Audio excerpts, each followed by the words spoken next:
Go business then. Go business then.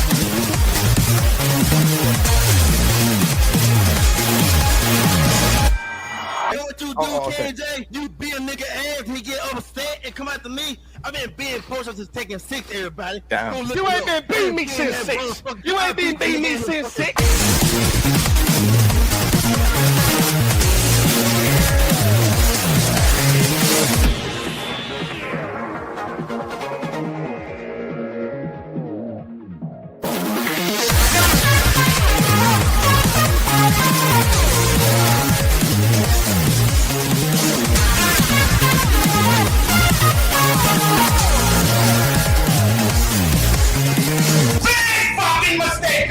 Check those shoes out, player! Return those! I hope you save the receipt!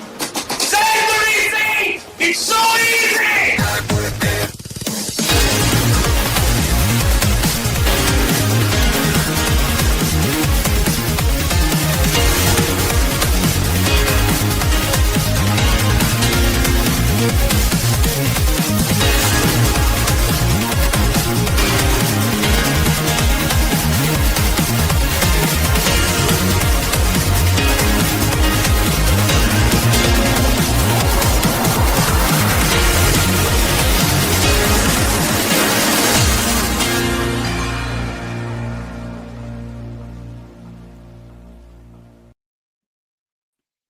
What's up, Frame? How you doing, bro? Oh, you're muted. Sorry, I'm good. How are you? Yeah, I'm not too bad, man. It's good to see you. It's been a long time. Oh, sorry. That's going to echo. There we go. Oh, it's good to see you too. I'm really happy we're doing this. Usually you have so many different guests on that it's like, it's difficult to get into stuff. This is going to be cool. Yeah, no, I did want to do it like just you or like with as few people as possible, because I know every time you come on, there's been like 10 people and it's like hard to talk over each other. But that's the fun part as well. And I mean, you get great guests and then I'm always boring and old and I can't stay for long. But I don't think you and me have been able to like sit down and have a longer conversation before. So it's going to be interesting. Yeah, the reason that I hadn't asked you before is because I knew when I was like getting into doing this, you were sort of getting out of Tekken, and I was like, don't want to drag him back into the pit. Yeah. And then I saw you're marketing the stream as me being unfiltered. Are you sure you want me to be unfiltered? Because you won't make any money on YouTube. Did you see the stream yesterday? I can keep it nice if you'd prefer. I mean, no, you can be. I don't think you can be as bad as what happened yesterday. If you saw what happened yesterday, I missed it. What happened? We had Jason Elbow and D All the Way G on here, and just about every single slur was thrown at each other. They basically threatened each other's lives. It just got out of control. So I'm sure you won't be as bad as them. Well, I'll do my best. But yeah, feel free to speak your mind. Anything you want to say. Obviously, like I always tell people, just try to not use slurs. But other than that, it's all fine. Of course. But references to like parts of the human anatomy are fine. Yeah, that's all good. That's fine. All good. So what can I ask? What was the nature of the disagreement between the two? They've been having a beef that has, I think, been going on for 8 years now. It went back to Virtual Fighter 5 Final Showdown. I think the version before Ultimate Showdown, and it's like doxing came into it, and then there was a money match. A lot of money was taken. Then lives were threatened. Now that one person said, "I'm going to pull up." I was trying to defuse it. By the end of it, we managed to get them to do a beef set, which Jason ended up winning. And the agreement was that they would leave each other alone. I woke up like 4 hours later to just more slurs on Twitter. I'm going to kill you, this, that, and the other. I was like, well, I tried. You did your best. I think I just want to let you know before we get into it that I'm really, really impressed with what you're doing with these streams, how you have like people on and the debate streams, and how you're like trying to get people on who have very differing opinions to your own, and like trying to make the idea sort of speak for themselves and have that whole thing happening. Like I never had that patience. For most of the time when I was making content, I was doing only videos. So I could sit down and think like, oh, do I actually have a point here? You know, what am I trying to say? And then when I was streaming, it was mainly trying to like, you know, have fun with it. But I never did that thing where I actually sought out differing opinions and try to like have that thing happening. So it's really impressive. And I mean, you've had some cool people on. There was that naked guy. Oh yeah, God, I forgot about that. Was that the guy that covered himself up with a pillow? Oh yeah, exactly. No, yeah, he had like a pillow, and that was the only thing he had, apart from some Yeah. Funko Pops in the background. Yeah. Do you know what? YouTube didn't even mind that. Didn't even have to censor it. So it's still somewhere. I don't know what podcast that was on, but it's buried in the archives somewhere. But no, I appreciate you saying that, man. I think part of the reason why I like having people on so much is that when I was growing up, even though the games might have not been good, I always enjoyed my time with people. So I always enjoy connecting with people. And I also don't like how there's this idea in the fighting game community that when you get to a certain, like when your channel gets to a certain size or your name gets known, you have to sort of roll with a certain crowd or like do what they're doing. And I saw that and I was like, I don't really need to do that. I'd like to like bring up people that are like on the way up or talk to people that have been pushed out, even if I don't agree with them. So yeah, I don't know. I'm just having fun with it. I don't really wake up with a plan on what I'm going to do. I just wake up and be like, oh, I want to talk to so-and-so today. I think that's the way to do it. If you manage to find success doing that, you will be one of these sort of enchanted content creators who are actually enjoying it while they're doing it. And they're few and far between. And then I think you're exactly at the sort of level now where a bunch of people decide to you know, go pro, and then all of a sudden, you know, it's all, you know, fucking DoorDash sponsors and official collabs and stuff. And I think while it will probably put you at like a higher level of numerical success in the short term, it seems that it sort of hollows out the core of what makes it. I mean, and it's an analogy for what's happening with fighting games in general, but they sort of, you know, you lose the core of what makes it fun and special to you. Yeah. Well, I've had sponsors reach out to me before, but it's always been an issue. Like I was talking to King Jay about this in private, but I can talk about it publicly without saying their names. But they'll say to me, oh, you know, like we want to like put we want you to do an advertisement for us, but could you tone this down, or could you tone that down, or could you not speak to these groups of people? Like it's unnecessary. And I'm always just like, if you want to pay me, that's great, because then I can send my mum on holiday. I'm more than happy to do that, but I'm not changing the podcast. Like it's not going to change. Yeah. If you come in with like some oil money that I can buy a country with, then I might be like, okay, cool, fine. You won me over. I can do something good with that money. I can do charity work with that money, or do something nice with it. But if it's just like a couple like hundreds or £1,000, then they're like, yeah, you got to change your shit up. I'm not going to do it. There's no fun in it. And I work full time anyway. I think it's going to end up being not worth it, dude. I take that's it that cool. I mean, you do a lot of content for somebody who works full time. That's impressive. Yeah, it's sometimes it can be difficult, but I try to work around it. And then like I kind of like don't do much on the weekends now because I like spending time with my girlfriend. So it's mainly I treat it like Monday to Friday, and then Saturday and Sunday I might squeeze a video in here and there. Good, cool. I take it from that response that you've sort of lost the.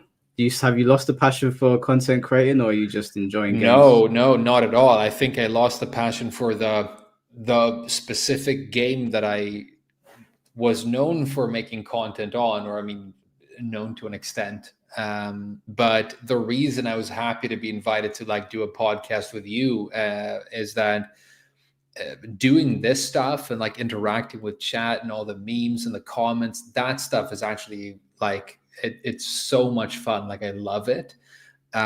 It's just that, you know, you've seen so many content creators in the past who come up streaming one specific game, and then they try and transition into variety or doing something different. Or I think the more destructive and sort of dark path you end up on sometimes is that even though the game's like frustrating you and you're losing your love for it, you just keep doing it more and more, and you become more and more frustrated with it. And I think the first few months of Tekken 8, I mean, if you look at comments and people who like make Reddit posts about me today. It's like, oh, he used to be chill, and then he started playing Tekken 8, and there was always like a meme that I was a bit, like stupid and mad, and I would say crazy things, and that became part of the fun of the streams. But the frustration was starting to become really quite visceral, and it was blurring the line between when I was like, talking shit and having a good time versus just like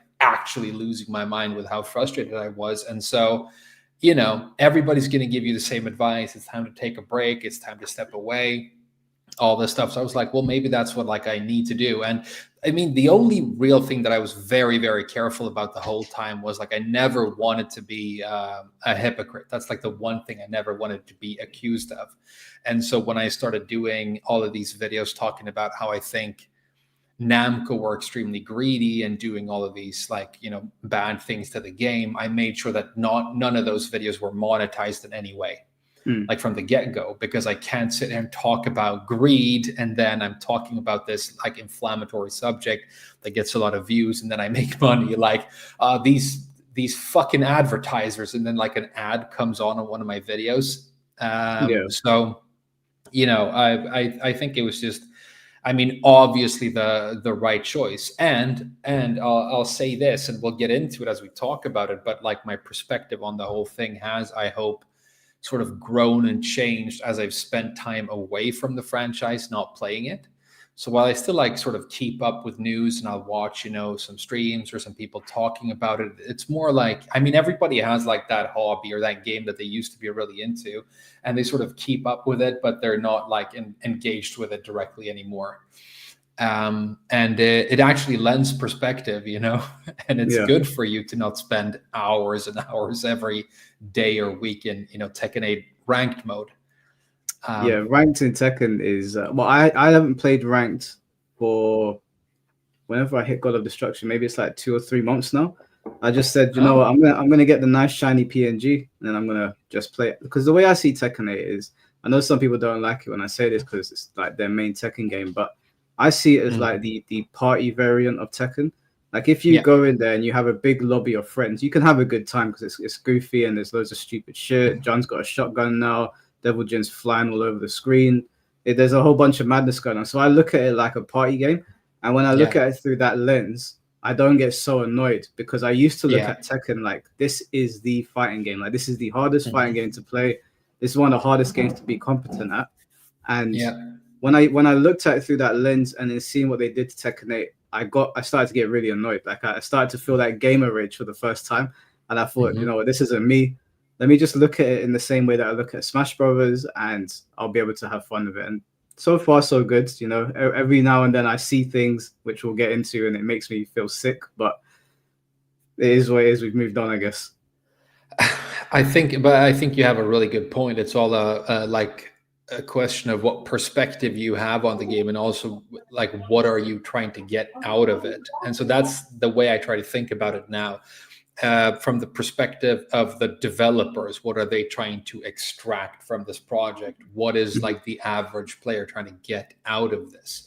And I think you and me and a part of the community that is like, I think, populated mainly by legacy players and people who are into fighting games in a more like competitive way, or at least in it for the competition, so to speak.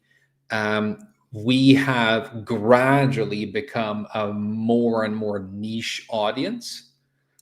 And so the frustration, I think, that bubbles up and that you see in some of my Tekken 8 streams, or a lot of the content that goes out now, has to do with the fact that you used to be like this main part of a player base, and then you've gradually been sort of marginalized more and more. And it's like, how can they be this incompetent? How can they make so many mistakes? But the way I think about it now is that they're not necessarily making mistakes. It's more like they are trying to do something with this that isn't conducive to you liking it, but they also can never admit that. Like Michael Murray is never going to go on a stream and go, well, we made all the characters stupid because now all the players are stupid.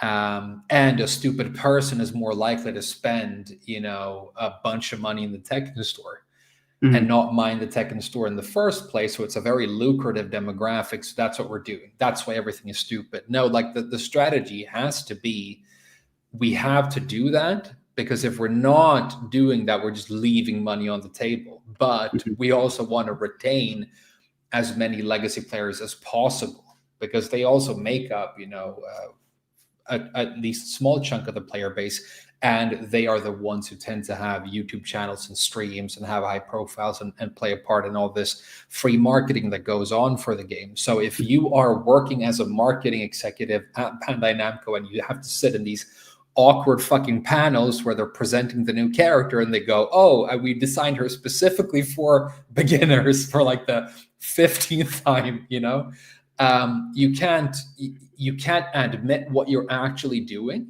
Yeah. You have to pretend that it's like, this like fun thing for everybody, and you're going in a really good direction. But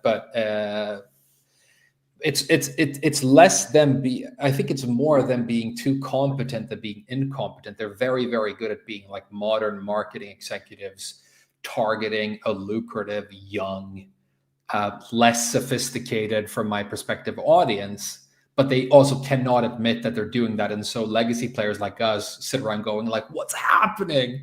Because we're just being pushed more and more to the sidelines, but we're sort of a necessary sacrifice on the altar of making money in the modern sort of video game industry. I think that's a really good way to put it, because sometimes I read posts on Twitter and people they're saying to me, "Shut up, Unc," and I'm like, "But I'm definitely right about this. You're wrong." But I can't win the fight, because you're right. We've been pushed out. There's like Miorizo, for example, is a perfect representation of everything that I hate about Tekken, and I spoke to some people and I said, I'm not trying to rain on your parade, but the same way you're online, really happy that you've got this new character to cosplay and she's doing all this crazy shit and you think she's cute and all this, I have the right to voice my anger towards what they've done to what they essentially took one of my favorite characters and turned him into a little girl that swings around a magical pole. So when I saw that, I was like, the only thing left for me is Jinpachi. If they take Jinpachi and turn him into a 19-year-old girl who's going to be big in the cosplay community, obviously I'm going to lose my mind over that. But I think you put it well. Like we are being pushed out. But do you think Miorizo represents like a big turning point in Tekken, where they're now abandoning everything that we knew and they're moving into trying new things? Because she's got a lot of new attributes that make legacy players sort of like cringe. I don't think she represents a turning point, but I don't know. I looked at the trailers and I've looked at some reactions to her, but I think she's probably just a continuation of a trend. And it's the exact trend that you're talking about, right? Like, I could see a move list like that happening and like being designed for some sort of Final Fantasy character. There's a lot of like Final Fantasy characters who have a lot of light constructs going on and summoning like snake arms and spiritual spears and shooting crystals or whatever. So I don't think she represents a turning point. I just think she's another sort of a continuation of a trend that's been ongoing. And again, if you try and see it from Namco's perspective, we have this like much more superficially badass character who's also a legacy character, Armor King. So we release him and we make him breathe fire, and he's wearing all the steel and the furs, and he looks really cool. Like I haven't played Tekken 8 since, before Heihachi came out. So there are a bunch of characters in this game that I've never played as or against now. Fakum Lam, Lydia, Miorizo, and Armor King. But looking at like Armor King, the fact that he can like breathe on his fists now and then do like dark uppers with a burning hand, that's like a really cool visual idea, right? And legacy players are going to enjoy that. So you can tell that they're kind of trying to like appeal to different parts of the audience. So like, okay, we gave you a cool character and now we'll give you something to jerk off to, and then maybe we'll give you something else to jerk off to, and then maybe we'll give you a legacy character. But a turning point, no. I will say this though.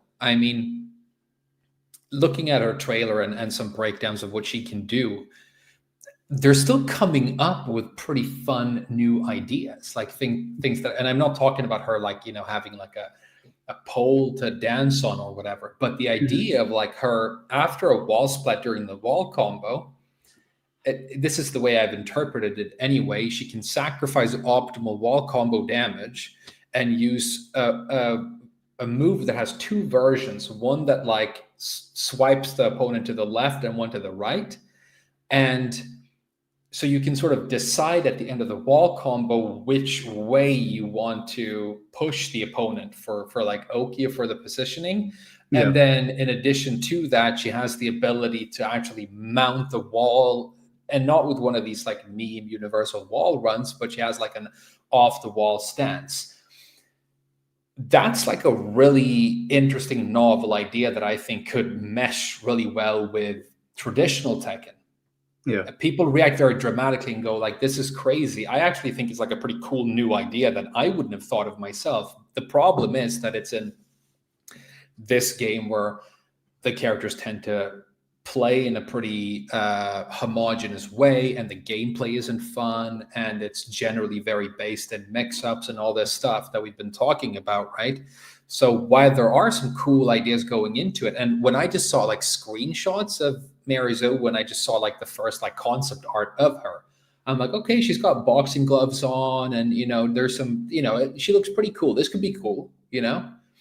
And then you see the moves, and it's like the one move, two move stance, and then a big like thing that floats, and then the same one move, two move stance, and then the spin move, and then the big universal like swipey thing that floats, universal heat activation. And it looks like her standard combo looked identical to Anna's, which looked identical to Armor King's. So I think we tend to be I think it sounds like we're more negative than we necessarily are, because even though there are like some pinpricks of light and some good ideas in there, it's just in service of a game that fundamentally is not interesting or fun to us to play, right? Yeah. Right. Yeah. Do you know the wall splat thing? I actually really don't like it. And I initially, when I saw it, I didn't say anything. I looked at it and I was like, that. My initial reaction was, oh, that's new. And then you know, obviously, like you said, it's in Tekken 8, so I started thinking about all the how could this go wrong?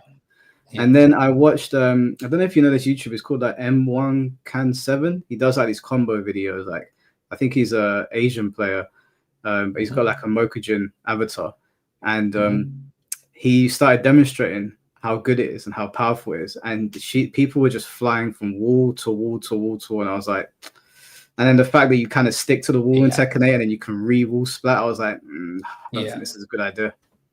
No, it's going to be terrible. Like in implementation, it's going to be terrible. But if you were playing like a better version of Tekken, and then a new character comes out, and it's like, if she pushes you this way, and it's on a stage where this side is closer to the corner, now she has these options. Or if she goes this way, she has these options. Or she can do neither and just do a normal wall combo and go for damage if she needs to kill or whatever.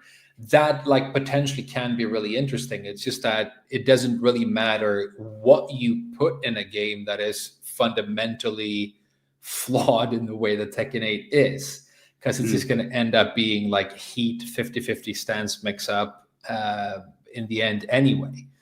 So it can be giant lasers and snakes and a ringed lemur tail, and it can be Final Fantasy characters or the legacy characters that we like dream of. Like if Miguel comes back, that would be huge for like me and a lot of my viewers, right? Because we love that character. But he's going to be the same as all these other characters, right?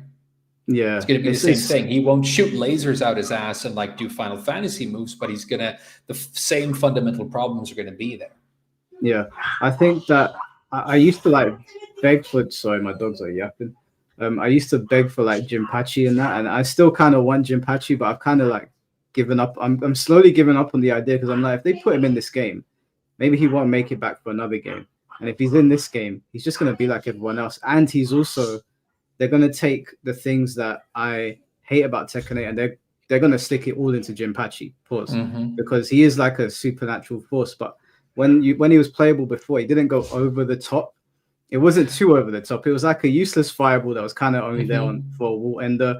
And I think his Wild Rise in 1+2 was like a bound, but that was it. Yeah. And he's crappy teleport. Now, if Jinpachi comes into Tekken 8, he's basically gonna be like Akuma. He's gonna be doing all sorts of madness. Yeah, he's going to put you at disadvantage, and then he's going to fly in with that stance, the forward fly stance, at advantage. He's going to have like, safe homing mid, counter at launching low. That's +4 on a hit, -13 on block. It's going to be like the same homogenous thing, right? So it's almost like I don't want Miguel in this game either, because it's kind of like your favorite, like it's almost like Miguel getting an OnlyFans. I just feel dirty, and now everybody can look at his asshole. I had to like do all this work, and it used to be really like into him before he was like, spreading his butt cheeks for $5. Do you reckon if they put Miguel in this game, he'll just forgive Jin like everybody else? I don't know, but that's another like general trend in modern video game writing. So maybe it's going to be all, or they'll just forget, or they'll, who knows? I mean, I was never that into Tekken specifically for the writing, because as far as I'm concerned, Tekken has one poorly thought out story that it tells in every game, and then it changes some superficial things that don't really matter, and it all kind of falls down. Like narratively, like the founding like things at the very core of the entire story don't work. So like the thing people keep coming back to is this idea of like Heihachi throws Kazuya down a cliff, right? It's like the most famous scene in the lore of the entire mythology of Tekken. Yeah. Well, the lore justification of him throwing Kazuya down the cliff is he suspects that there's something wrong with him, that he's like a devil or whatever. But if you think about that, if you throw him down the cliff and he's just human and you were wrong, then you just killed your kid for no reason. Yeah. And if he does have devil powers and he somehow survives, then, I mean, there's no point in throwing him down there because it didn't change anything. And you probably could have found that out some other way. Maybe employ one of the like probably 50 million different advanced genetics labs that you own and operate, to check. Like the founding, like the inciting incident of the entire Tekken lore is if you think about it for more than 2 seconds, it's nonsensical. And then it's essentially just been the sort of same thing over and over. And so it doesn't matter if you look at the story of Tekken 8 or 7 or whatever. I don't think somebody who actually writes stories for a living has ever worked on this franchise. I think the same people who like designed the Miyari-Zo's, the bounciness of her Sri Lankan tits are also the people who are coming up with the story. And they're like, oh, Claudio's gonna like, that was like the weirdest thing in the Tekken 7 story. He just like, I have to recruit Claudio because he has this like secret information network. And if I can like spread information through his secret information network about Kazuya being a devil, I'll like leak footage of Kazuya being the devil, then the entire world, the public will like come to my side of this conflict. And they will hate Kazuya because I will expose him for being a demon. And that's why he wants to recruit Claudio. But at the beginning of that story, Heihachi magically appears on every TV screen in the entire world, including all the big screens like Shibuya and Times Square. So he can just show footage of Kazuya being a devil right there. He has control over every screen in the world. So he doesn't need this like ancient secret Italian information network to leak information. He has control over the global media. You know what I mean? So it's like you think about it for more than 2 seconds and the story always falls apart completely. And so, yeah, I don't know, maybe Miguel and Jin would be 69 and it wouldn't really matter. I'd worry more about, Miguel still feeling like a bit of an aggressive, sort of risky lunatic in his gameplay, and having those like great, like punchy sound effects to his like Savage Down Back 3 and these like iconic moves. But the sort of mythology for Tekken was never a big thing for me. I think if this is before we move on, I think if Miguel comes back, I'm just going to throw this out there. His heat will be he'll have an install where he gets brass knucks, and it'll probably do added chip damage to you or some bullshit like that. Because I think in the lore he has brass knuckles or something, right? I think he has had it for some costumes. I don't remember exactly, but you know, again, that's a cool idea. Like when I saw Law in Tekken 8 with nunchucks, Yeah, I was like, of course, he should have always had nunchucks. It's great. The problem is that the thing that the nunchucks do in game don't work. yeah. But that's the whole issue. You know what I mean? You can have booba characters who shoot lasers, and you can have like sweaty, badass looking dudes and karate geese doing martial arts. You can have both, but they still have to play together in a game that's like fun and engaging for people, or not. I mean, preferably you put them in a game that's fun to play for people who like fighting games, but you know, it's more profitable to you know, make it easily approachable for people who are more interested in spending money on microtransactions in the Tekken store than actually like learning the game long term. It's just a much more effective and lucrative marketing strategy, right? It is interesting to see how people like sort of clamor for microtransactions now, because I know like people like myself and you, like we look at microtransactions for a lot of these things and battle passes, and we sort of like cringe at the idea of them in the way that they're implemented, at least. That it kind of like, why do? But I was speaking to some friends who are, they're a little bit younger than me, and they play Overwatch, and they just love the idea of microtransactions and battle passes and loot and RNG. And listening to them, I'm like, yeah, we've basically aged out. Like gaming has successfully been able to shift the conversation to like we're just unks complaining now, and this is normal, and it's the new norm, right? Yep, that's it. I mean, the only argument against that is the fact that, you know, Baldur's Gate and Dark Souls games still do well, and I think it's because both those youngins and us, you know, we're all interested in a really good game, if it's just really, really good and has microtransactions or not. But yeah, that's essentially the case, the way you describe it. And again, like, so I've been looking at concurrent players for, it's something I do like once a day. You know how people like check their social media, I guess. I don't really have social media as such, but like once a day or at least once a week, I'll drop in and look at Tekken 8 concurrent players and peak players to just see how the game is doing, because it's interesting to me. And I predicted that this game was going to like bleed out quite quickly and then not have a player base long term. But even though it is steadily declining, it's losing players really quite slowly. It has a small spike whenever a new character is introduced, and then it goes back to roughly the same way it was before, and then it bleeds, you know, a couple of hundred peak players per month after that. And if you think about it this way, and I think this is really the right way to look at when we're talking about this younger audience. This is the lucid way to look at it. Oh, Tekken 8 is losing players. It's less popular. It's not doing as well. It maybe didn't even sell as many copies as Tekken 7 did. Well, if you have, say, 20,000 peak players who are really like invested in playing their main character and learning this game long term, they're going to spend $70 to buy the base game. And then they might buy additional DLC characters to like lab them. Yeah. But that is all the money they're ever going to spend. But if you can get like 5,000 whales, or people who are less put off by microtransactions or more like ready to like interact with in-game purchasing opportunities, they will spend more money than those 20,000 players who are like into the competitive side. So this game might actually be commercially doing really, really well, despite the fact that it's like operating at a smaller player base. And you see this in a lot of development where you have like quite small games that completely rely on like a couple, like 2 or 3 whales who will spend like, you know, 10, 20, 30, 50, 100, $200,000 on a single game. And that's, you know, the equivalent of, I don't know how many sales of the base game, right? Yeah. And that so makes complete sense. That's why it does make sense for them to try and gradually phase people like you and me out. because we just aren't even almost as lucrative a demographic.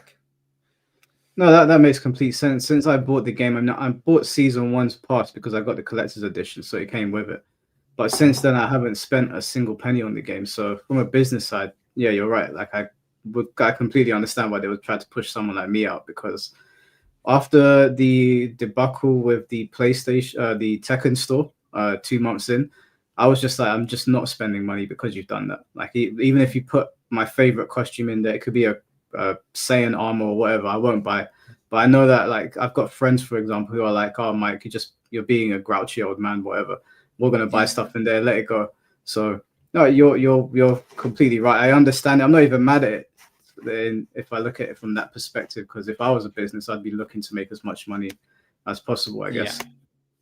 I mean, it is sad. I completely sympathize with the people who are still mad at it. I was mad at it for a long time.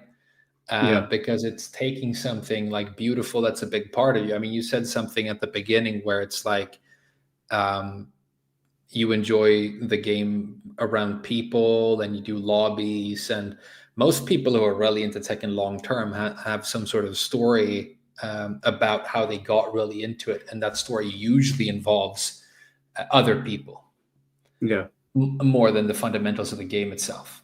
There's usually some sort of emotional journey that involves other human beings that gets you really, really into it. And then to see that, like I said earlier, like to see Tekken, create an OnlyFans, more or less. You don't want your precious little sister to all of a sudden do OnlyFans.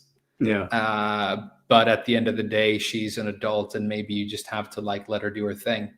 And face the consequences. But it's like the desecration of something beautiful and special, but we have no power to do anything about it.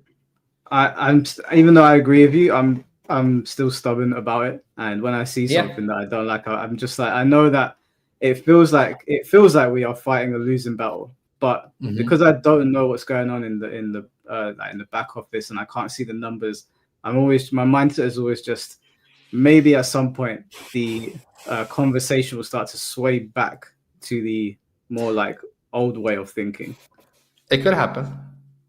Yeah. And then maybe we'll come back and everybody will call us like bigots and tourists and haters. And it'll be worth it though. Like if Tekken 9 is good, you can call me whatever you want. I'll be happy to come back.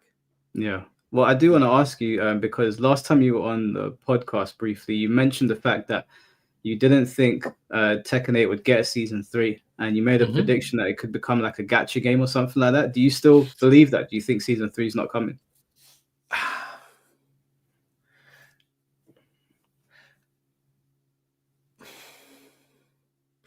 I think about a year before season 2 came out, and it was the worst balance update of all time for the game, and all the legacy players left.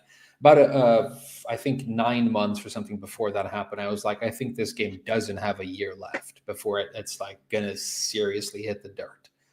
And there's gonna be a season 2, but because it's gonna completely hit the dirt in season 2, I think there won't be a season 3. Now, effectively, and as far as I'm concerned, and this might sound like me trying to I don't know, hedge my bets. Effectively, as far as I'm concerned, that's basically what happened. But I think the game still has a player base that they're spending money on the microtransactions. There's enough of them around that who knows if it's I don't have the spreadsheets, so I can't figure out whether or not Namco feel like they can still make money off of a third season on the game. And if they can, let's be honest, that's the only reason there might be one. Yeah. If it financially comes out to a predicted net profit for them, then that's what they're going to do. So who knows at this point? It's very, very difficult to tell, but the way they are rolling out updates still seems like it's very, very slow.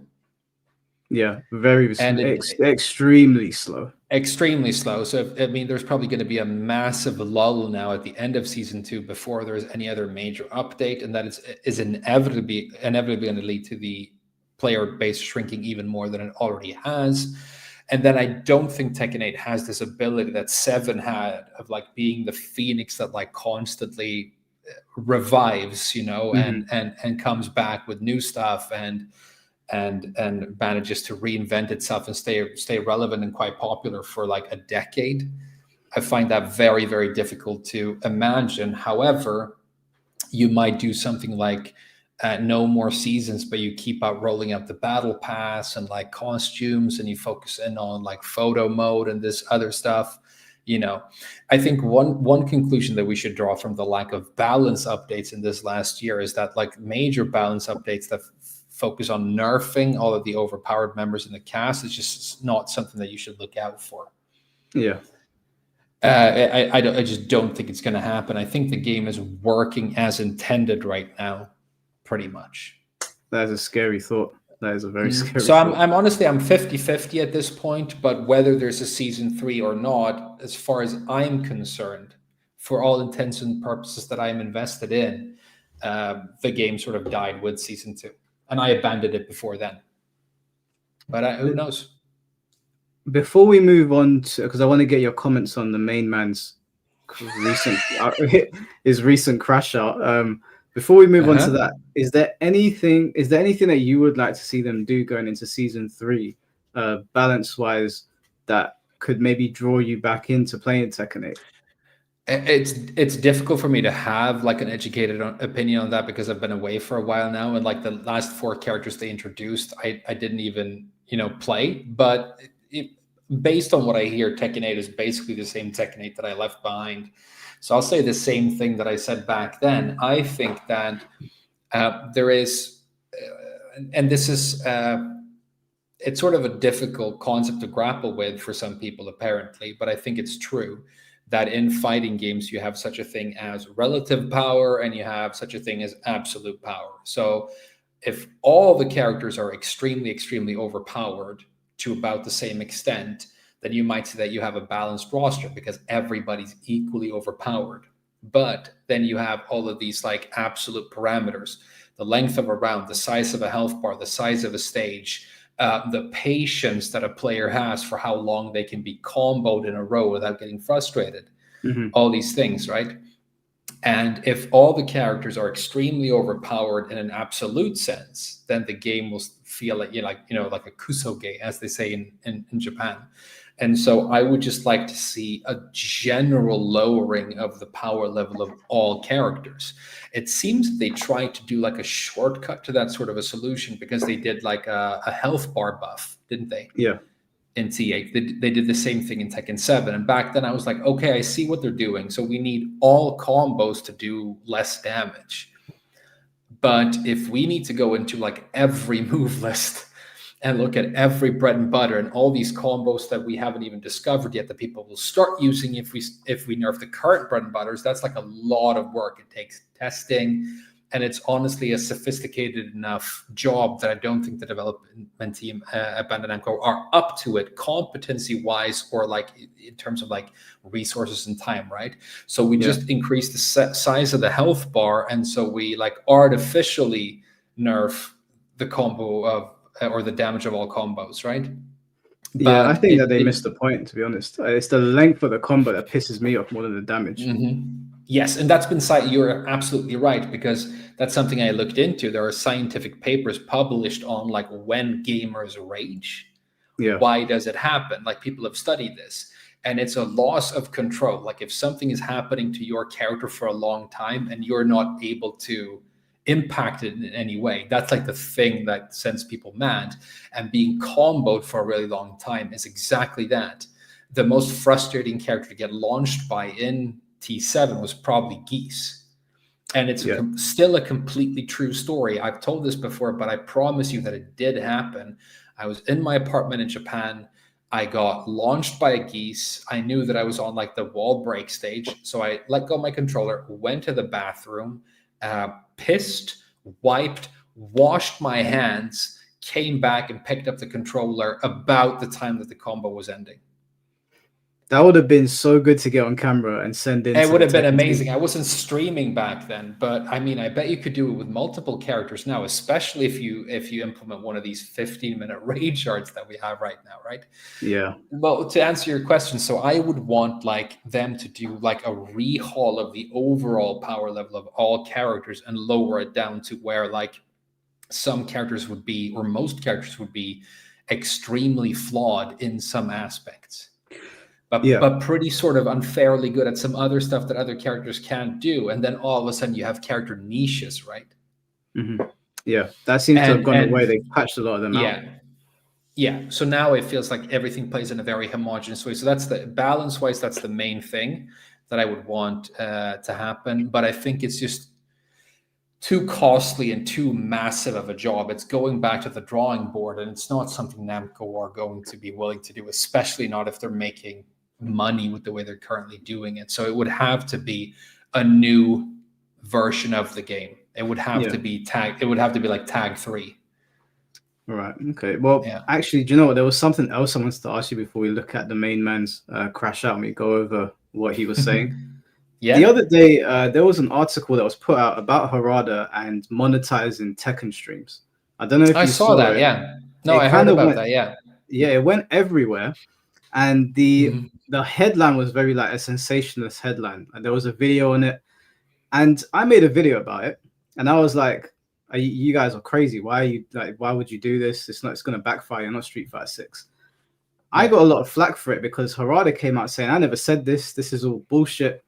But I read what Harada said, and I was confused at how people were angry at me because there's a part in what Harada says that contradicts everything that he says. Now, I want to ask you this because I know that you would tell me straight if I'm bugging or not. But Yasuda and Harada both said that we would never do that.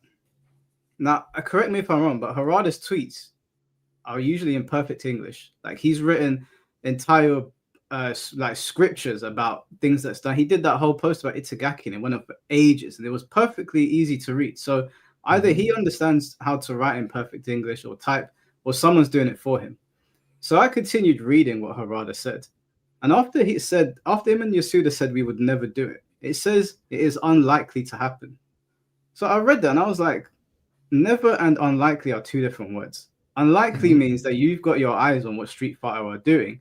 And if Tekken ever turns into a juggernaut like Street Fighter 6, why would you not do it? What else are you paying attention to?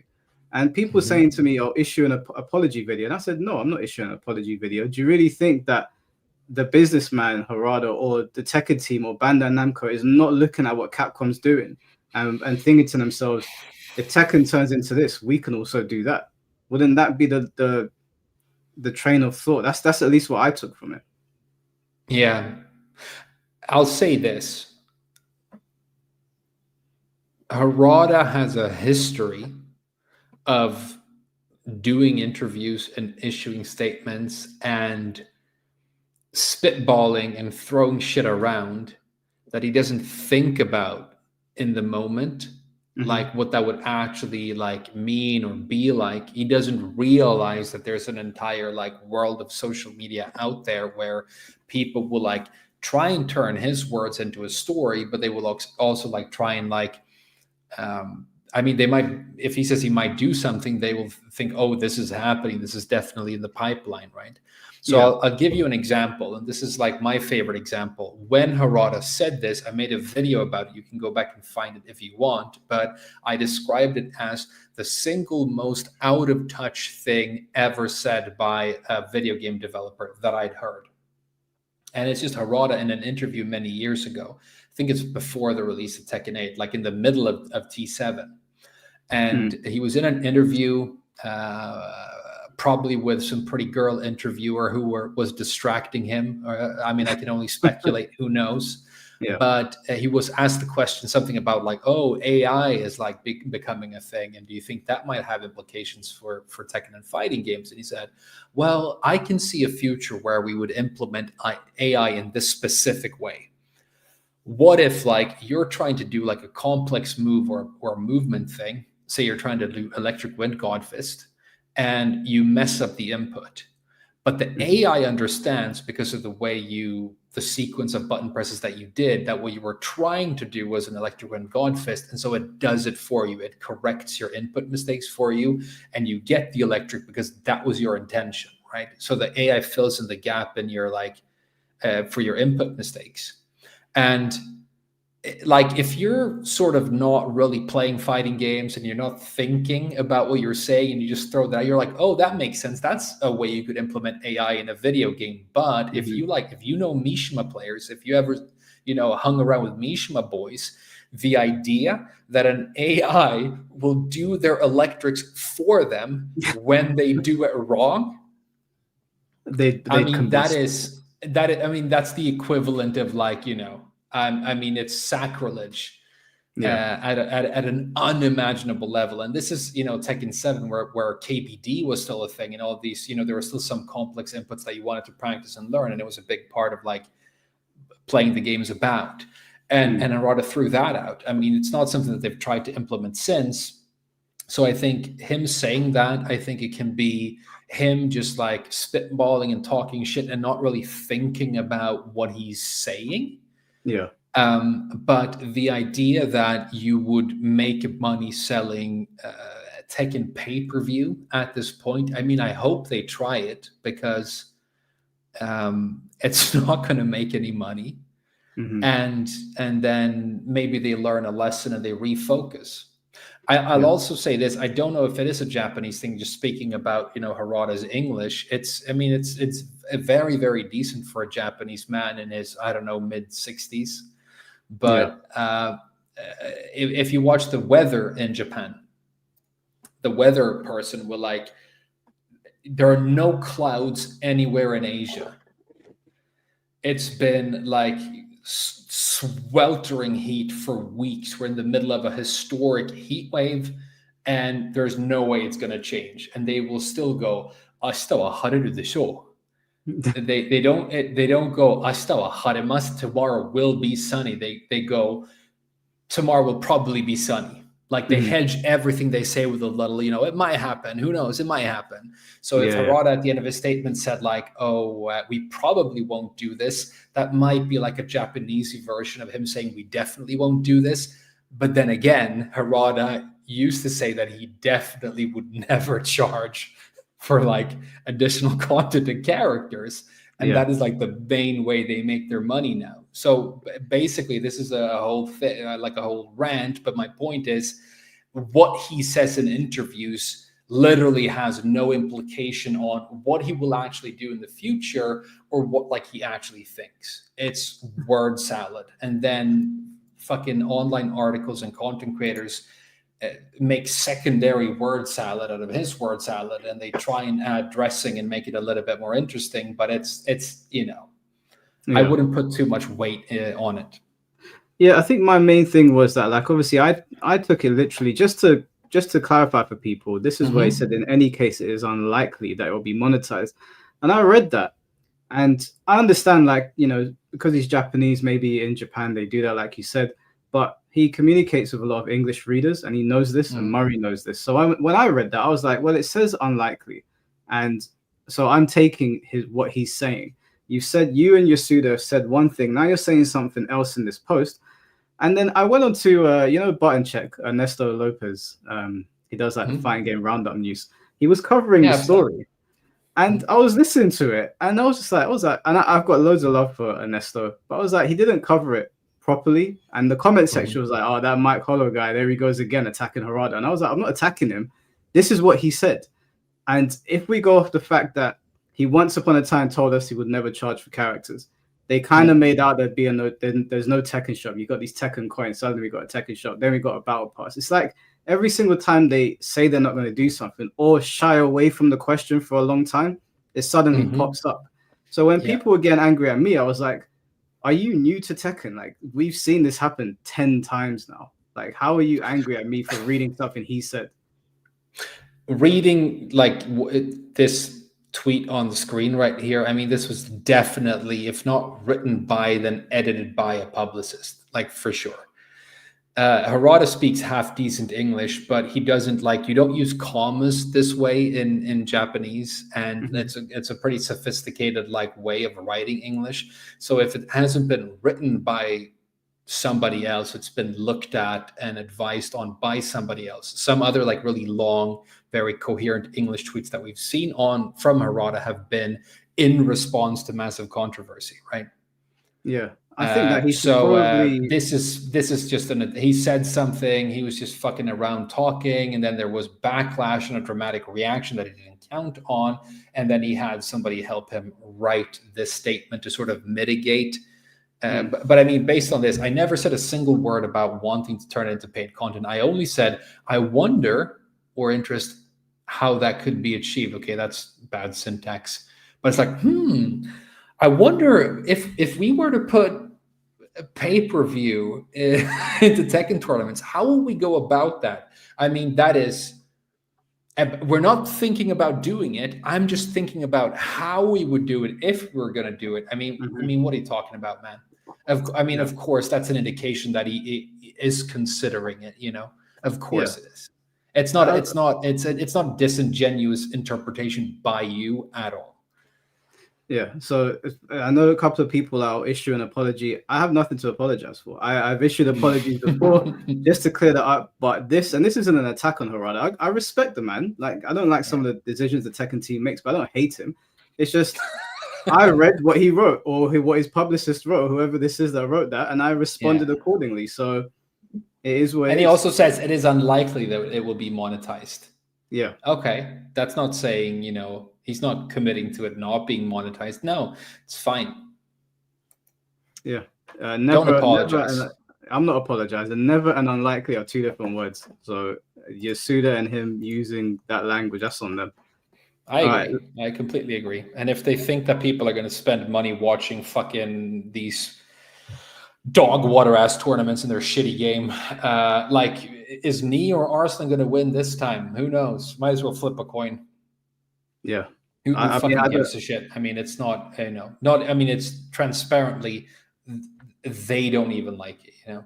Yeah. I used to stream Tekken tournaments all the time. I know you used to, I think you used to sit there and watch them as well. And I used to watch them. I never re-streamed tournaments because I didn't understand how that would work in terms of, like, you know, intellectual property or whatever. But, you know, when I was getting into this game and Evo was on, it was in the middle of the night here in Sweden. Me and my friends would like buy snacks and take time off and stay up all night. Yeah. And like when JDCR was playing like Armor King Heihachi, and like Saint was playing the two Jacks in Tag 2. I mean, that was like, I remember it was because we used to watch the UFC back then together as well. And like, we were as hyped for these Tekken matches as we were for like Chris Weidman versus Anderson Silva. You know, it was that level, or like Aldo versus McGregor. It was that level of like, let's fucking get together and enjoy this. It's going to be so epic. And now, I mean, you literally could not pay me to waste time on a Tekken tournament. Yeah, I think I've missed almost every single Tekken World Tour tournament this year. I don't think I've streamed any. I can't bring myself to stop doing what I'm doing elsewhere and watch a Tekken tournament that the game has gotten to this point. So yeah, we'll see what happens with season 3. It's also this thing of like, we talked about the younger audience and whatever. You watch a Tekken tournament now and it's like, you know, they cut to ads and they talk about the sponsors, and Rip is like pathetically and embarrassingly breaking the action figure that he has to sell you midstream. And he's like fucking dodging cup noodle and Red Bull cans. And then he says something controversial by mistake and he's fired, you know, or whatever. Like, it's so hyper commercialized that it's very, very like the immersion breaking. The suspension of disbelief is just like, you know, it's impossible. But when I speak to my younger colleagues that I work with who are like in their early 20s now, whenever they watch a movie or they watch a show or they watch a sports event, they're doing 4 other different things at the same time anyway. Yeah. You know, they're spinning a fidget spinner, they're trying to cheat on their spouse on Tinder, they're giving somebody a hand job and watching like a different show or sports event on a different screen while, you know, ordering DoorDash, right? And so they're sort of floating in and out of focus when it comes to each of these things. And so it's very different from like, oh my God, this thing that is happening right now is interesting. Let's like watch it, you know? Yeah. It's a shame. It kind of feels, when I look at Tekken now, it also feels like the WWE. Everything is so like, I don't know if you watch WWE, but everything has an ad on it now. The ring's got ads all over it. The tables have ads. There's a Slim Jim ad every 20 seconds. A wrestler had to cut a promo, like promoting some shit. I've literally tuned out. I can't watch it anymore. It's gotten too much. I don't doubt it, dude. I don't watch pro wrestling, but I do watch the NFL, and you know, I know exactly what you mean. Like like football is the exact same thing.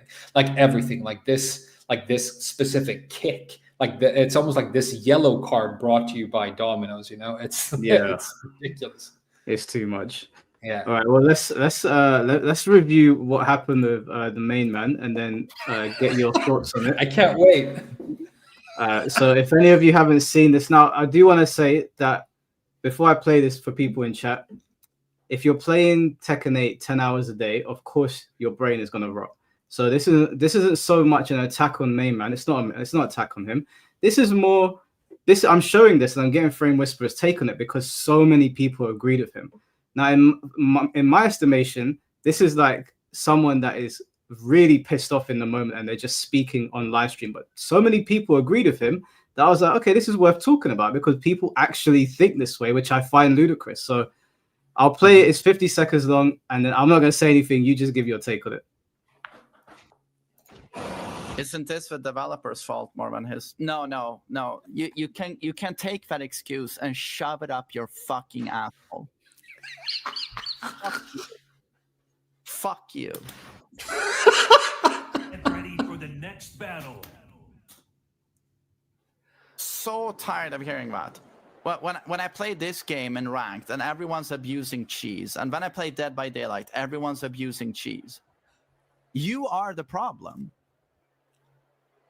The devs are 50%, but the other 50% is you low self-esteem losers who choose to abuse the dumbest shit. I blame you as well. You choose to do that. Fuck you. So that's you sent me this clip yesterday, so I have seen it once, but it's you know, it feels good because I haven't watched Main Man in like a really long time, and I'm not trying to be like cool, like who's this guy, you know, but I haven't watched like Tekken content in a long time. I used to watch Main Man a lot, so it's just like good. It's nice to see that. It's like when a new season of It's Always Sunny in Philadelphia comes out. It's like, oh, they're still doing their thing. Yeah. You know. What is your take on? Because a lot of people on Twitter, that clip has gone viral. It's got like 700,000 views now. Okay. People are like fighting over it on Twitter. What is your opinion on what he said? Okay, I'll put it this way. Anybody who agrees with it, I mean, is wrong by definition. And anybody who disagrees with it is as wrong. Okay. Like if you watch the whole clip, like it's impossible to be right if you have an opinion on this. And Main Man also makes a complete non-statement, so he's actually not saying anything because, I mean, okay, so can I do an analogy for this to explain what I mean? Okay, if you say go for it. It's the developer's fault. I'll just try and like break down what actually happened here, the frame by frame. Somebody says, it's the developer's fault. He's like, how dare you?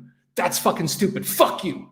It's 50% the developer's fault, which means that somebody who thinks it is the developer's fault is exactly as right as you, who disagree, because you think it's 50% not the developer. You know what I mean? So yeah. I think, I mean, it's a complete non-statement. You can't go, how fucking dare you say that that's true? It's only 50% true. Yeah.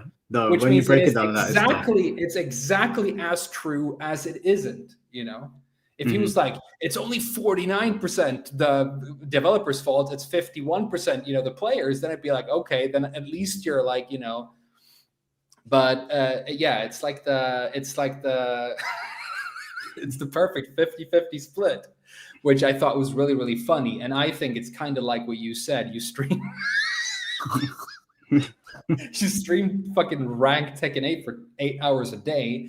And I think it's very, very similar to like sniffing glue.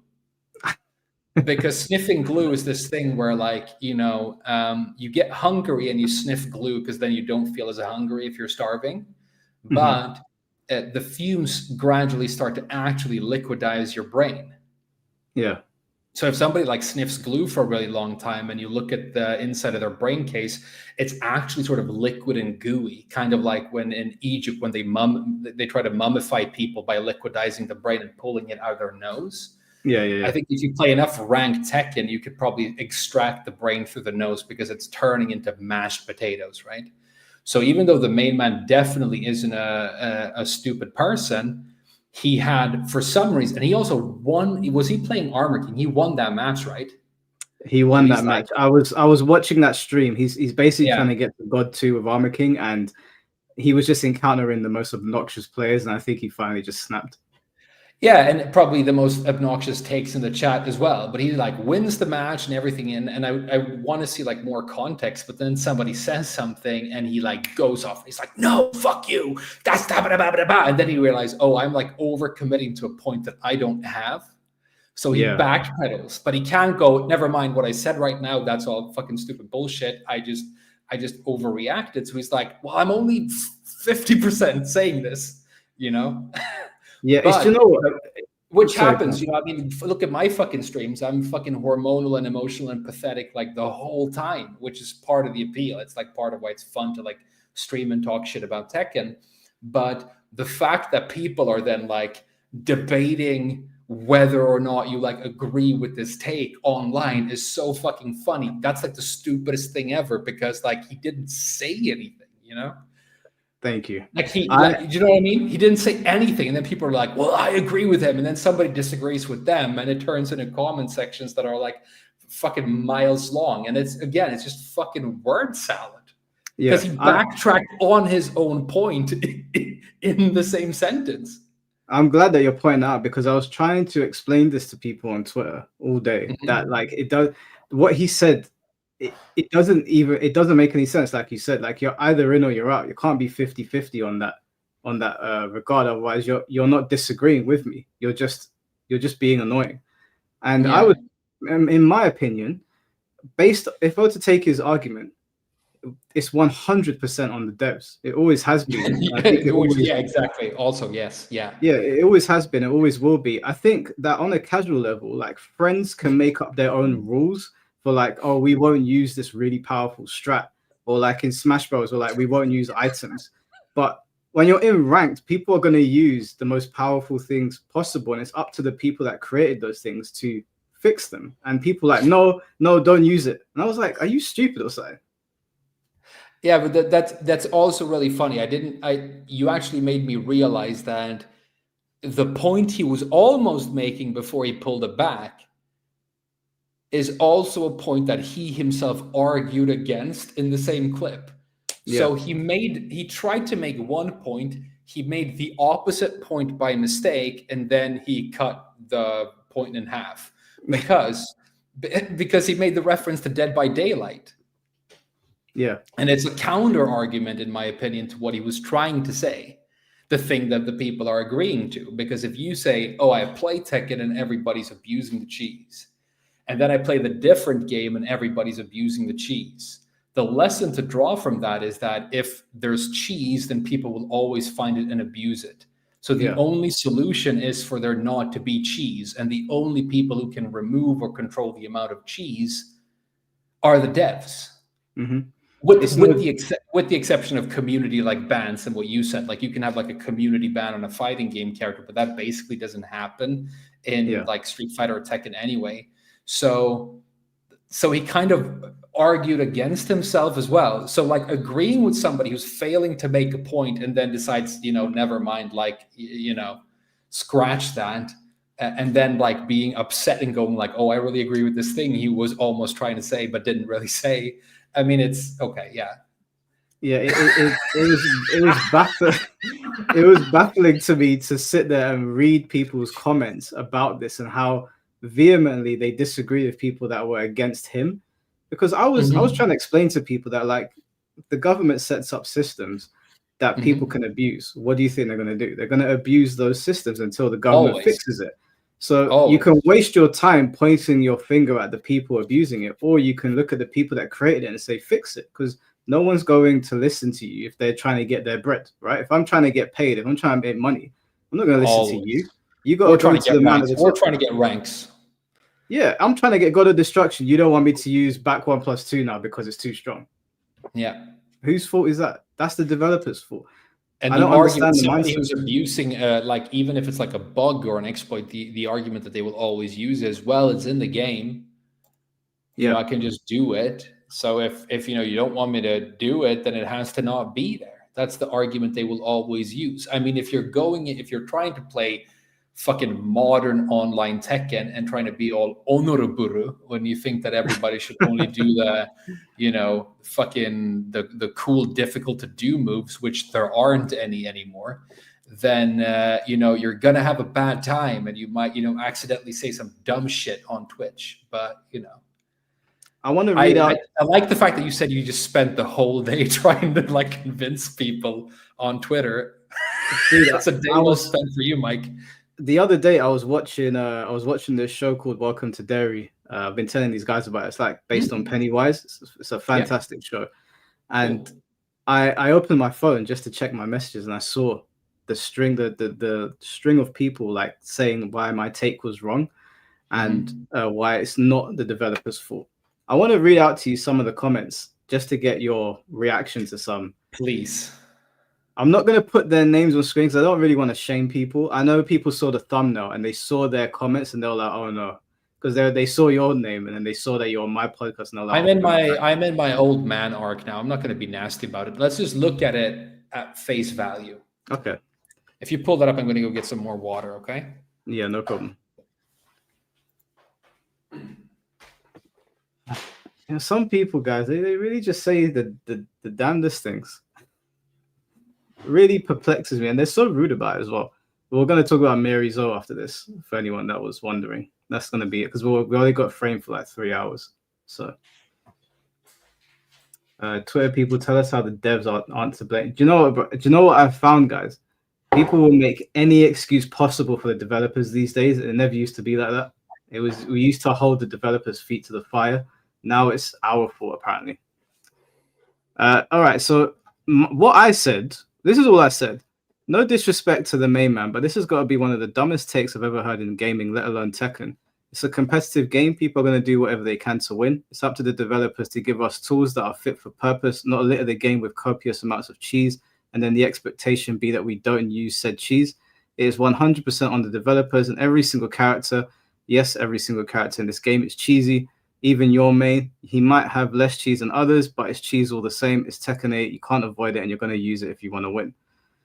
Because I saw some people saying that their character is not cheesy, and I was just like, you are, like you said, in my opinion, sniffing glue. I don't think there's any characters in this game that are not cheesy. So I got some really, really stupid comments. There was some that was so dumb that I didn't even respond to. This guy said, bro, there will never not be cheese in a fighting game. Like y'all literally spend hours in practice mode finding it. No matter what the mechanics are, y'all will find it and abuse it. The devs don't tell y'all to play like that. What are you saying? So he's saying that again. I mean, it's the same thing. He's contradicting his own statement, right? I mean, unless I'm like, you know, misunderstanding it, but it's like the thing is that I typed out a certain paragraph and he said his ending line was the devs don't tell you to play like that. No one said that. I don't know where he read that. Well, if the devs put cheese in the game, that is like the most effective, like meta way to win, then indirectly they are telling you to play like that. And if they then like, even if this fucking thing that he makes up about like people spending hours in practice mode trying to identify the cheese. Here's the thing, like Just Frames James, he will like sit for hours in practice mode and he will find something completely fucking neurodivergent that you can only do on a certain character at a certain angle. And then he messes it up 16 times in a row. And then he gets it one time in a match and it's really high. And it's cool. And that's like, you know, how he wants to play. And it's you know, it's awesome, right? Yeah. But that's not what we're talking about. We're talking about, somebody doing back 1+2. Yeah. I can see that game. I can see that move in the fucking trailer for a character and know that it's going to be a problem, and abusing that move over and over. And it's a heat engager and it gives you all the other stuff. That's not like some fucking arcane technology that I've developed. It's just a broken move that you're over relying on because it's too good and it does all this stuff. It's like doing forward 4-2 with Jin, right? Yeah. That's cheese. It's cheese. Mm-hmm. And if you then identify that cheese and you're like, oh, there's this exploit you can do or whatever, or this thing that is too effective, the thing a balance patch is supposed to do is like find those things and gradually like remove them from the game. Like they're constantly trying to remove unintended interactions and things that aren't like happening the way they intended to. But if they are leaving that in there because that's the way it's supposed to work, then yes, they are, as far as I'm concerned, telling you to play like that. That's exactly what they're doing, right? Yeah, 100%. Completely agree. The next comment is, think of this though. Say you fight an opponent that abuses a certain move, right? You hard counter it multiple times, sidestep launch, whiff launch, and this mother fudger insists on still abusing it recklessly. Who's at fault? The players or the devs? Okay. Well, I mean, so he doesn't know how to play the game. He doesn't know what he's talking about. I don't know. I don't know if this person is like, 18 years old, fucking collecting Labubu's, already $20,000 of credit card debt, no parents. And then somebody like makes him feel bad about his favorite character in the fighting game. And he fucking puts some diarrhea on Twitter and then moves on. I don't know, but it's like, it seems like it, but if you have like a really cheesy move that you're abusing and then somebody deals with it perfectly 6 times in a row, then it's probably not, the type of move that we're talking about. Yeah. The next one is, now I want you to pay it. This comment made me laugh so much because I shouldn't have even commented afterwards because he answered his own question for him. Okay. He said, you say That's every a character... theme here, though. That's a theme here with a lot of these, like including the main man clip, is like they're checkmating themselves. Yeah, honestly, I read it and I know they posted the comment thinking that they got me, but I read it and I'm like, there's no way you proofread this. Okay, he said, go. you say every character has cheese, yet can't even give one example of it.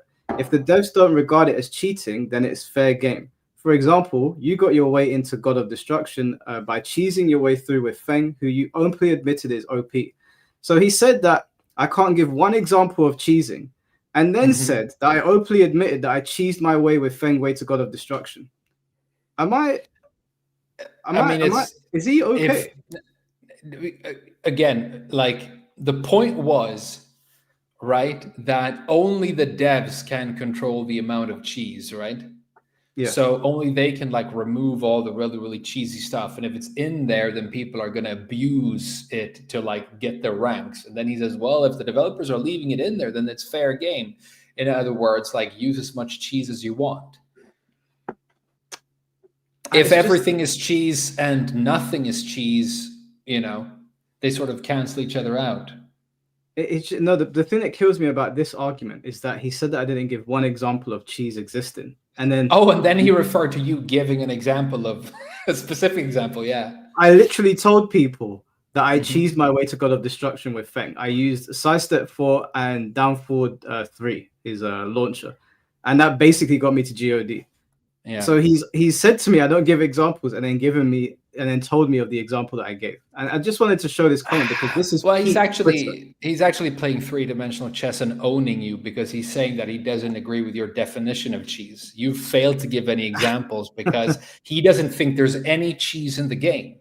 So it doesn't matter because the devs have left all this stuff in. So nothing is cheese, and that's why you can't give any examples because you're referring to something that doesn't exist in the first place. This guy is smarter than both of us. I see. That one, yeah, standard abuse, as they do on Twitter. Yeah. I wouldn't know, but it looks. People have been telling me to get a Twitter for like the longest time. I never have, but it seems lovely. To be honest with you, I would advise against it. If you'll say something, like for example, we're going to talk about Mary Zo in a bit, but I basically said that she's actually. Do you know what? I'll just show you because a lot of these comments are the same. A lot of them are just answering their own questions. I'll show you what I thought of Mary Zo. Now, bear in mind, yeah, that this Twitter page, everyone, says Mike Holl on it. This is not. I'm not saying that you have to think like me. I just give my opinions on what I think about characters. So I thought to myself, you know what? I'm not going to yap about it. This is my opinion on Mary Zo. And I've got to say, in all honesty, it's the biggest piece of dog shit that I have ever. And I've got to. Now that's all I said, and people got very upset. One guy said to me, "I shit you not, I've actually got it on here somewhere." He said to me, "Who are you to tell people what to feel in the game?" Now, I don't know about you, but I don't think I told anyone how to feel. No, I think you expressed your opinion specifically. Yeah. But if you get Twitter and you start expressing your opinions, Frame, they're gonna jump down your throat. They'll come for you specifically because they know who you are. It seems like this whole thing of takes on social media. It's kind of like warped the like understanding of like what an opinion is in the first place. Like, for example, if you like speak to somebody, you have somebody on the podcast after me who like believes certain things. You have now like platformed somebody who has certain beliefs, and now like you have to be responsible for everything they've ever said as well. Yeah. So like I hear this all the time. Like it's impossible to have a conversation about anything. I wanted to get your take on this as well. Like I'm friends with Shaiko, so it's not like a shot at Shaiko, but I wanted to get your take on this. I'm not gonna like say anything to like influence the chat or whatever. I saw this one, yeah. What does that mean when someone says that the hate is forced? What do they mean? I don't get it. Yeah, no, I was thinking about that today because this is one of the takes that I saw you like bring up that you wanted me to like look at, and I was like, honestly, I was thinking specifically about this. Like, why would you try to dislike something? Yeah. Like, why would you force yourself to express hate for something that you don't actually dislike? And I was like, would anybody do that? I think 14-year-olds would do it because something is like, oh, it's a girl and she's got the cooties and I want to like all the cool stuff because I'm not a homosex or whatever, you know? That's sort of like fucking schoolyard bullshit when you're a kid and you're like worried about like not liking the lame stuff because she's a girl and she's all feminine and I'm cool, you know? But like, I think the moment you turn like 17, there's no reason ever to like try and like express dislike for something that you don't genuinely dislike. I don't get it, you know?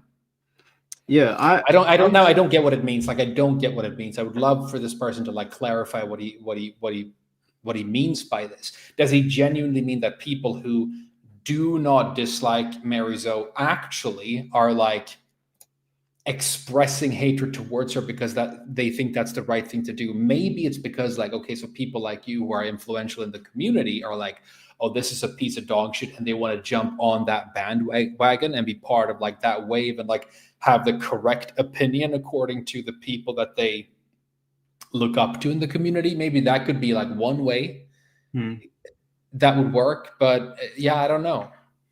Okay, I want to get your take on this one as well. This one's kind of similar to another one. When you see that, what comes to mind? Like, do you agree with? Do you kind of understand his sentiments? I'm better to see you complain about Yoshi 2 who's been doing this shit since forever. Okay, so I'm guessing the point is that Yoshimitsu has flea stance. Yeah. Where he stands on his sword, and so Miyazo standing on this pole is like the exact same thing. And if Yoshimitsu is like a legacy character who's been in the game since Tekken 1, and he's not a problem, this shouldn't be a problem either. But it's this thing where like you're probably talking about a person who doesn't have a very sophisticated understanding of what Tekken plays like, and probably hasn't played a lot of these like previous versions of Yoshi, right? Because Yoshi has had flea stance for the longest time, but he doesn't have like the 2-hit string into Fleece Stance, and then he has a guaranteed 50-50 mix-up from Fleece Stance with a -13 low that's homing, and then he like does a move from there with a string, and then he goes back into Fleece Stance, and he's 50-50 forcing the mix again. You know, a lot of characters have like weird and wacky stances with crush properties. I mean, Anna's Chaos of a Goose stances had like auto low parry for the longest time. The side jump that Miarizo can do, that's basically Feisty Rabbit from Lily, but people never really use Feisty Rabbit from Lily. It's like memes, right? It's never been like the cookie cutter way to play the game. I think that people who have played the game for longer and like don't like the way things are happening right now, they're going, oh, so she's going to like go into this stance. She's going to have all these mixes from the stance. It also has all of these built-in crush properties, which can give her like free opportunities or like unfair interactions on top of everything else it's doing. And so we're not referring specifically to the idea of a character standing on some sort of piece of equipment during a stance. That's not the thing. And then it's also like, okay, so Yoshimitsu's like a wacky ninja samurai, but he's like, you know, got all these like cool samurai outfits and he's got katanas. He isn't like, you know, some sort of spiritual lemur magician doing like Final Fantasy magic. So it like aesthetically, it's not the same thing either, right? Yeah, no, completely. I also wanted to, Small Wonder, thank you for the membership, bro. Gifting the membership, appreciate you. I wanted to get your stance on this because I saw this and I had a few things to say about it, but I just wanted to know what you think about this tweet. Yeah, so this is an argument that people have been making for as long as I've been playing Tekken. When you had like, and it became a bigger thing and a more common thing during Tekken 7, because Tekken 7 is when we really started to see very, very busted DLC characters like on release, right? Yeah. And so people reacted very dramatically to the overpowered DLC character. And then people were like, I mean, this is something that, you know, Main Man used to say as well about, I think it was Huarong back in the day. Like if we implemented him now, you would go crazy, right?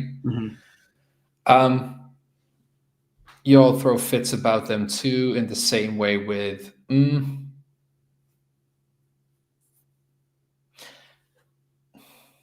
if you introduce the version of Huarong that is in Tekken 8 into Tekken 8 right now, yeah, he would be like problematic, overpowered bullshit. But he also like already is, right? And so is Elise, and so is Xiaoyu, and so is Yoshimitsu. That is the argument that I was making, and it seemed to be going over people's heads. If you introduce the Tekken 8 versions of all those characters, yes, people would be pissed. But if you introduced the historical versions of them, the ones that we weren't pissed at, people would not be pissed. Maybe Alyssa, because I remember people being pretty pissed when she showed up. People are like, because she's like, but that's because of aesthetic reasons. She's like an aesthetic departure from what people like in a big way. Yeah, exactly. Yeah, she's got chainsaws, she flies. Yeah. But it's not these characters specifically, it's what they have become.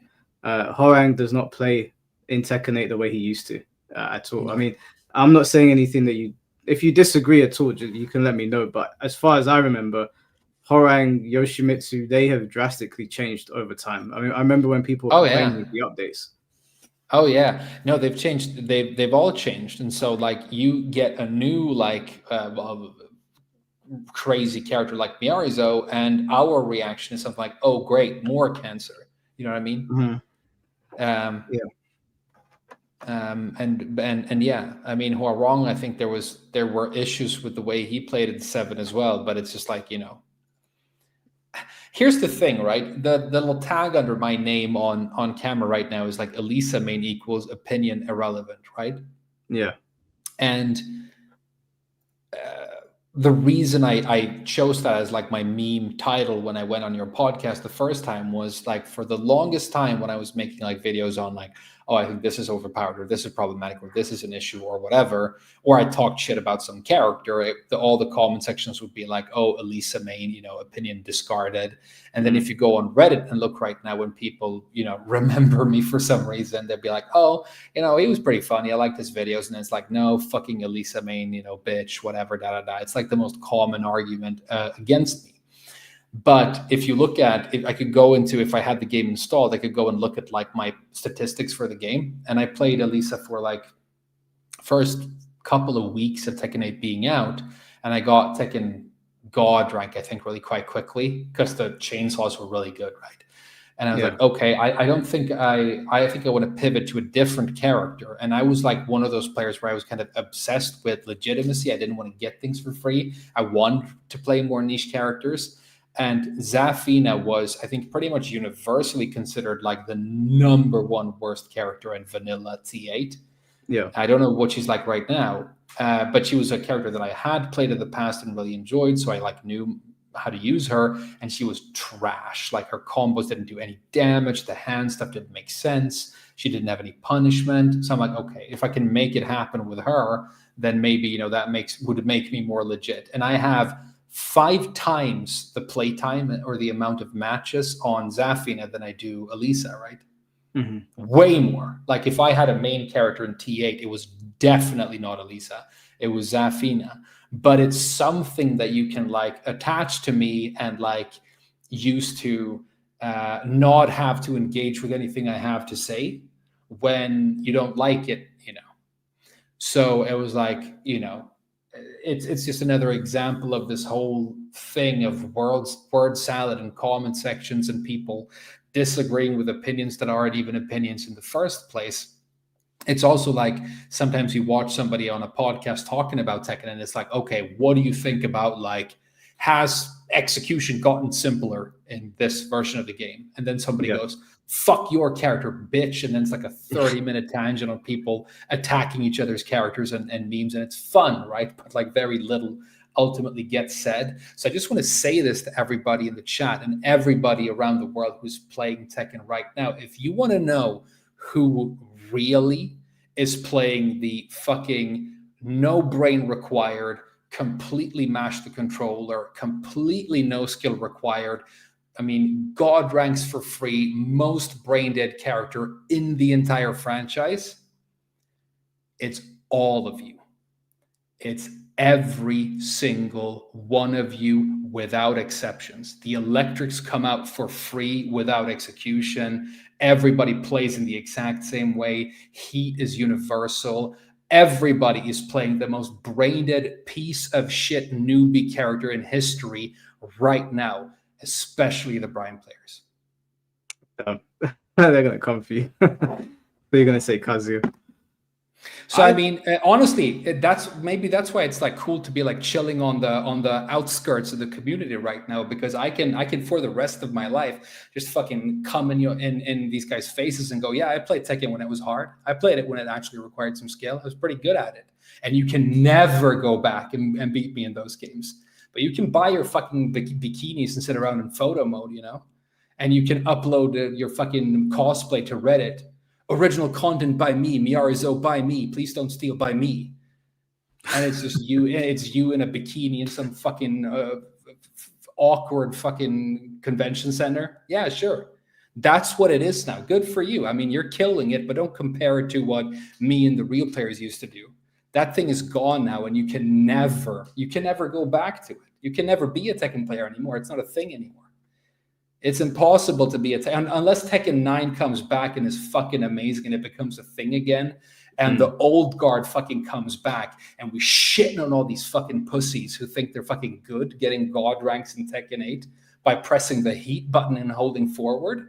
Maybe it will be like possible to become a Tekken player again, but for now the gates are permanently fucking closed, and unless you're on the inside, you're a fucking bitch forever and you're playing an easy game that's basically Fortnite. And fuck you in the ass. My KTO. Do you know my KTO? No. Oh, he said that this is a bad take completely. It's quite an old school player. I'd be interested to hear what. Yeah, I am personally. I haven't said it in so many words, but okay. To be fair though, before we hear his point, I'm only 50% right. Why are you trolling? Like, I mean what I said, but I only mean it to like about 50%. So, you know. If he's willing to bring the other 50% to the table, then we're equally right, and there's no need for us to have any sort of discussion here. We can just completely sit on the fence, like FDX, and chill. I know that people wanted to talk to you. I know that you're only here for 3 hours, and we got about an hour and a half left. Are you okay talking to people today? Sure, of course. No, not like definitely. Whatever you want to do, man. Awesome. Well, whilst we're waiting for people to come in, there was a comment that came up that I wanted to just read out. It was from Small Wonder. He said, "In Smash, the players dictate how the game is played. I am begging the Tekken community to start doing this. Don't use heat, don't use rage art, set the parameters, and refuse to play the Tekken 8 style." You literally can't do that. You cannot do that unless you go into a closed lobby and you do what I was doing, where you burn your heat at the beginning, then you fight. You literally can't do that in Tekken because Tekken has tied heat. It's not even a thing where I can use back 1+2 with Feng and just use his shoulder, and I choose when I want to use heat. If I use back 1+2 and it hits, I have to go into heat. I have no choice. The game forces it. So we've been asking Harada and the Tekken team, do what you want with Tekken. Turn it into whatever Shonen Jump anime you want to. That's fine. But just give us a classic mode where there's no rage art, there's no rage, there's no heat. And I would even be willing to deal with chip if it's too much work for them to fix. But you literally can't do it because Smash Brothers gives you the option. You can design a Smash Brothers match any way you want because there's like 100 options. So that's why people don't do it. And you can't expect people to play like that in ranked. Like if I'm trying to get God of Destruction, I'm going to use heat. I don't like it. I wish it wasn't there, but you've got it as well. So, and it's also tied to some of your favorite moves that exactly. You want to use. Like I would use this move all the time, even if it wasn't a heat engager. But now when I use it and I hit with it, I have to go into heat. I mean, I don't know. Smash players fuck children as well. Maybe we should start doing that in Tekken. No, but honestly, like maybe we should just like get fucking 12-year-olds into hotel rooms with vodka and finger their buttholes and then write longers about it, and maybe that'll fix Tekken 8.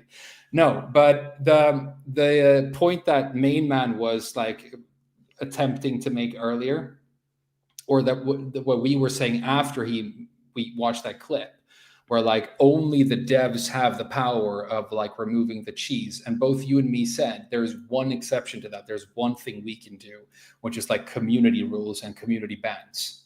And some fighting games do that. They're like, oh, this character is so busted and like has this broken thing that we can like remove them, and then the game's much better and kind of fine, and we can have tournaments in it. But one of the reasons it will never work is that all the big official tournaments are like run by Namco, right? And they're not going to say, oh, here's this version of the game that we make and we create and we just patched, by the way, but don't play these characters because we fucking failed to make them work and they're completely broken right now.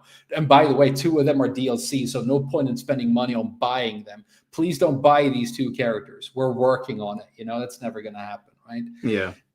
So I completely agree that some sort of mode where you could have like house rules or some sort of a mod that you can play when you play with your friends that would make the game better is not a bad idea. It's honestly like the only way to squeeze some interesting fun gameplay out of the game as it is right now.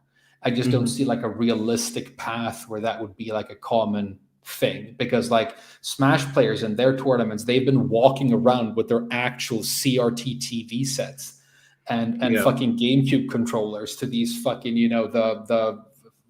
the storage behind the community center to run their tournaments, for decades, right? To make this happen no matter what. And so it's much more like guerrilla warfare when it comes to their tournaments, and they can do stuff like that more. But, I don't see it being realistic for Tekken. Yeah, it's not realistic at all. There's nothing that we can do unless Harada pulls the trigger. I mean, all I really want the Tekken team to do is release a collection and give it rollback or some sort of like good netcode, so we can just play Tag 2 online or Tekken 6. No, I agree, but nobody's gonna that would be cool, but it would never get numbers. That's the thing. Like I agree, it would be awesome, and I'd play it 4 times total. Mm. But fighting games like run on enthusiasm. The culture like churns on enthusiasm. That is why they have to drop a trailer or a new season or have a big offline event or something happening every few months, because people get excited and they want to play more and they get into it. And the more they get into it, the more they want to like play and get more stuff. Right. And so you're always going to have this, like, well, Melee being the big exception, I guess. Yeah. But people are always like mainly going to focus and want to play like the latest thing. The vast majority of everybody who plays Tekken are just going to be playing Tekken 8. And so, but they do it for MK and Street Fighter. Like they preserve their history. Tekken seems to be the only, well, Bandai Namco seems to be the only one out of the big three where they're like, they don't really want to go back and do a Soul Calibur collection or a Tekken, because Mortal Kombat and Street Fighter's done it. Marvel's got one. Their crossover games have them. I mean, it would be cool. Like, I'd love to have it. I'd love to be able to, like, you know, once a year play some Soul Calibur 3 with like the friends that I used to play with. That would be really cool. I might spend money on it. So I agree. And I also agree that there's a point to like trying to preserve the legacy and stuff. So I agree. It's just like, it's not a path forward for Tekken. It's just like it would be a cool product. Yeah. I can see people sending me messages. I'll put people in the corner a moment. Just read out these super chats. GG, thank you for the $2. Unforced Mary Zo hate. Twitter's algorithm pushes drama. Is that true? Is that a fact? People say that that's true. I don't think I've ever heard Elon say it, but I can definitely see how when I sign on, I see mad shit all the time that I've never looked up. So I can see that being a thing. But the Mary Zo drama, it's just people saying they don't like the character. That's not drama. Fair enough. And also, like, I can see it. Like, I don't know too much about Twitter, but I could see that being true. I mean, it might be true literally, that it's like the algorithm is programmed to like promote more controversial content. But it's you could draw that all the way back to like sensationalist news articles in the fucking 1930s, right? When something is like dramatic and really negative, it gets more attention, and algorithms on social media promote things that get more attention and more interactions. So even if they don't like intentionally push the most dramatically negative stuff, that's going to bubble to the top anyway, sort of. Yeah. Yeah, no. 100%. Like, oh my God, Miyarizo, she has awesome moves and I like her tits. That's like, okay, 2 likes. And then it's like, Miyarizo is problematic because XYZ. And, you know, and they make a political point, you know, on top of it. And then everybody's like fucking mad and calling them, you know, stupid. And it becomes the whole thing, right? Terrence, thank you for the $5. It makes sense that Harada would be bringing Ogre back into the mix. Rumor that he's retiring after Tekken 9 and he started with Tekken 3 full circle. Yeah, but he brought him back as a little girl. So it's no good. Like, I get that we've got another Ogre now. It's a benevolent Ogre, but it's not. It's just. Correct me if I'm wrong, but people were asking for Ancient Ogre. No one was asking for this girl. And you could have made an Ogre from Madagascar still. Like, you could have done that. I don't know, man. Like Frame said, like, we're being phased out, and this girl appeals to the cosplay community. There's going to be loads of items that you can put on her. People are very enthusiastic over a character model. I'm gonna check while you speak just how much Miyarizo Rule 34 already exists. Like, when did she release? Like today, right? Today or yesterday, I can't remember one of them. It's a different. Because... Yeah, I know it's a different Ogre, but listen, Miyarizo is that what they did is they built the character and they were like, it's kind of not interesting. Do you know what will make her interesting? Slap the Ogre lore onto her. It's almost disconnected. If you remove the Ogre lore from Miyarizo, not much changes. No, I mean it's completely token. She's the token Ogre completely. There's no connection. Because like I was thinking, does she have any of Ancient Ogre's moves? But then again, like Ancient Ogre, his thing was that he had everybody else's moves, right? Yeah. Like he didn't have any original moves really. So it's like how could he be Ogre? I mean, at least give her the hat and there's something. So this is what I was saying to people, because they were like, someone was saying to me, "Oh, you don't know what you're talking about because you're a fan of Ogre," and I was like, But Ogre literally was just using martial arts. The only time you saw Ogre do a psychic attack was when he grabbed you, and at that point, no one cares because you're already in a grab animation. So whatever you do after the 1+2, I don't really care as long as you're not like doing something that's broken in the system. But people were like, "Oh, you like Ogre?" And I'm like, "Yeah, Ogre. I'm not talking about true Ogre. I don't want true Ogre in the game. If he's a boss character, that would be fun, but I don't want true Ogre there. No one's asking for true Ogre." But all these people that are like, "Oh, Mike, you like these characters and that characters," I'm like, "You didn't play Tekken. You never played Tekken. You don't probably even know who Ancient Ogre was before Tekken 8 showed you that 1/8 second of him." Yeah. No, I mean, and also the fact that she is now somehow Ogre means that you don't, or Ancient Ogre means that you don't get Ogre. You don't get that character now, right? It's horrible. Like, imagine if they release like the 16-year-old girl from, you know, this country, and she has all these moves, and like nothing has anything to do with Miguel at all. She's not Spanish. She doesn't have his move list. She doesn't have like any connection to him in the lore at all. And then at the end of the trailer, they just go, "Oh, it's Barbara from Wisconsin," and these are all her moves. And then at the end, they're like, "Oh, by the way, Barbara's Miguel." Yeah. Which means that real Miguel is never going to show up. So you get zero Miguelness, but you also confirmed never get Miguel, right? So of course you're going to be, like, if you're a fan of the original character, of course you're going to be upset because it's like it's a slap in the face. Yeah. What was the next one? Spicy Punk Rocker. Thank you for the $5. By his logic, though, that's wrong since people still play Super Smash Bros. Melee on GameCube heavily today in competitive scene, with only latest games being featured. No, but I think Smash Brothers is, or Melee specifically, is the anomaly. Yeah, is a complete anomaly. The reason it's like competitively interesting is like because it's kind of janky and weirdly made. And the people who play it now, I think for the most part, are people who have like been playing it the whole time, more or less. I mean, I guess because there's always been a scene there, more people have joined that scene. But that doesn't happen with any other fighting game. And you're also talking about a game that is so like fringe and different in terms of fighting game that I don't really think it fits into the genre really. It's a platform fighter. I mean, it's.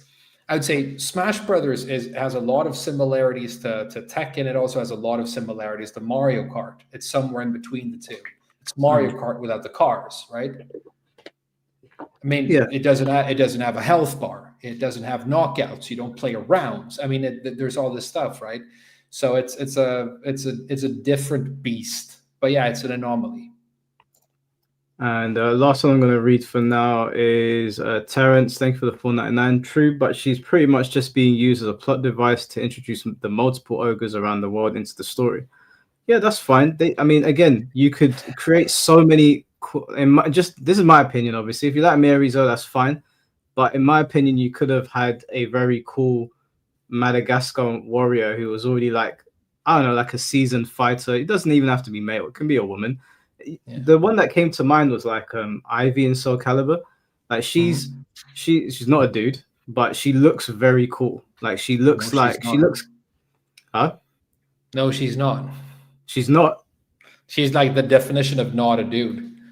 Yeah, exactly. And she looks convincing as a fighter. Like when I look at Miyamoto, I'm like, you can't sell me on her fighting Kazuya. It looks too silly, but you can sell me on Ivy fighting her dad. So I don't know. It's for me, like I agree. I mean, you could take that exact character, like that visual look, and remove a bunch of the weird magical stuff, and then just have her do like just traditional martial arts, and I think you would see a completely different response. People would be both playing her and jerking off. like you don't have to choose. But now I think we're mainly gonna have people making art and jerking off and like playing her in green ranks, if that's still a thing. But you know what I mean? But I think it's the legacy players and the committed players are going to struggle to engage with it because most of them like, sweaty boys who like grunt and stuff. It's just the way it goes. Some JoJo's representation. All right, I'm gonna start bringing people onto the call. So the first person is Moonsault Slayer. Oh damn! I don't think I've actually ever talked to you live, dude. Hi. How's it going? I'm a big fan of the Frame Whisper. I used to watch your Thanks, man. content in the Tekken 7 era. Okay, first off, this is a completely off-topic question. Why did you pick Eliza? Oh, the vampire, not Yeah. Eliza. Yeah. Honestly, I saw somebody did a combo video with her that just looked so fucking cool, and I didn't understand like any of it because she was so different. And I'm like, and it was specific. I remember the exact move that put me onto her because she had an EX version of her fireball because she had the ground traveling fireball like Geese. But the EX version of her fireball, she threw one down on the ground and then she threw another into it, and they both traveled forward. And it had this like really cool fluid animation that just looked awesome. So I was like, damn, I wanted to do something that cool. And then you start playing her and she's like really fucking different and hard. So that became like a thing of like, oh, I want to try and like learn how to do these things. And then I also have this thing since I was a kid where I'm really into vampires. I know it's cringe, but like I've always like, if there's a vampire, I usually pick the vampire character because I've always loved vampires.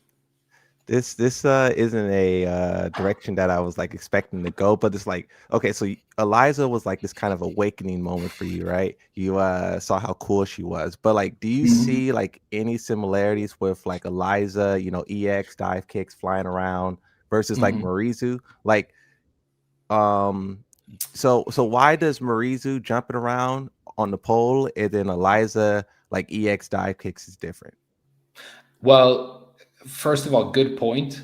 Like I honestly don't have as much of an issue with the lasers and jumping around as a lot of other people. I'm just trying to like interpret why a lot of the legacy players don't respond to that sort of thing.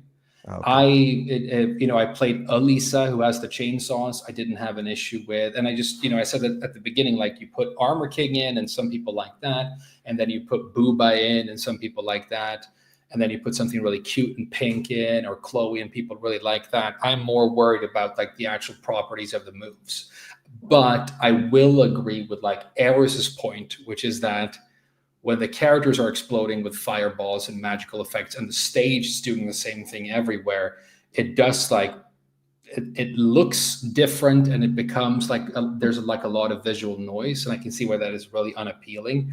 But I personally don't have like a huge issue with the really silly, like magical, fantastical characters being in there, as long as we have other styles of character as well. I'm more concerned with like, what properties do they have for their moves and how do they actually play? And so the example I always go back to is like, I used to say that I hate the idea of zoning in fighting games. Like, I fucking hate the idea of like a character's the strategy or the gameplay philosophy of a character is that they're going to stay over here and try and like not fight at close range. That's wait, but isn't that like turtling? Like turtling Yoshimitsu? Well, you could turtle at close range. You could turtle at close range. You could turtle by moving evasively. You could turtle by blocking a lot.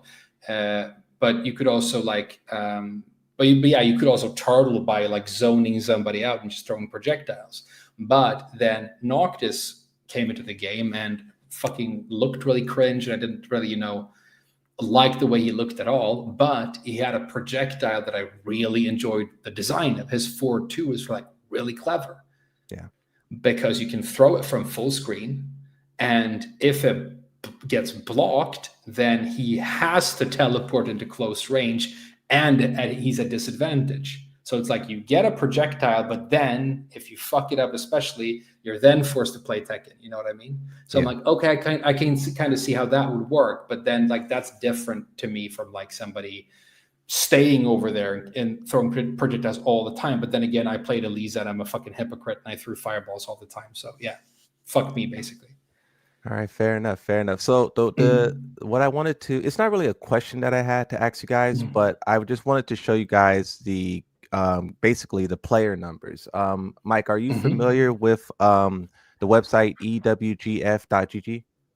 I've seen you talk about it on your YouTube channel a couple of times. So I don't know if you could bring up the website. If not, I sent you a image. Yeah, so this is the active weekly time of Tekken 8. the whole lifespan. And I edited the picture. The first green line you see is release. It's release Eddie, so you can see the player base went up a little bit, and you can see the red after is Lydia, the blue is Heihachi, the first orange is Clive, the second red is Anna, and then the sideways orange is Fakram. I don't remember exactly where he dropped, but it was somewhere in there. Purple Armor King, and then the blue at the end is Marisu. So the actual numbers for this game is at the start with Eddie was 300,000 weekly players. It dropped to 247,000 with Lydia, and then with Heihachi it was 222,000, Clive 205,000. But the low points of Tekken 8, like when the DLC doesn't drop, was 170,000, right?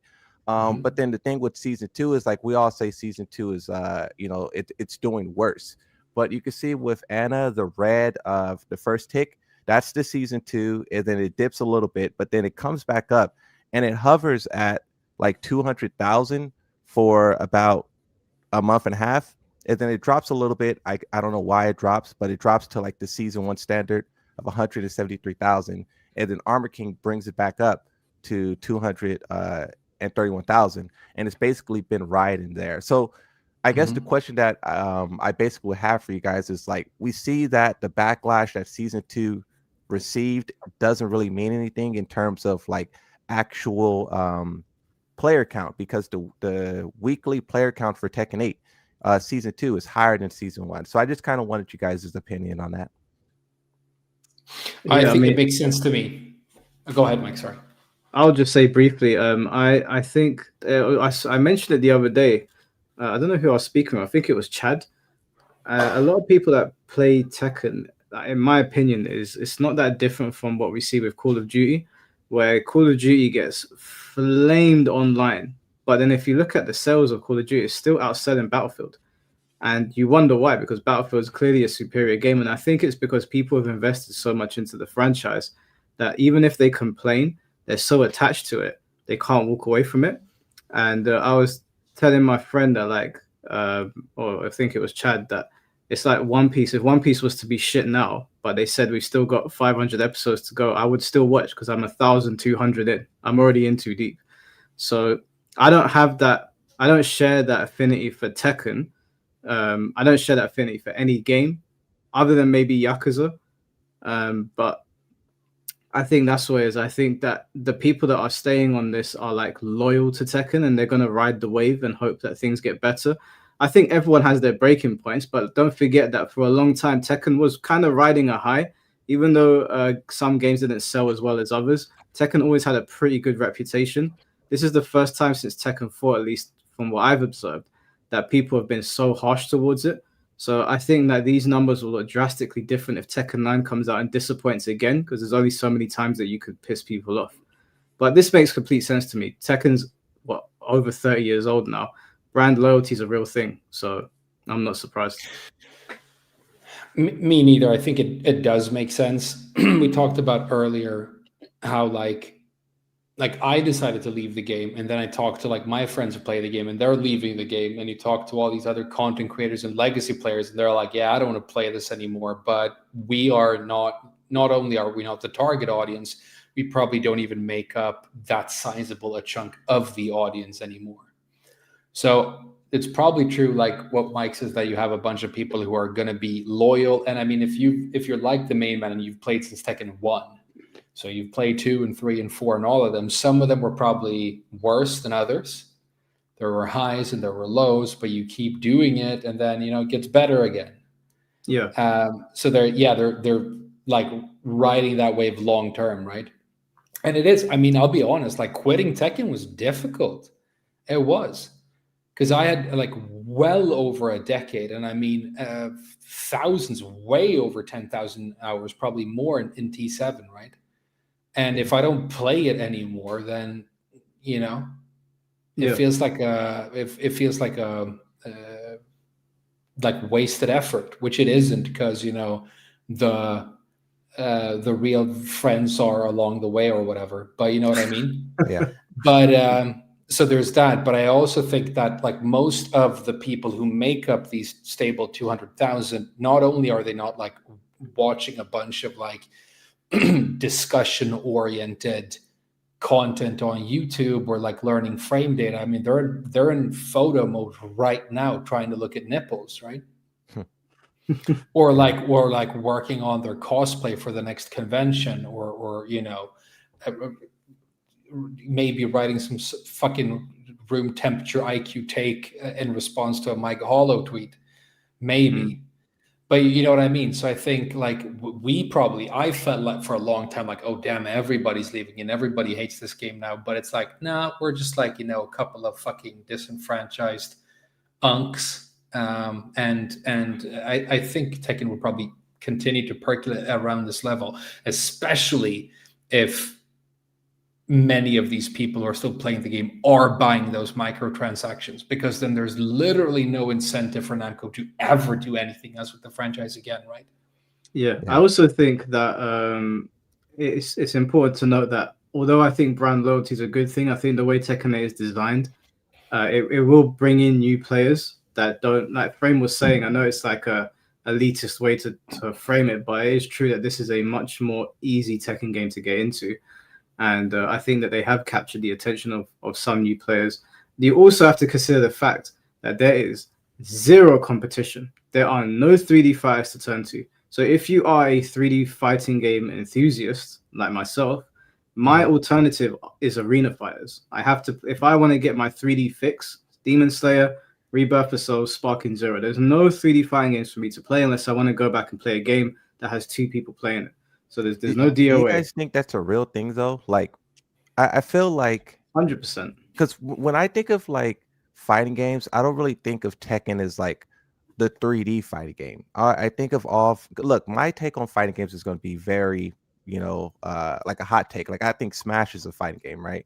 But it's like when you guys say that Tekken is thriving because there's no 3D competition, I just don't know if other like casual, I don't know if Call of Duty players see it that way. Like, oh, there's not that many 3D fighting games, or like Fortnite players. Like they probably just see it all as like fighting games. Like if you think back to 2022 when Jeff Keighley he put Sifu as a fighting game. Like I don't think that once you step out of like the fighting game genre community, the players, I think everyone just looks at so many different things as a fighting game. And I'm just saying that I don't think Tekken 8 is succeeding because like Virtual Fighter or DOA isn't out. I think that if those games were out, they probably would, players would play both, I think.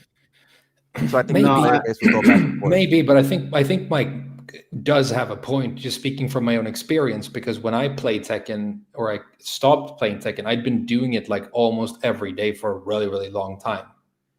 So it's like, now what am I going to do? And I realized that like fighting games do some very specific things. So first of all, I don't have to play on a team ever, which I never want to do. Like I'm never going to get into MOBAs or whatever, because although I like playing multiplayer, I want it to always be 1 versus 1.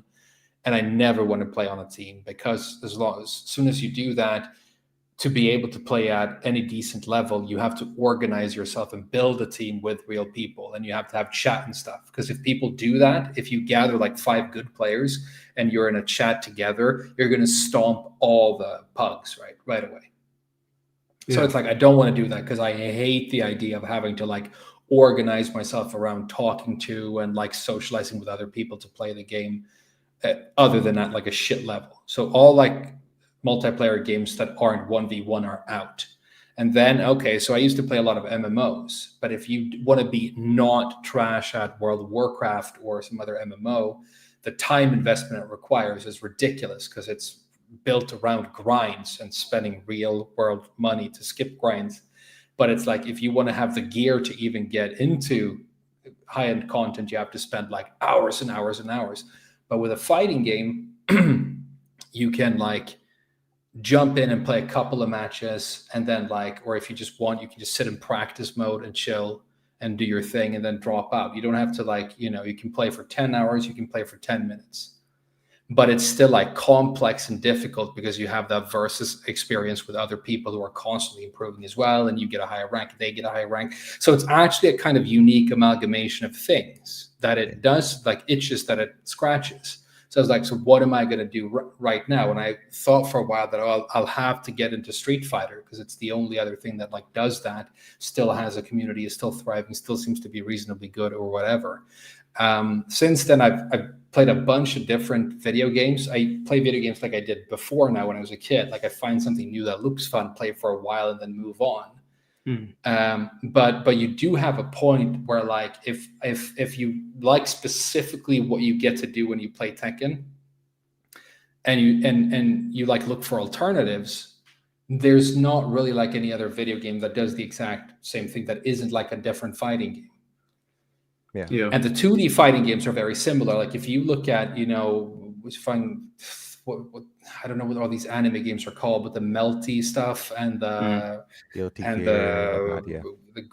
big blue whatever and stuff, they are like mechanically very similar to Street Fighter, at least superficially to me. And like Guilty Conscience or whatever it's called, right? These 2D games, they share a lot of like similarities, right? And like, so this is like Street Fighter, but with this twist. But Tekken is also like very unique. So like you could be a high level Tekken player, and then you get into 2D and you suck ass because you don't know anything. You don't do fireballs in these combos, and you don't play charge characters and stuff like that. So I do think you have a point. Like, where are these like people who have been playing Tekken for too long? Where are they going to go? My suggestion is outside, but I think you have a point. Yeah. The only thing I disagree. I don't disagree with what Moon's sort of saying. I think that some people in the chat are like misconstruing. I'm not saying that is why Tekken is succeeding. I just think it's a component of it. Because if I look at myself and my group of friends, we sort of float between fighting games, but we primarily float between 3D. We used to float between 3D fighting games, so it would be DOA occasionally, but mainly Soul Calibur. And Soul Calibur's kind of gone away now, and so we turned to Tekken. And so if I'm just looking at myself and wondering how many other, because I wouldn't consider myself hardcore of any game. Like I casually get into something, I get good at it, but I wouldn't say I'm like playing at a pro level or anything like that. But if I even look at the anime space, it happened with Rebirth of Souls, Demon Slayer, and Sparking Zero. Those player bases all share players, and some players have not moved back over to the other game. Like I never moved over to Demon Slayer. A lot of the people that were playing with me on Rebirth of Souls left, and they stayed on Demon Slayer. So I don't think it's why Tekken is succeeding, but I definitely think there being no competition in the 3D traditional fighting game space definitely helps it. I don't know how much it helps it, but it does help. But do you think that's because there are like more transferable skills between those games? Yeah, I think there's more transferable skills. I have an easier time playing 3D fighting games, I think, because of Tekken, than I do going over to a game where they've carved part of the playing field and now I'm just walking back and forth. The jumping at me, I get it because I've played 2D fighting games long enough now, but I think it's a more difficult time for me to deal with somebody who's jumping all over the place, whereas I'm used to somebody just walking on like a 8-way run system. Yeah. Oh, I agree. I just think that, because I also think that Tekken 8 needs to improve in a lot of ways, right? Stance this, pressure that, plus frames that. But you know, when you see like numbers and you see the numbers is like going up or the numbers is stronger, it just makes you think differently. Like, how big of an impact are we making, right? When the developers say we want to do this, or the developers say, oh, we're sorry we did that, and then you see the numbers are insane, like that's really what they're gonna listen to. So it's like it's just like I don't know. I just wonder, with the success of season 2 plus the backlash, what will season 3 look like? You know, so that's why I just brought the numbers for you guys, so you guys can also like. You know. I mean, ideally, they can do a season or not a season. Really, what they want. Okay, so like I think it shakes down like this. Ultimately, the most efficient way from the developer standpoint of making a live service game is to put in as little effort as possible and charge as much as possible for it. And if you think about it this way, okay, so if Lydia has a bikini top as one of her default costumes in one of these games, there's the Lydia black Olympic Polish prime minister bikini top where you can kind of see the nips. How much does that one piece of content make up of the totality of all the code that makes up a Tekken game? It's like 0.001% of the entire game is made up of that like one bikini top, right? Yeah. But in Tekken 8 in the shop, you can charge like $8 for it. That is more than 1/10 of the total price of the entire base product. So the amount of effort that you have to put in to make like a specific cosmetic item, the profit margin on one of those bikini tops is like astronomical. It's like profit margins that you see on like almost no other product in history. It's crazy. It's a fraction of a fraction of a fraction of the effort that goes into creating, the entire game. But you pay like a lot. Thousands of people pay more than like 10% of what the entire thing costs. So I don't know if there's going to be a season 3 or not going to be a season 3, or whether or not they're going to make another game or whatever. But whatever shape or name they choose to like put on it, it's going to ultimately be, as long as people are buying the microtransactions, keep putting out minimal effort content with like certain intervals for as long as possible. And you can call it season 3 or you could call it Tekken 8 or whatever, but it's just like it's just not viable for them to focus on like gameplay anymore. Yeah. Because you can't charge for, and I mean the balance patches when they come out, like when season 3 comes out and there are sweeping gameplay changes, for the whole cast, that's a free update. Yeah. It's least profitable thing they could ever do, right? What do you think about them doing this? I know you said you don't like story, that's not like what you're big on, but like what do you think about Tekken 8 doing? Just before you ask the question, did we answer your question? Because Mike ATL sent in this super chat. Thank you. And he said we haven't addressed why it would have increased from season 1 to season 2. Well, that wasn't necessary. I was just asking for like a general like idea, because I don't know if like Frame ever seen it, and I don't know if you ever seen it. But like if you guys want to answer his question, you can. I was just I look at the numbers. I look at Steam charts, so I'm looking specifically at PC. Yeah. And it has had like a steady decline every month since release. It has a spike every time there's a new character. It's averaging 5,000 players on Steam, and it's peaking at 9,000 now because we just had a new character release. But those numbers are very different from what we're seeing here. So, I can't really comment. I don't know what's true. This one is weekly. So like when you look at Steam, right? Steam is like the peak for that day and how many people is playing like at that time. On the same website as well, you can see and I'll try to take a screenshot real quick. You can see the breakdown as well. So look, I didn't mean to do that. Is this accurate? Because the numbers are not adding up when you look at Steam, and then you look at the fact, because Tekken was at one point, I know it hasn't been for a long time, but it was at one point one of the highest selling PlayStation games, and it just fell off the face of the map. So are these numbers accurate? Yeah, so it says daily players, but I spoke with the guy who made the website, and it's supposed to say weekly. It's not daily, it's weekly. So over like the week, 240,000 individual people play the game. He said the only way you would have to like duplicate a number is like you have multiple consoles.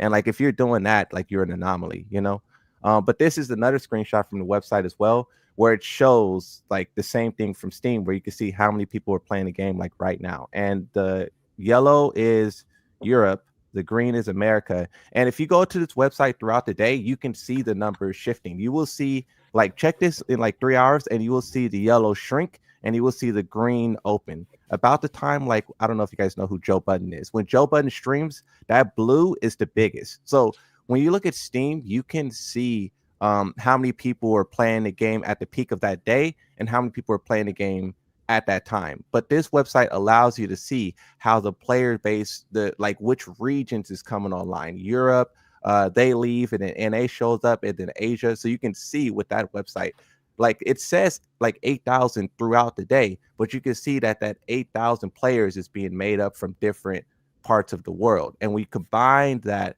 into a week. That's where you get the 200,000 people. Okay.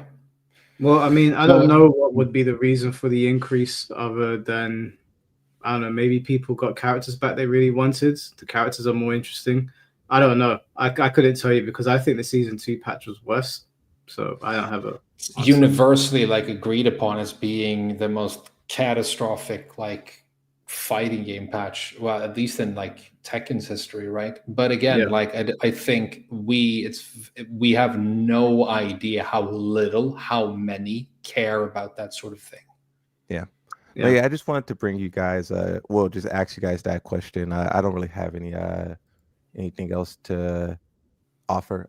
Thank you for your work, Frame Whisper. Thank you for your work, Mike Hollow. But yeah, that's pretty much all I have. Thank you. Appreciate it, bro. Okay, thank you. Bye. All right, let's get the next person in here, which is GGB. Can you hear us? Can you hear me? Am I Yeah, we coming can in hear you, man. sideways? Yeah, you're Am I sideways, coming bro. in? Yeah, okay. It's my camera. All right. So what's up, Mike? What's up, Frame? How you doing, man? I'm doing okay. I've written down my comment just to get through this smoothly. In order to be respectful of Frame's time and as someone who advocates for Mike to get a countdown timer for these calls, I just got one open-ended topic to bring up that I hope can be like a podcast episode later. The question is, what's your take on the state of fighting games in 2025? And do you think the FGC as it is now will stick around for another generation of game consoles in terms of a Street Fighter 7 or Tekken 9? Do you want to answer first? Oh, okay, I'll answer then. Like, the state of fighting games in 2025. It's been absolutely shambolic, if you ask me. If you just look at the Game Awards, we've got 2 collections that have been nominated. A game that came out in 2005 and has been reworked a bunch of times. We've got a beta in there, a game that's not even actually out yet. It's in beta. And the only actual fighting game on there, everyone hates because of the Saudis' involvement in it. And then if you look at the way those games released, a lot of our games released broken. I think Tekken, to its credit, was the only one that didn't release broken. All the problems came after. But even on the anime side of things for fighting games, because I play anime fighting games, it's been a mess. We've launched games without lobbies, which is insane on a fighting game, and we've had the community justifying it, saying that we're crybabies for bringing it up. Will the FGC be here in 10 years? Yeah, I think it'll be here, but it'll probably just look very different like it does right now. The FGC that I grew up in doesn't look like the one that I'm in now, and there's definitely things that are better today than they were back in the day. There's definitely things that are worse, but yeah, it will be here. We can only go up from here. There's no way we can have a repeat of this year. So I think it's been pretty disastrous. Now, I did say since it's like an open-ended topic and it's an open-ended topic sort of thing, there's a lot of directions I could take in that. But the one that comes to mind is how just how the mindset and the players has shifted in terms of what they're okay with, and I guess that's something that's been on my mind as someone who's been around since the Tekken 6 era, as far as how players will often go with the whole thing of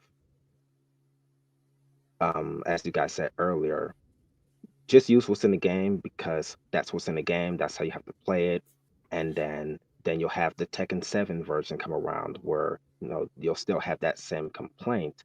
I mean, you'll still have that same thing that people say without really giving an objective analysis as to whether or not the game was like good. We never.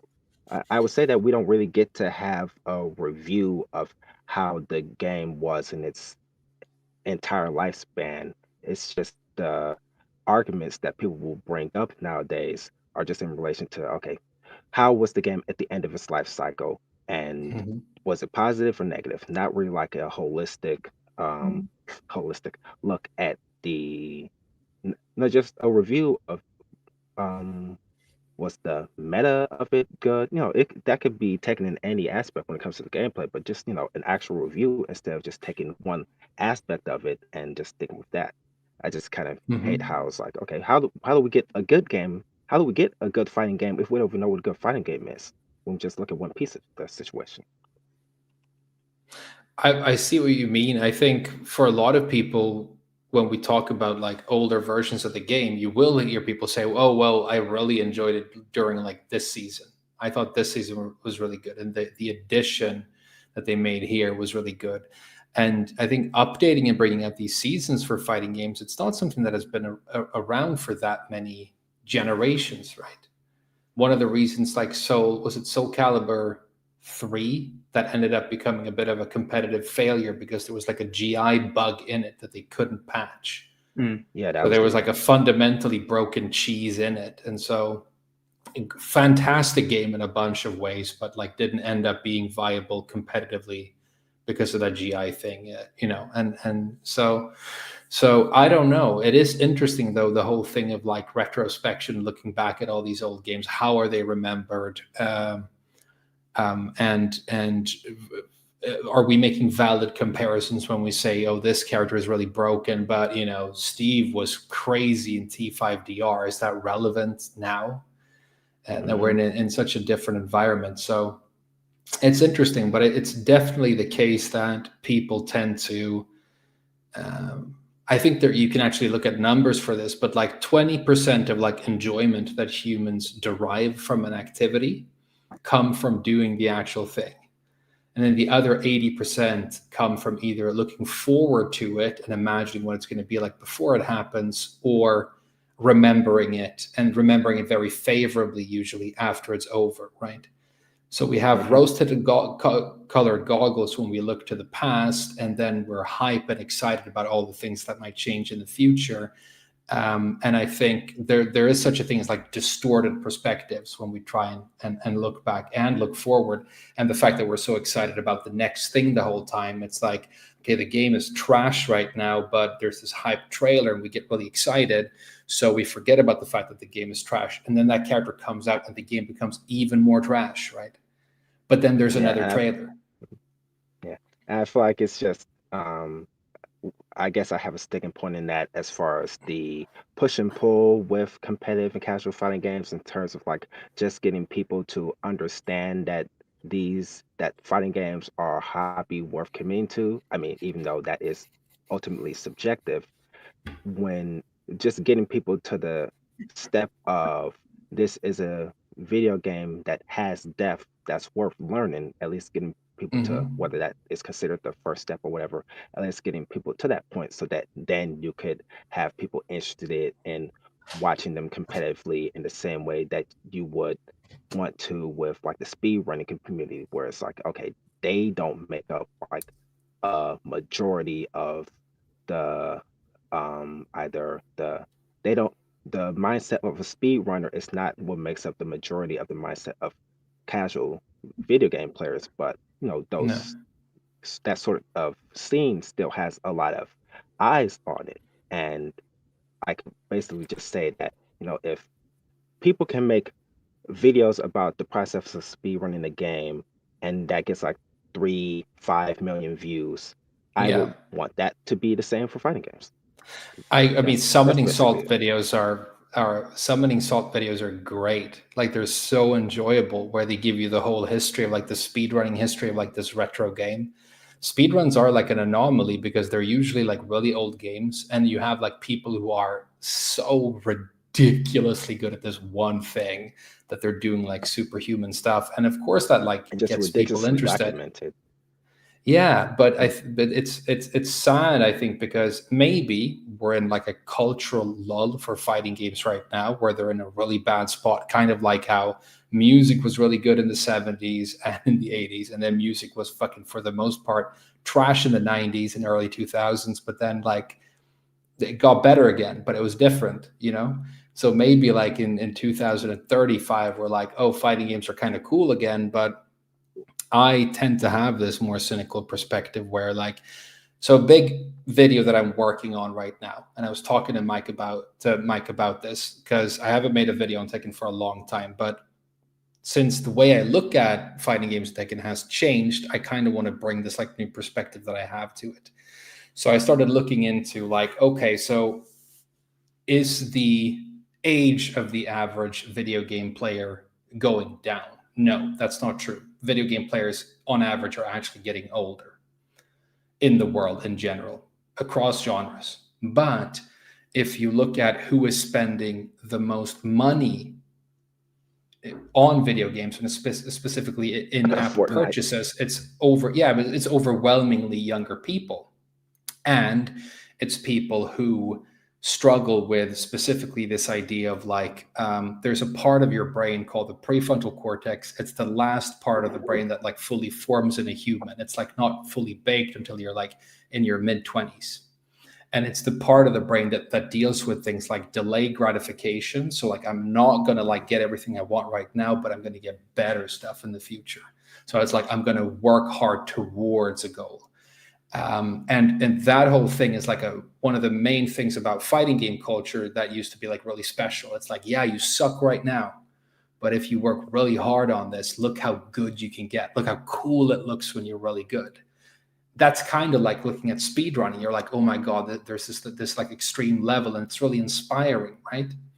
But I think because the younger players and people who are not necessarily as good at delaying gratification, this goes into like, for example, if you have ADHD, it's an issue with exactly that part of the brain.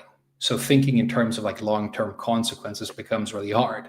So I started looking into this, and it's heartbreaking because you can go to like a forum for people who struggle with attention deficit disorder, and they're like, I can't stop like spending money in these apps. I can't stop buying these microtransactions because it's like, even though I know I'm not supposed to, like, what do I do? Like, it doesn't like compute, I can't stop. It's like addictive.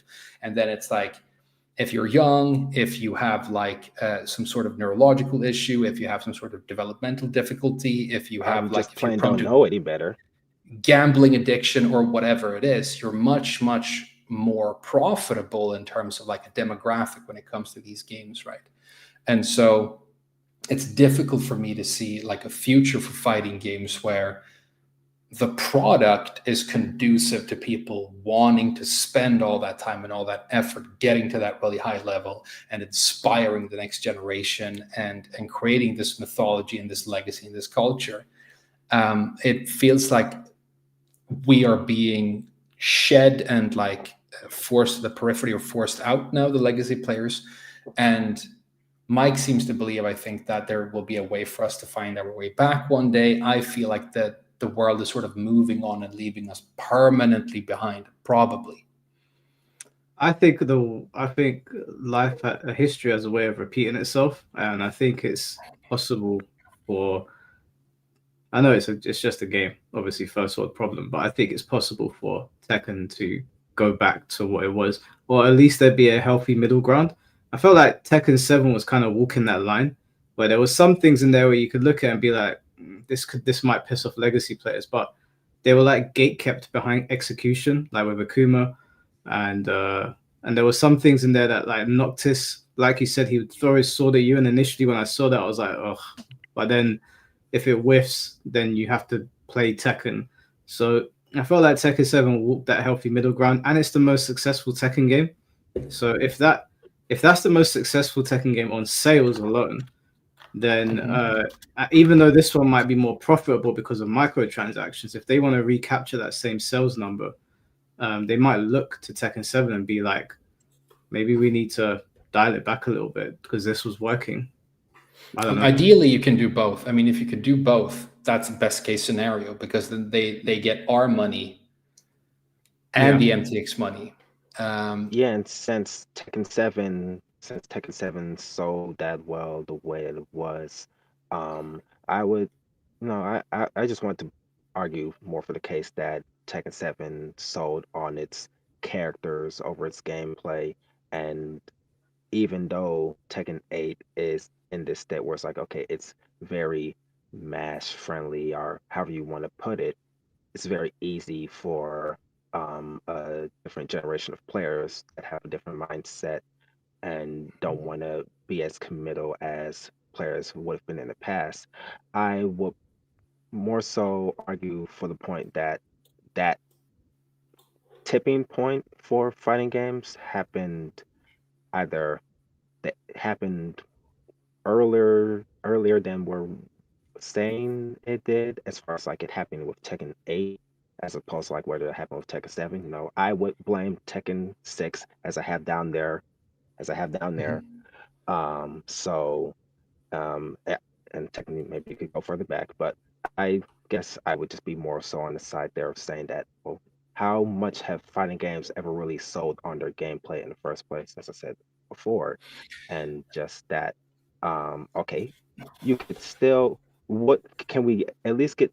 Can we have the middle ground be where it's like, okay, we have people on the staff who make a gameplay system that is sound, so you know it has the casual appeal to get people in, but then you know whatever the easy gimmicky BS is that gets people into the game, that surface level, you know, like have that stuff be easy to do, but also easily punishable, so that you can have a bunch of players like Green Rank duking it out amongst themselves, and then you know the actual game is hidden or hidden or revealed behind a little bit of commitment. It doesn't have, even if it's not a ton, at least you know just I guess as I said, gate kept. At least if you know we can have stuff like the long ass rage arts or the meter mechanics, however you want to spin it, as long as that stuff is easily counterable by people that have a brain, then that's a way for people, that's a way for the devs to have their cake and eat it too. Get their sales, get their day Yeah. one sale, and boom, do whatever you actually want to do and make a actually good product after that. That's the way I would put it. Yeah, I think you have a point, because it's like people probably get into a game initially for more superficial reasons, like a good trailer or like a cool character, but they probably stay long term for the gameplay. Because like even though I used to say that I thought Tekken 7 was really bad, I mean I played it for 10 years. Tekken 8 alienated me in 3 months. But on the other hand, I have this old friend of mine who's like a massive stoner. Like he smokes a lot of weed all day, and like more power to him, right? But his thing is like his favorite video game is Hearthstone, which is this like turn-based card game, right? Because Which it's is got a another form cozy, of weed, but you know. yeah, pretty much. But it's like a cozy atmosphere. It's got some music. It's turn-based, so you can like fall asleep in the middle of it and nothing happens. It's based And on League, he's, right? I mean, he's not trying. It's based on World of Warcraft. So, and he's Well, not trying to like compete in it or get really good. He's just been sitting for like 10 years and he's just clicking these pretty cards and they make little sounds. And then, you know, he fucking goes and does a bong rep and comes back and clicks some more and eats some snacks. And he's like not trying to like do anything difficult or be really engaged. And then they release like the new cool cars and he buys them all for like a little bit too much money, probably more than he should spend on that. And he's been like doing that for many, many, many years. So you have, because I talked about this, I'm looking into like, I'm trying to get like actual scientific like papers on what's happening with microtransactions in games and stuff. And there are plenty of games out there right now. It's actually kind of crazy where you have young people who are interacting exclusively with the store in a video game. In other words, you have a video game that you can play, and then it has like a store where you can buy stuff. But you have players who are so like addicted to like the dopamine mechanisms of like buying stuff in the store and getting the new things that they will only interact with the parts of the interface where they can buy things and collect things, and they never touch the gameplay at all. So, Yeah, I mean, crazy. we had some numbers from Moonsault earlier. So the question becomes like, okay, are more and more people like that getting into fighting games. Is that why we have a photo mode right now where you can sit around and make like cool wallpapers how many of our fighting game instead of players are playing Tekken matches? players? Yeah, exactly. Like how many of us are like, oh, I really can't wait for the new battle pass so I can unlock all the stuff, and then I'm done for the month and I wait for the next battle pass, you know? Or are those like a fringe tiny part of the community, and the majority are still interested in playing matches against other people? It's very difficult to say. You just want these numbers because it would be delicious and you could make more accurate predictions about what's going to happen in the future. But if I had to guess, if you're on the development side, you're like, oh, this is the trend. This is how we make more money. And we can't admit that we don't care about these old boomers like hating on our game. We can't say, fuck you. So what do? We don't address them at all. Yeah, that's what's happening. We're not going to fix cheating or whatever. So we just but people who don't even care about cheating, we can tweet and say, oh, we're going to fix everything. We're going to fix everything. And then we never talk about it again and we do nothing. Mm-hmm.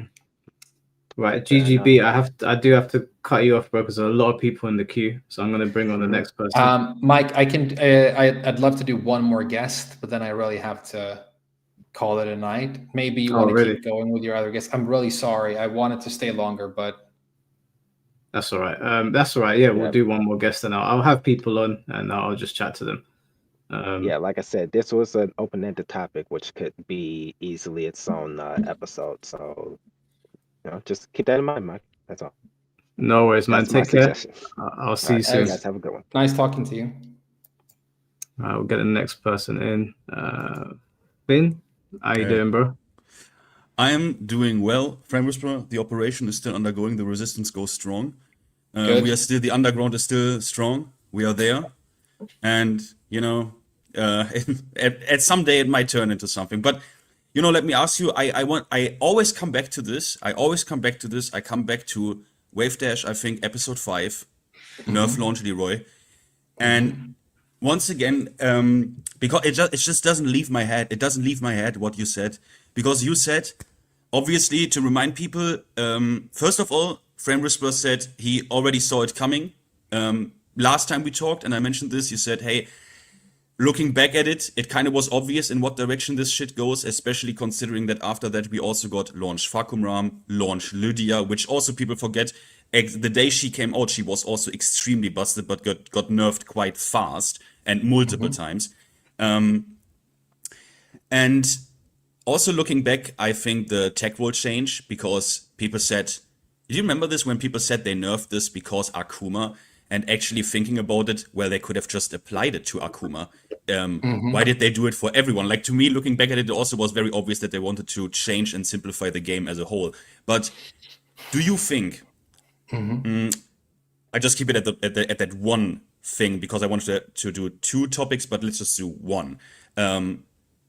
Looking back at that time where Launch Leroy came out, they sacrificed the competitive integrity of their own game for this DLC character. We already had the tournament, 7 Leroys, the cup noodles on the screen, all that good shit.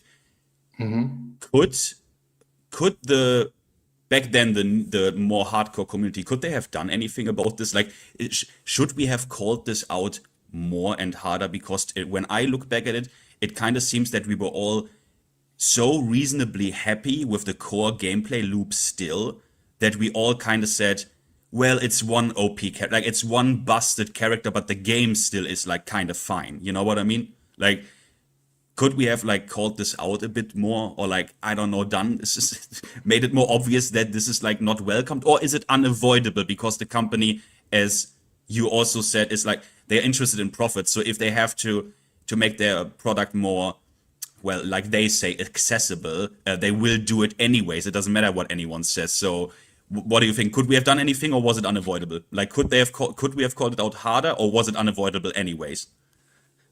It's a really good question. It's interesting, yeah, because being upset about it early was much more fringe than it is right now. Now it's like a mainstream thing to clown on Tekken 8 being bad and the balance being bad.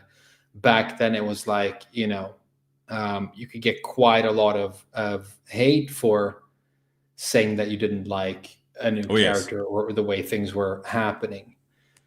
It's very difficult for the Tekken community to get any clear communication from Namco on anything. And it's even harder for us to express that we want actual, like physical, so to speak, gameplay changes and then having any of them happen. The only times we see them react to or acknowledge us in any real way is when there is like some sort of massive backlash or controversy where they kind of feel like they have to say something. The only example I can think of them making like of rolling back a change because of like massive backlash would The be homing like hell sweeps. the homing hell sweep. Yeah, people are already writing it in the chat, right? But that's like one example of that ever happening. But then you have like the cheating thing is interesting, right? Because it's like obviously super detrimental. People are very, very upset about it, becoming more and more aware of what a big issue it is. And it was already a big issue in 7. The main issue with, or the reason they couldn't fix it in 7, we've talked about this before, but it was like because of how they has the local save data and everything.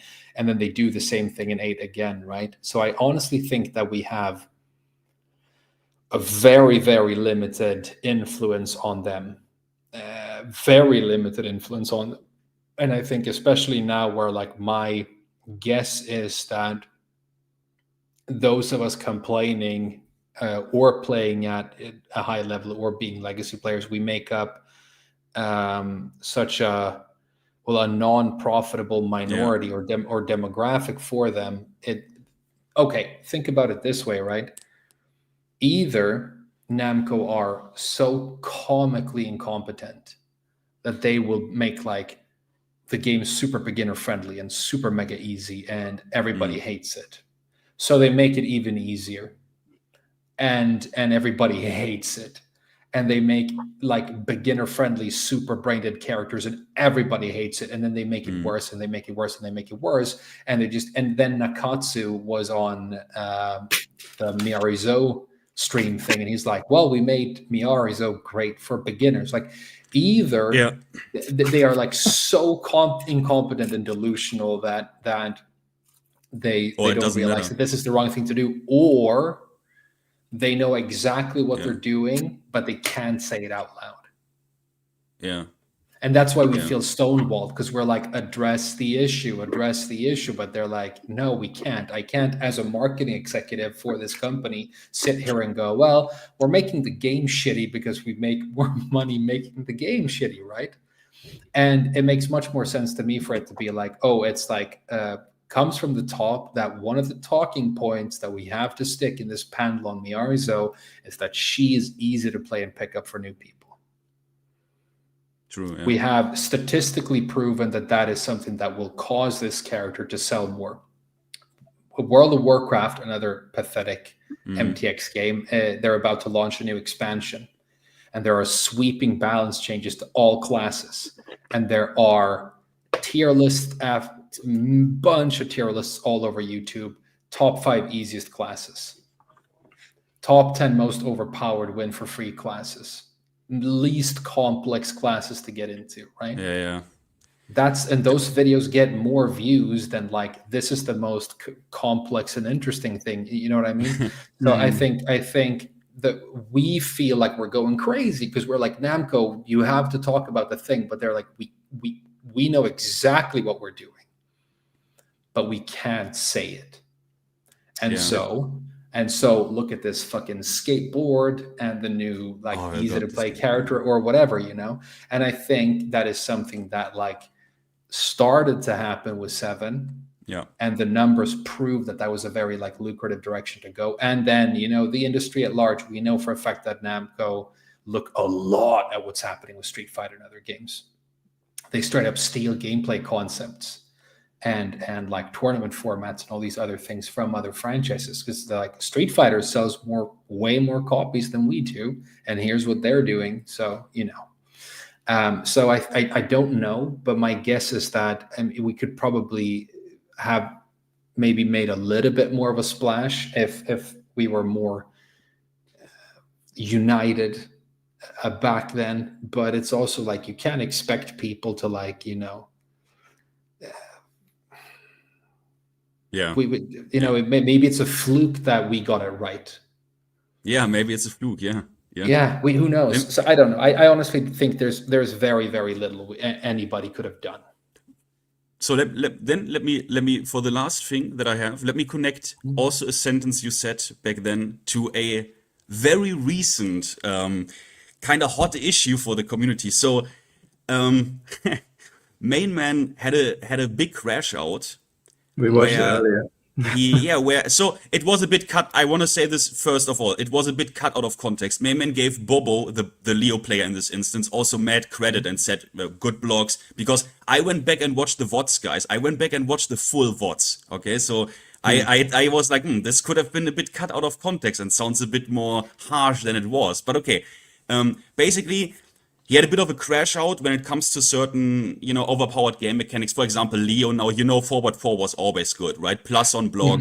And he now can do it basically, for example, into his heat smash, where you literally cannot do anything about. Like he goes like plus 9 on block into heat smash. Like you can't do anything, like things like this, right? And Mayman basically said, well, 50% on that shit is on the developers, but to be honest, 50% is also the player base that uses that shit. Now, I don't want to go into, but Mayman also uses heat and stuff, but you back then, with the Leroy, you said that naively, self-admittedly, but you believed there was a small chance in your naive little head that, the player base might look at this and it's like, you know what, let's not play this broken piece of shit in rank, because that was, that was the time where you said, where it was actually, this shit made ranked unplayable. Like you went back into the lab for, 2 months and labbed Zafina back then. So how much is he like right? Is he wrong with the player base? You know what I mean? We talked about it earlier, and oh, you did. Sorry. Okay. But it's interesting to hear you say, because now I see it like differently. Because we laughed about it. I laughed about it because it's a non-point. It seemed like Main Man got very emotional and that said something kind of stupid, very emotionally, and then he said, well, okay, maybe only 50%. So he rolled his point back 50%. And if you're only 50% right, then the people who disagree with you are also 50% right. You know what I mean? You're 50% wrong. If it's 50% on the developers and 50 on the players, then you can't say fuck you for saying that it's on the devs. But I think if you think about it, like, and again, we should have watched more of it and had more context maybe, but maybe it's more like, it's the developers should limit the cheese and should make sure that the game is competitively sound or whatever. But at the end of the day, it also comes down to the community stooping to this shit over and over, which is really the frustrating part. Like I said on early Leroy, it was like, well, how come when he comes out and he just breaks the online environment and ruins the game, you still want to play him? Like for me, it was like, no, we should unite in our disgust and go, we don't want to do this shit. But it's been proven over and over and over again. And like Main Man said, it happens in Dead by Daylight. It happens in MMOs. It happens in every fighting game. If you find an exploit that can get you ahead of other people, the common strategy is do it as much as possible, as fast as possible before it gets nerfed out. And if it doesn't, just keep abusing it, right? And then, call people who complain crying, I want to make this clear. I didn't want to suggest that you back then said the exact same thing, because obviously in Tekken 8 it's kind of like, I did. Well, what character should I play? Yeah, because in Leroy's case it was like super broken, right? And you it's just funny looking back at it that you, I had the same thought back then, but you said like naively I thought that the player base would unite and say, hey, maybe we should boycott this piece of shit. But obviously it didn't happen. This guy, if you think back, this character was the number one popular character, number one, for like 3 or 4 months. Like it was crazy. It was actually crazy. So it was crazy. Yeah, and that's what, like you said, I went back into the lab and I stayed off online for like a long time just to avoid all the leroy because it was so insane. But yeah, that was naive, and like now I'm not that naive anymore. I think Main Man has been playing since Tekken 1, and apparently he still has some faith in people. The point I made earlier was like, if you expect people who play online Tekken 8 to be all honorable and shit, then it's just not gonna happen. Okay, it just isn't. You know, doesn't matter how many little messages of somebody going "GG, bro" in a DM surface. You know, at the end of the day, people are who play Tekken against one another hate each other. You know. And they just want to get ahead, and everybody wants to get the higher ranks. You know, I mean, thousands of people are so hungry for ranks that they will like pay to cheat and get the ranks that way. Oh yeah, and as we all know, very few people have the discipline and the self-esteem to play Kazuya Mishima. Like very few people can do that. So you know. Yeah. I mean, I thought another naive prediction, I guess, of mine was that because Mishimas can now do the electric without execution in heat, that the Mishima players were going to be disgusted with that and stop playing Mishimas, but instead they found all of these really interesting excuses for why it's not a problem, and they just kept on trucking with their, superiority complex intact. Cool. But that's the thing about frail egos, which is the root of all narcissism. Self-reflection is pathologically impossible. So you can't go to therapy for malignant narcissistic personality disorder because you are incapable of self-reflecting in a way that would help you improve in any way, right? This is why the Mishima boys are just on this hamster wheel, on this treadmill with their own cock, in their mouth, just fucking turning on that thing, and it doesn't matter if Tekken 9 is literally Pong, That's so would you say? And such a lack of complexity that there is no gameplay, they will still find a way to explain why they're better for picking those characters.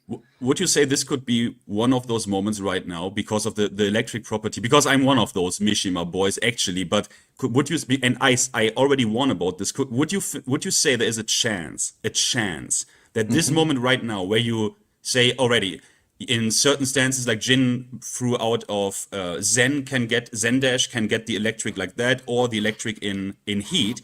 Could this be a point where if you don't say something now, that in Tekken 9 there is a chance that the electric just gets one input accessible and then has to be nerfed to be like not there anymore? Like, is this now, because we thought the same with a game like Tekken 8 could never be, could never come to fruition and look like it does. But it did, and Law got destroyed. Law's DSS got destroyed completely. It's no longer there. So, and Law players would have never thought that would happen. So, is this a moment where Mishima players should be a bit louder? It could definitely happen. It could definitely happen.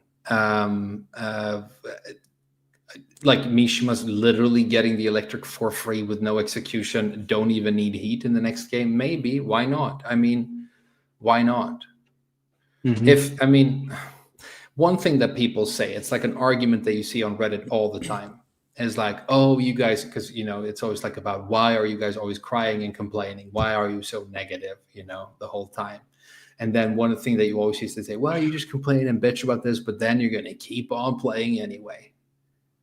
Yeah, and maybe that's what's finally getting to me. And I'm like, you know what? I'm not. Yeah, I'm not. Because I could sit. I could have sat here for the last 10 months, and I could have kept making videos about why it's getting even worse and why it's going in the wrong direction and da da da da da.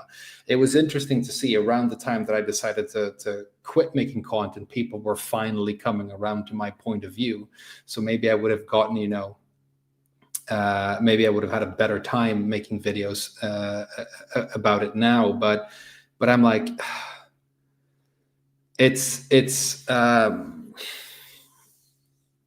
the people who are like still expecting things from like Tekken, it to me it starts to get into like lolcow territory.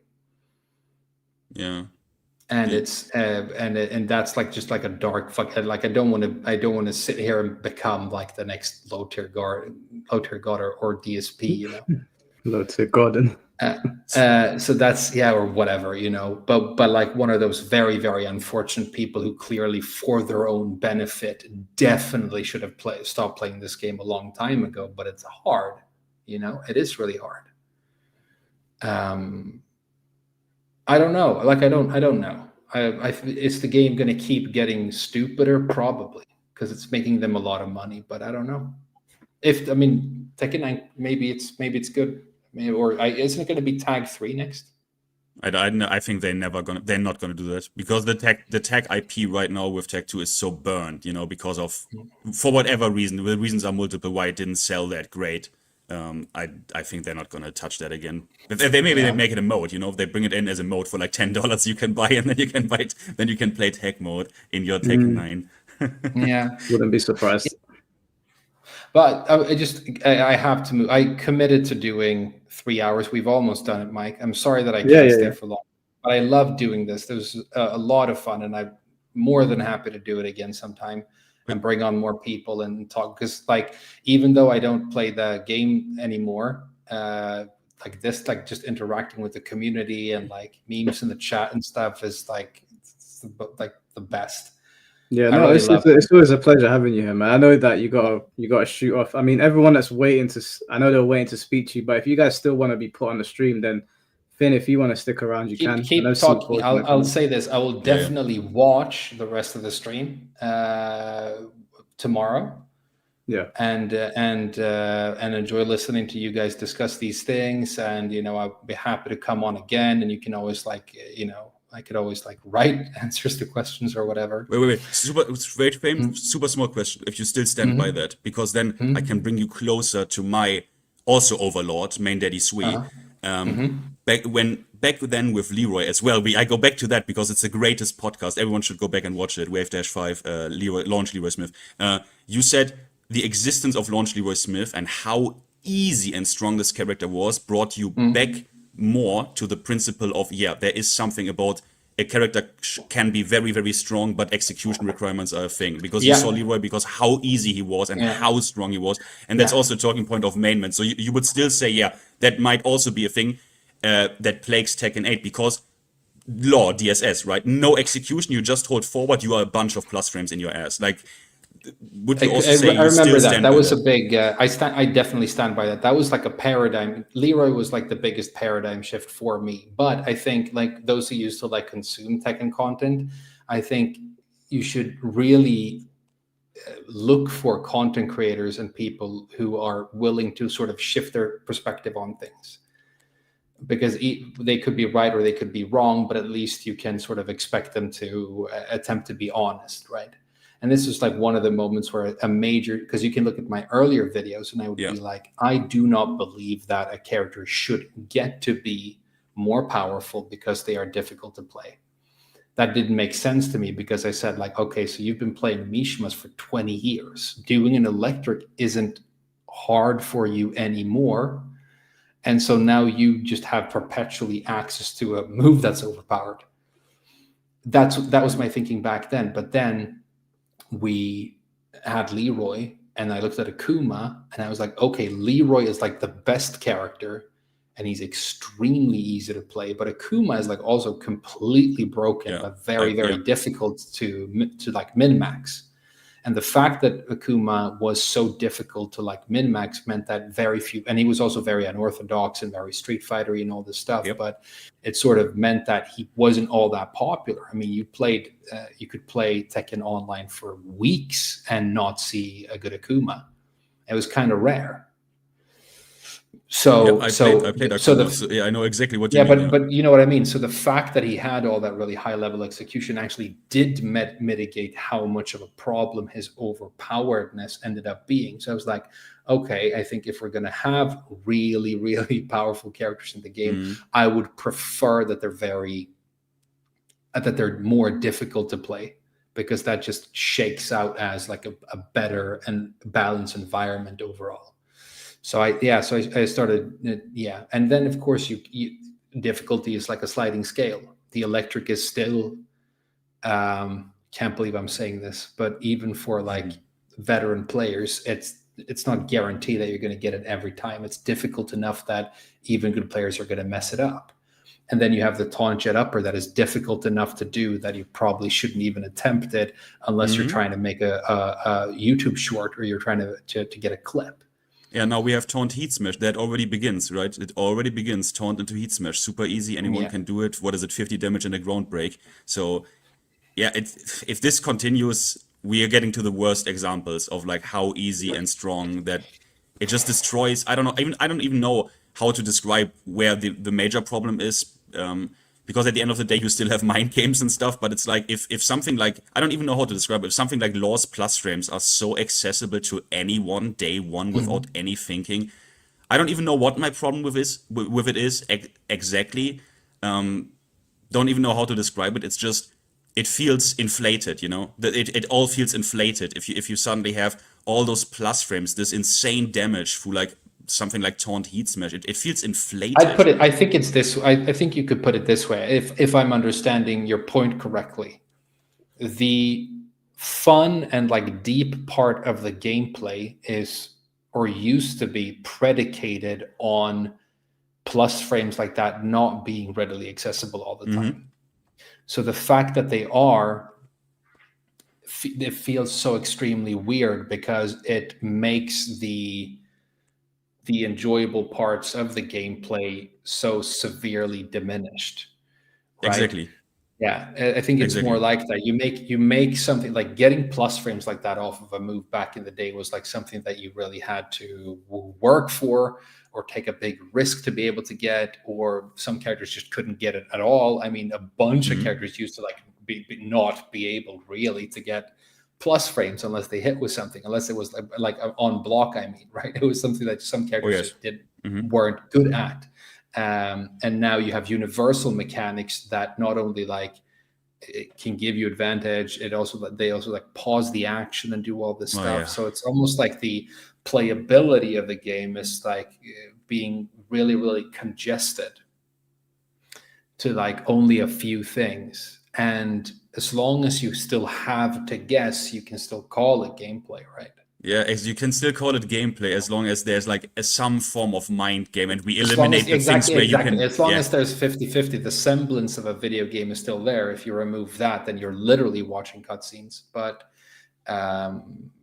yeah, I really have to run. But yeah, it's fine. It's great talking to you guys, and I'm glad that like we have you still like fighting the good fight out there, so I don't have to. I leave this shit in your capable hands. Well, I appreciate you being there, bro. We'll definitely do it again. You said 3 hours, we hit 3 hours, so I'll bring people on. But yeah, Fame's gonna go for now. So have a good day, bro. Stay healthy. We'll see you soon. Good night, guys. Finn, did you want to stay on? I'm gonna put C4 in here with us. What's going on, bro?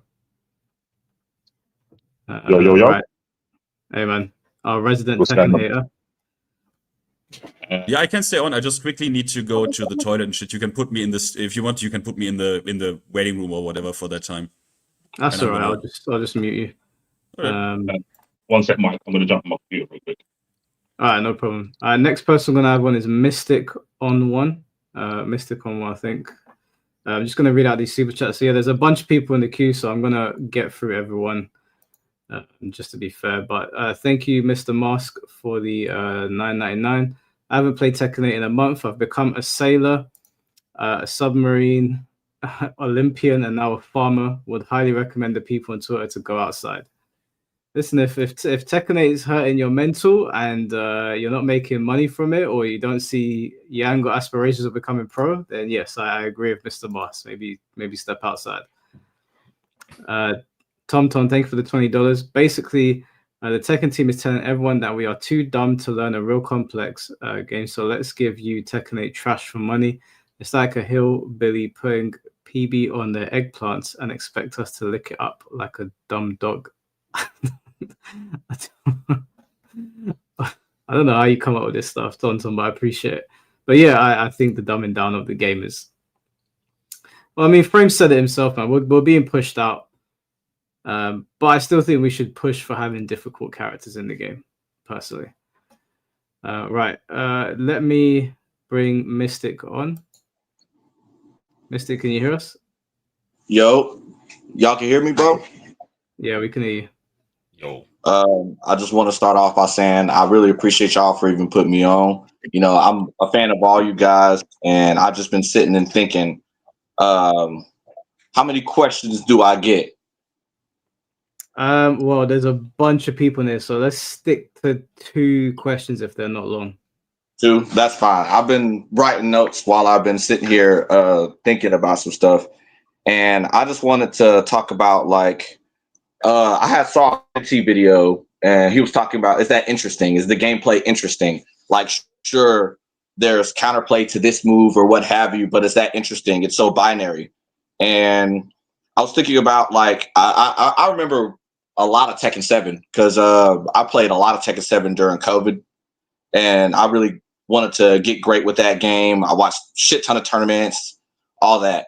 And one of the coolest things I've ever seen was I was watching Devilster playing Jin, and he was doing the cool Zen cancel shit. And it was the Jin v Jin mirror match, I believe. And the Jin did his rage drive. He parries the first 2 hits, Zen's under the low, and then Tsubaki's the last hit. And I was like, man, that's sick. I didn't even know you could fucking do that. And I always thought, what if you could do that with heat? Like, I don't understand why you would not let like a parry go through heat. Like, I read that, you know what I'm saying? And to me, it seems like, okay, no, this is the wrong answer. You can only do this or that. And it kind of has the gameplay a lot more closed and open. And I wanted to hear your thoughts on that a little bit. What, as in, like, would I like to see them? Would I like that to be an attribute of heat? Well, I'm far away from trying to save the game, so to speak. Not saying that it can't be saved, but I'm saying that like I don't think that my voice alone would be helpful. I'm saying that would this mitigate some things, or would this be an interesting sort of counterplay that's kind of missed? Because I went back and I played Tekken 7 and I realized Tekken 8 made me so much worse at playing Tekken. Like, I play Lars. I'm a Lars main, right? I'm a Lars main. Yeah. I got on and I was like, oh, I don't have instant while running 1. I can't do that move. Yeah, I can't. I don't have a move to go into my stances and people can just hop kick me out of it. There's a picture, an iceberg picture of all the things that Tekken 8 took away from Tekken and how it was dumbed down. And the iceberg is pretty big. There's so many things in it. I'll try and find it and put it on the screen. But yeah, adding things to heat would help, because right now it's very cut and dry and it's extremely powerful. And I think that I personally would be a fan of them reworking it. I think that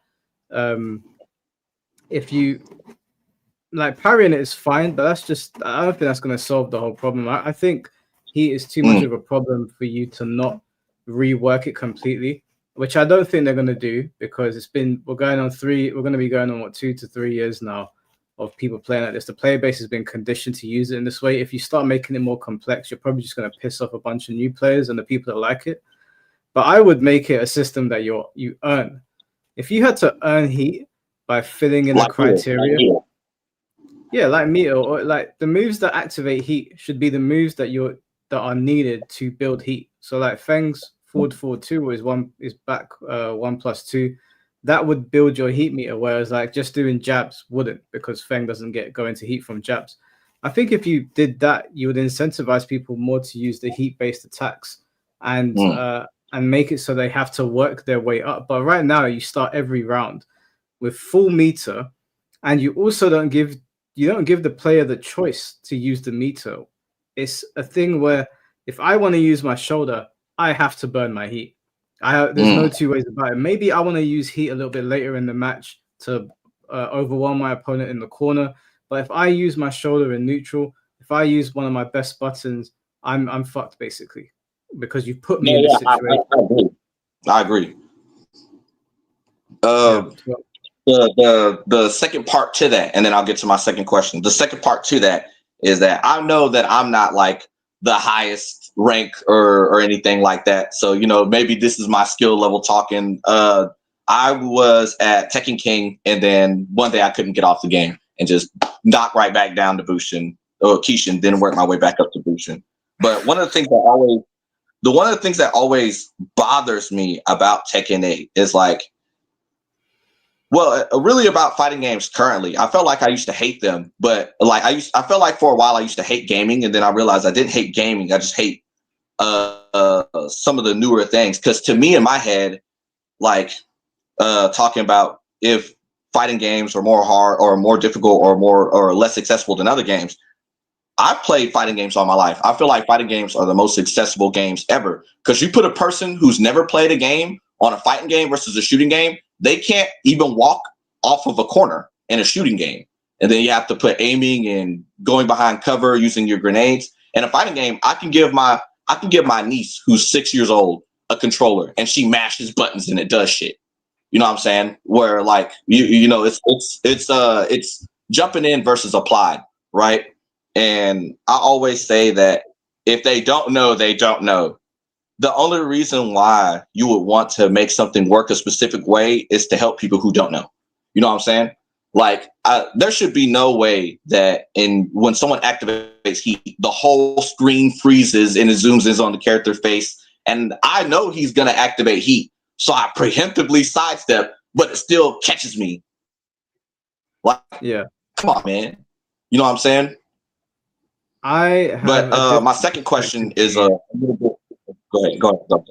I think shooting games are much easier to pick up and play than fighting games, because they're at their base level. They're super basic. You aim and you shoot. That's basically what you need to do to get off the floor, and like you can do that quite successfully even at a low level. With fighting games, I think even if you give your cousin Tekken and she mashes, she's just gonna go online and get battered. I think in a shooting game, at least from what I've observed when I've watched people in my family that are younger that are playing the game, they can get kills, like of knowing the bare minimum. It obviously is a bit difficult when you've got these really good people with snipers and whatnot, or these 360 no scopes guys, but I think that shooting games are much easier to pick up, and I think that's also why that's one of the reasons why they attract so many people, because you can just pick them up and have a good time. Can I add a caveat? I can see that. I can see that. I guess from. Oh, go ahead. My bad, bro. That's cool. I was going to say, I kind of agree with Mike. I think it's easier to pick up any other game, MOBAs, shooters, whatever. Fighting games is easier to win in. It's easier to be bad and win in a fighting game over other games, but it's way harder to pick up. Kind of like piggybacking off what Mike said. I wouldn't disagree with that. Yeah, a 5-year-old can mash buttons and accidentally get an electric once in like 20 attempts if they mash hard enough. That's bound to happen. But when you put them up against a human opponent, they're not going to hit it. I can see where that's coming from. I guess my definition of pickup isn't my definition of picking up isn't proficiency. It's not tied with proficiency. I'm saying like if there's a person who's never played a game ever, let's just put them like never played a game ever, and you give them a controller and you say, this is how you move your character, this is how you turn. Do you know how many people who can't do that at the same time? They can't move their character and turn at the same time.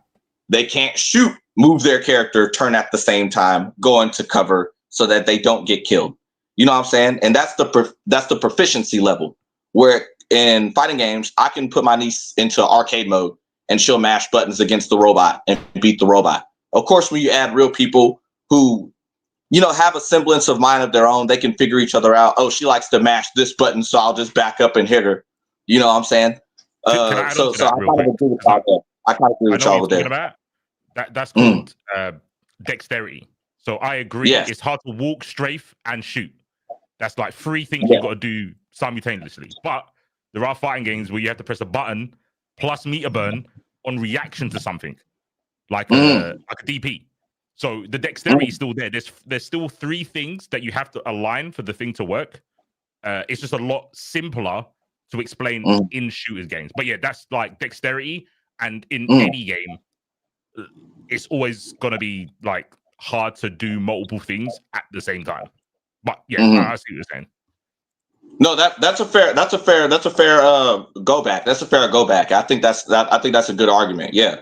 And you said 2 questions, so I'm gonna quickly do my last one. And this one is like mostly subjective, but right here, I'm talking about do y'all feel like in the fighting game genre as it speaks right now, like there's this weird aesthetical difference where it's like everything's bright, everything's colorful, it has this really big, super big effects. And I feel like, damn, I went back and I played Tekken 5 and I was like, wow, we don't have any dark alley stages. We don't have any like old broken down dark rainy kung fu shop. You know what I'm saying? Where it was like, I watched a lot of kung fu movies as a kid, like Kid with the Golden Arm, Knockabout, Seven Deadly Venoms, My Young Auntie, all that shit. And, I got into Tekken because of that. And I feel like that aesthetic is somewhat lost. I would like to, I feel like that aesthetic for a lot of games is somewhat lost a bit. Not, if not lost, at least toned down to a really big margin. I want to hear y'all opinion on that. Can I? Yeah. Go ahead. So go ahead. Because Mystic, you know that I play a lot of Tekken 6 recently. I agree, but I don't know to what it's a bit of a subjective one because I don't know that if the developers back then already had the technical capability of putting all the particles in there and all the oomph and all the lighting, if they would have done it.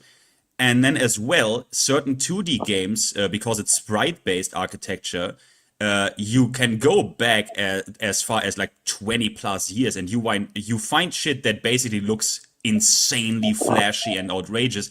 Blaze Blue, Arcade Heart,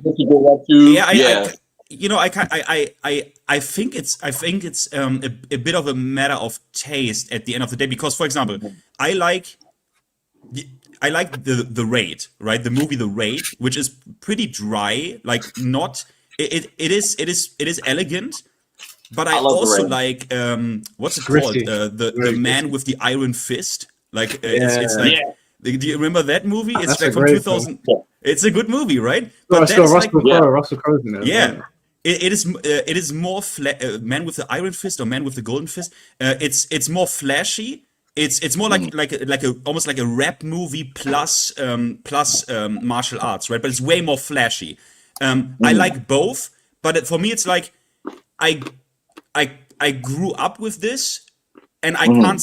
For me, it's a subjective thing. I can't change my taste because I like Tekken also when it's more grounded and I can see the animations fully come out. Like I wouldn't, when I play Tekken 6 and sorry, it's a bit rambly, but when I play Tekken 6 and I see the slow-mo, it doesn't matter of what character, if I see the slow-mo at the end and I can fully appreciate actually this mocap work that went into this, and mocap or like a mix of mocap and handcrafted timeline animations, and I really can appreciate it. Like I wouldn't have guessed this, that it satisfies me that much seeing, a Feng string or even a Leo string, like this Baji Quan stuff, right? And seeing it like fully play out, like how beautiful it's animated. And in Tekken 8, half the time, I can't even see it. Like I literally cannot even really see the animation because there are particles all over there. It doesn't even matter if I put it on like low. It's crazy. So I think it's also, to your point, I think it's also like just the difference in like some animation, because we can even talk about Street Fighter Third Strike. I went back and I played Third Strike. Ryu's donkey kick is the smoothest donkey kick I've ever seen. You go to Street Fighter 5 and he just slides his foot out and kicks people across the screen. It feels like there's no like weight behind it. You know what I'm saying? He hits the move. Yeah, the screen shakes, but he just slides his foot up and it hits you. And like, I think you're also right that it's mostly a subjective thing. I'm just saying that like, damn, do we really not? I feel like having like Laws, like maybe we go to Laws China shop or something, and it's dark outside and it's after closing or whatever the fuck, and it's raining, and you got the Fang with the fucking what's that outfit he had on? It's the one where he had on the fucking Michael Jackson hat. You know what I'm talking about? I can't remember which outfit that was. and it's outside. It's like an old school kung fu movie and shit. I miss that aesthetic really hard. What's I'll tell you what it is. the garden? The garden. Oh, go ahead. It's a sign. I think it's just a sign of the times, because this isn't the only thing that's being affected by it. Everyone knows that I watch WWE a lot, and you can see how like the product has changed, and it went from being quite gritty and quite dark and edgy to like very colorful, and it would attract more like a family-friendly crowd. And I think Tekken, it came out in a time where like the martial arts fantasy was really big, and like there was all these great martial arts films coming out in the 2000s as well. Like martial arts was big in the cinema. It's not that big anymore. Like people don't really go to watch that stuff anymore. And it's a shame. Like there's so many cool martial arts films that come out today. They get no like attention whatsoever. There's a page that I follow on Twitter, and this guy posts up all the new stuff that comes out. They get no attention whatsoever. Like the Raid was really the only one in recent memory that got a lot of attention. It's just a sign of the times. Like we live in different times now. People don't care about that shit as much, which sucks, because martial arts films, when done correctly, are like the greatest films. They're so much fun to watch. Nowadays, people just like colorful shit, man. Like when I watch WWE, I'm like, fuck, man, this is so fucking colorful. It's like Slim Jim ads, yellow and red everywhere. Street Fighter 6 is hella colorful. Oh yes, red graffiti. And Street Fighter 6 looks pretty, but I prefer the more gritty look. Like Third Strike looks a bit more gritty, like when you're fighting somebody on a rooftop and it's raining and it's a bit more dark. But I don't think that appeals to like the wider audience. I think the colorful side of these games is what captures their attention. I imagine that's why they're doing it. Yeah. I also want to say, when it comes to the all these cinematic effects, right? That and also the pauses. That's what when I go back to Tekken 6, what I really feel is there's no, in Tekken 6 and prior, there is no interruption. You don't have even a rage art. You don't even have a rage art. I watched the stream and you I think you counted like, damn, there was like 2 whole seconds of freeze, like 2 whole seconds gone. Yeah, and exactly. And you know, like every time you do a heat burst, there are like 2 seconds freeze every single time. Every single time you either get hit or block a heat smash, it's like 3 seconds freeze, right? 3 seconds lockdown, and then you take the gas. And when you go back to Tekken 6, there's no interruption. It is what this does to my personal. It's a personal thing. What this does to my personal mental is, I can't even describe it. It's so more enjoyable. That I don't get locked down in these small moments for like 2 seconds, 3 seconds, 10 seconds every time a rage art hits, like every single time. I counted Miyazu's rage art duration. It's 14 seconds. It's 14 seconds plus. Lord. Like it's to me this, and I'm not saying you can't do it. For example, a game developer that I think has a really good grasp on it, exactly how to do it when it comes to action, is Koei Tecmo or like a Team Ninja. Like Team Ninja. These guys, they have a really good grasp of how to keep it super fluid, no interruption, but with a cinematic kick. You know what I mean? With a cinematic kick. For example, do you remember the Ninja Gaiden 2, the execution, the obliteration techniques that Ryu Hayabusa can do, where he just rips people the fuck apart. Or the executions when one of those ninjas is on the ground and they lost a limb, Ryu goes in and executes them, right? And it's the right speed. It's like just whoop, your head is gone, right? Like whoop, your head is gone. Like the right speed that it doesn't get old, you know? It doesn't get old. It's exactly the right speed. Really well.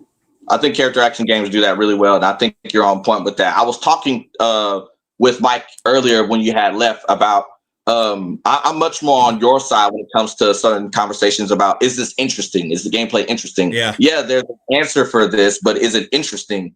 You know what I'm saying? I was just talking about watching Devil Player, and I think you know exactly what I'm talking about. Where Jin does, it's a Jin v Jin mirror match, and he does his rage drive, right?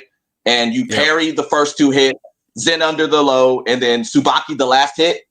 Like that shit was sick. That shit was awesome, and I didn't even know you could do that. I didn't even know you could do that. Like, man, Jin.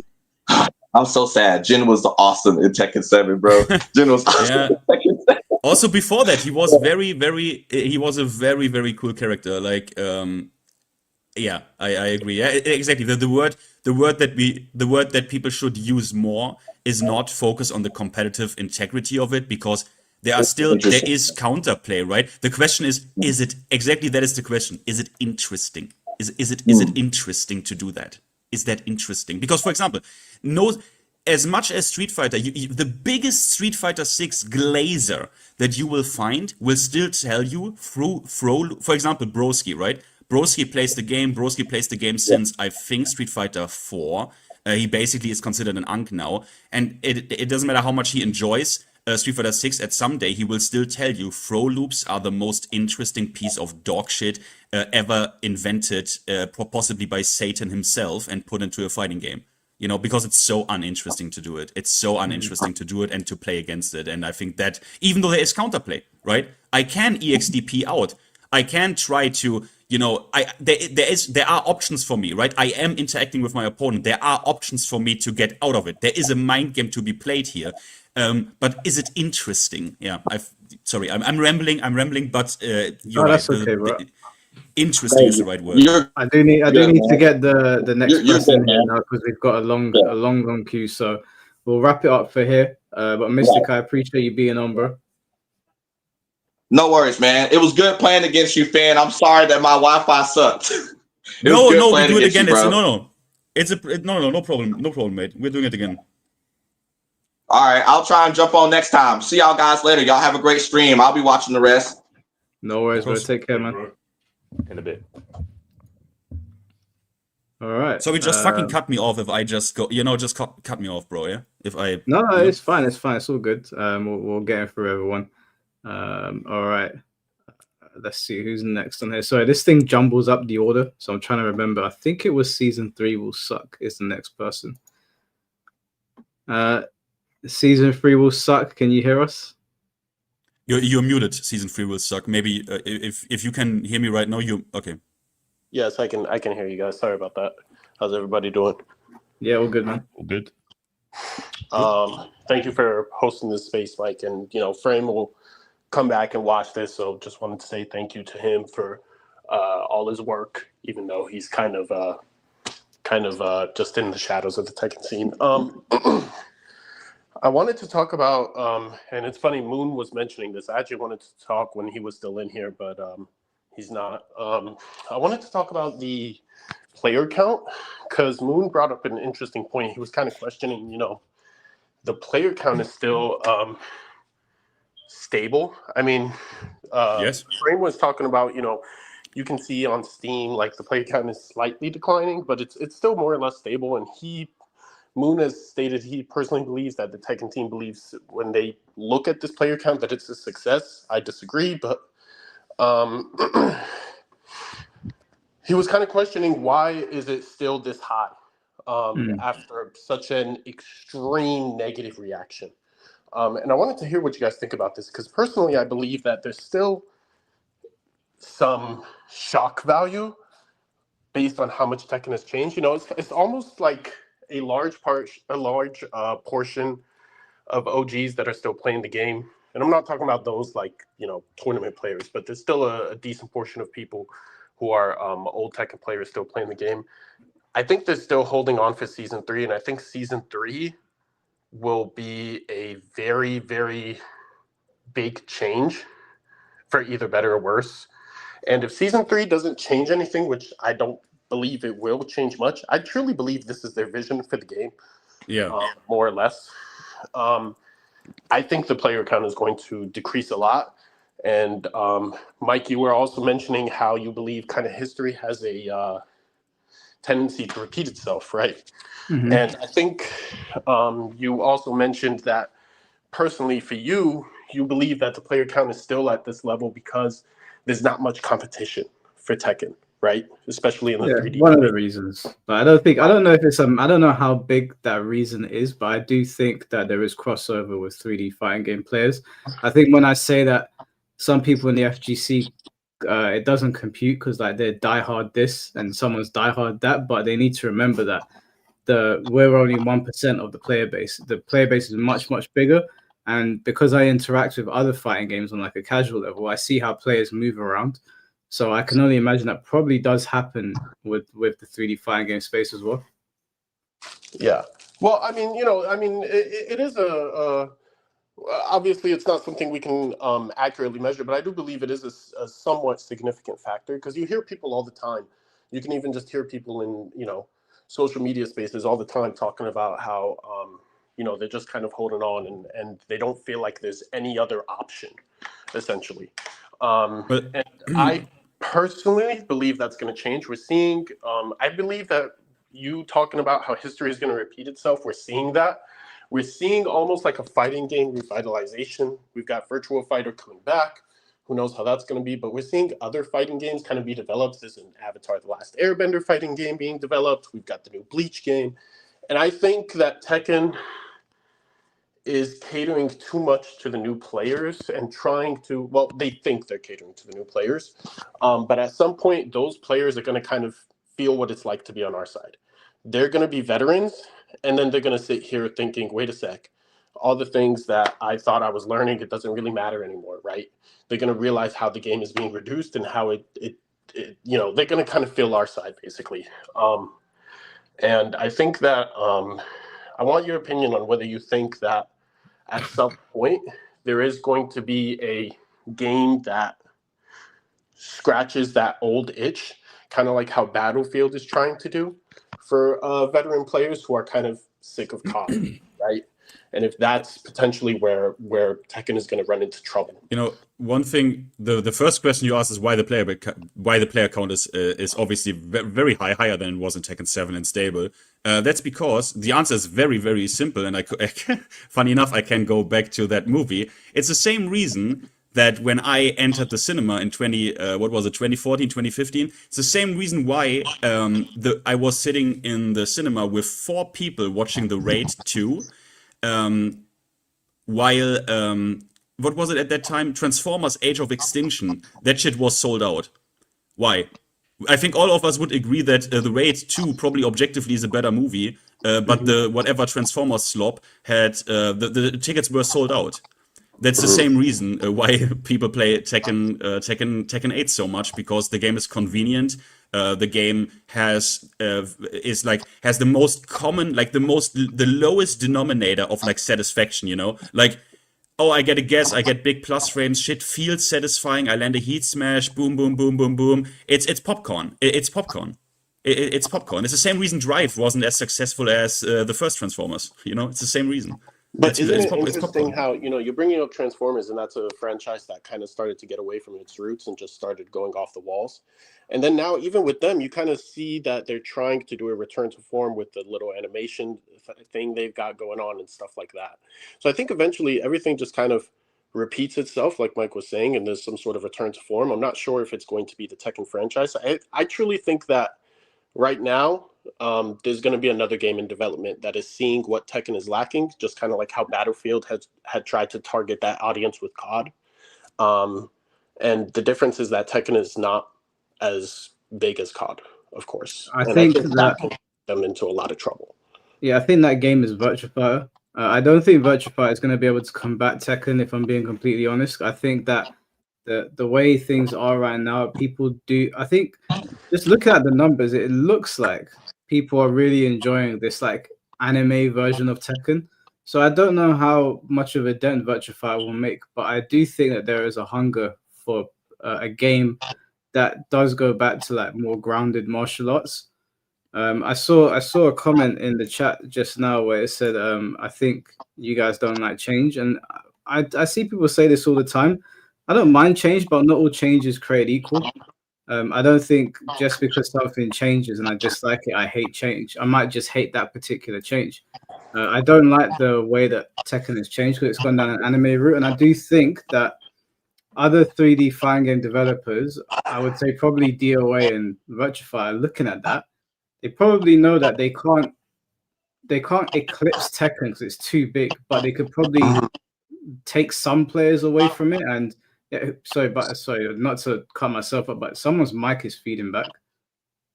Yeah, that's S3. No, it's not you. It's S3, I think. It's me. It might be me. My bad. I'll mute while you're talking. Yeah, sorry, dude. Yeah, I think if you do something for long enough, it will start to there will start to be a subsection of the community that hunger for something else. And not to go back to the pro wrestling example, but AEW came around because there was a hunger that WWE was not satiating. Like, people were not happy with what WWE was putting out. It was very cookie cutter. They were looking for something a bit more edgy, a bit more extreme. AEW comes about. I think Tekken, if it keeps on going down the Shonen Jump route and they keep on going down like anime type characters and this Mieri Zone nonsense, that there will be other games that are like, we're not going to do that. We're going to do this thing. Doesn't mean that it'll be bigger than Tekken. I don't think Virtua Fighter will, but I think it will. I think it will be at least a noticeable dent within the fighting game community. But I think that would also depend on, is Sega going to host tournaments for it? Is there going to be a world tour? What's the payout going to be like? So yeah, so I mean, a lot of different factors. You know, you can go, like, I try it, right? I try to offer people, like, at least when I stream and announce it, which, and we have a good time. Like, I have to say, I'm in a very, very privileged position that I actually now have a small platform on my channel where I can literally go live and I have people to play. You know, I can play Tekken 6, Tekken 5, Tekken Tag 2, Tekken 7 if I want. But that is obviously not the position of 99% of the players, right? They can't do it. If you want to play Tekken 6 right now, you need to be on PC. You have to basically have to have the emulator to play that form of Tekken. It's just not accessible anymore. So we need a rival product. I'm with Mike when he says that Virtua Fighter 6 could be that, and hopefully will be that, because right now it's just so inconvenient to play something else. Even Tekken 7. If you right now go to Tekken 7, you arguably play the worst version of the game that ever existed. Apart from the arcade release, maybe, honestly, maybe. It's the worst version that ever existed. Already bastardized through new tactics update. So I'm with Mike. We need a rival product, and maybe. And even if, I don't think it's a bad thing, because I'm with Mike, Virtua Fighter will not overtake or even like properly rival Tekken. But it could be something like, if you look at COD and Battlefield, Virtua Fighter could be the armor to COD and Battlefield. You know, armor, the military simulation. It's still decently. It's not as big as COD and Battlefield, but it is big enough and has a very loyal audience, and people know what they love about it. And Arma doesn't change these core things. You know, Arma could turn into a COD and into a Battlefield. They don't. And we need a game like this. Like, there needs to be at least a rival. And I hope Virtua Fighter 6 will be that. Yeah. Yeah. There's people that are saying that because people are not playing Virtua Fighter 5, that's an indicator that Virtua Fighter 6 is not going to do well. It won't be that game. You have to remember that Virtua Fighter 5 came out in 2005. So obviously, whatever game comes out in the 90s or early 2000s and they re-release it, it's not going to have a big player base. MK Legacy Collection, even if it released properly, was not going to have a big player base. The Capcom Fighting Collection is not going to have a big player base. These are old games. People want new things. So trying to measure Virtua Fighter by way of a game that came out before some people in the chat were even born is not really fair. So I would not look at that as an indicator. Now, I don't think it's going to eclipse Tekken. I don't. But I do think that these things take time. And if Tekken keeps on pissing people off and it keeps on going down this controversial road, we could get to a time where Virtua Fighter is seen as an actual rival to Tekken. And then that will flip on its head again one day. The people will clamor for the magical shit again. And Virtua Fighter will double down and say, we ain't doing that. And then they'll go back to Tekken. These things happens all the time. They've been rivals before. Exactly. Or just have, like, for example, do you like the taste of COD or do you like actually Battlefield? You know, Battlefield is very different. Or like, if you remember the days of, like, we have Modern Warfare 2 and we have Battlefield Bad Company 2. They are both shooters, but very different. And if we just had that, I would be happy that I can just say, you know what, today I want to play Virtua Fighter or like the Battlefield and not the COD, which is I understand. Tekken. I'm truthfully not too confident in Virtua Fighter.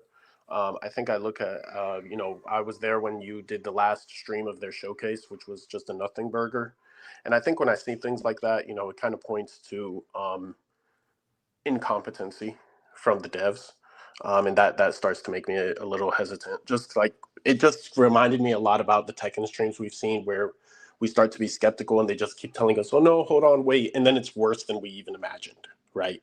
So I'm not too confident in Virtua Fighter. There's also the argument that everybody always says, like, oh, everybody always says Virtua Fighter is going to be, you know, the next one, and then it doesn't really happen. So, you know, we'll see. I think for me, when I sum up Tekken 8 in one word, it's volatility. It's just a very volatile game. You never know what's going to happen. There's weird tracking. There's volatility from the devs. It's like, oh, suddenly we're going in this direction. Haha, no, we're not. It's not a defense patch. You know, the devs are going off on people on Twitter, whatever. So I think right now we're still kind of in that era of volatility. And I think a lot of people are kind of hanging on because we almost don't quite know what the game is, because they do conflicting things, right? I mean, we can decipher it, like we said. I think we all kind of believe that this is the vision, but there are still many people. I do firmly believe there's still many people who are still kind of unsure, because it's not like they've explicitly said that, right? Yeah. And that's a business move from them. But I think season 3 will kind of show it. And if it's just more of the same, if there's not significant changes, I think when volatility settles and then you have stability, that's when it kind of will hurt the player. I mean, at a certain point, the vision gets obvious at a certain point, right? Street Fighter 6, since it came out, hasn't drastically changed the gameplay environment, and at a certain point, like now, actually for real, Street Fighter 6 players get a bit of depression. Like the hardcore audience of Street Fighter gets a bit of a depression. Because they suddenly realize now, finally, after almost like 3 years, they finally realize, hey, I guess throw loops are here to stay.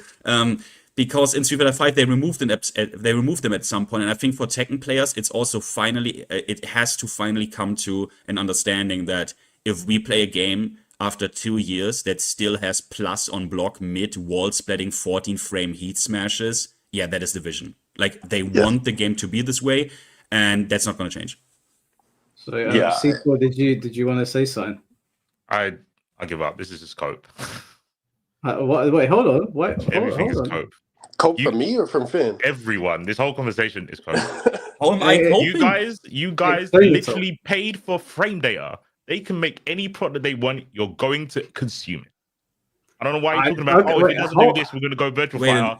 Tekken players are notorious for not going to other games. Wait, hold on. That's not true. That's not true. Are you talking generally? Yes. Tekken players are notorious in general, en masse, to not go to other games. Am I wrong? Okay, yes, in mass, that's true. But he's not wrong. There's right, other factors. And you know why? Because it doesn't.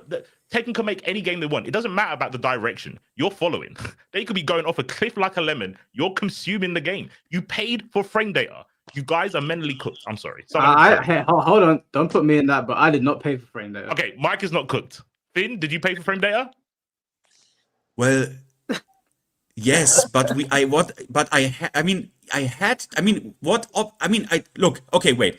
If you can't do this. If you let me say it like this. If you buy a Call of Duty, wait. If you buy a Call of Duty game, right, and like 4 years into the game, they suddenly are like, hey, you need to pay for ammunition.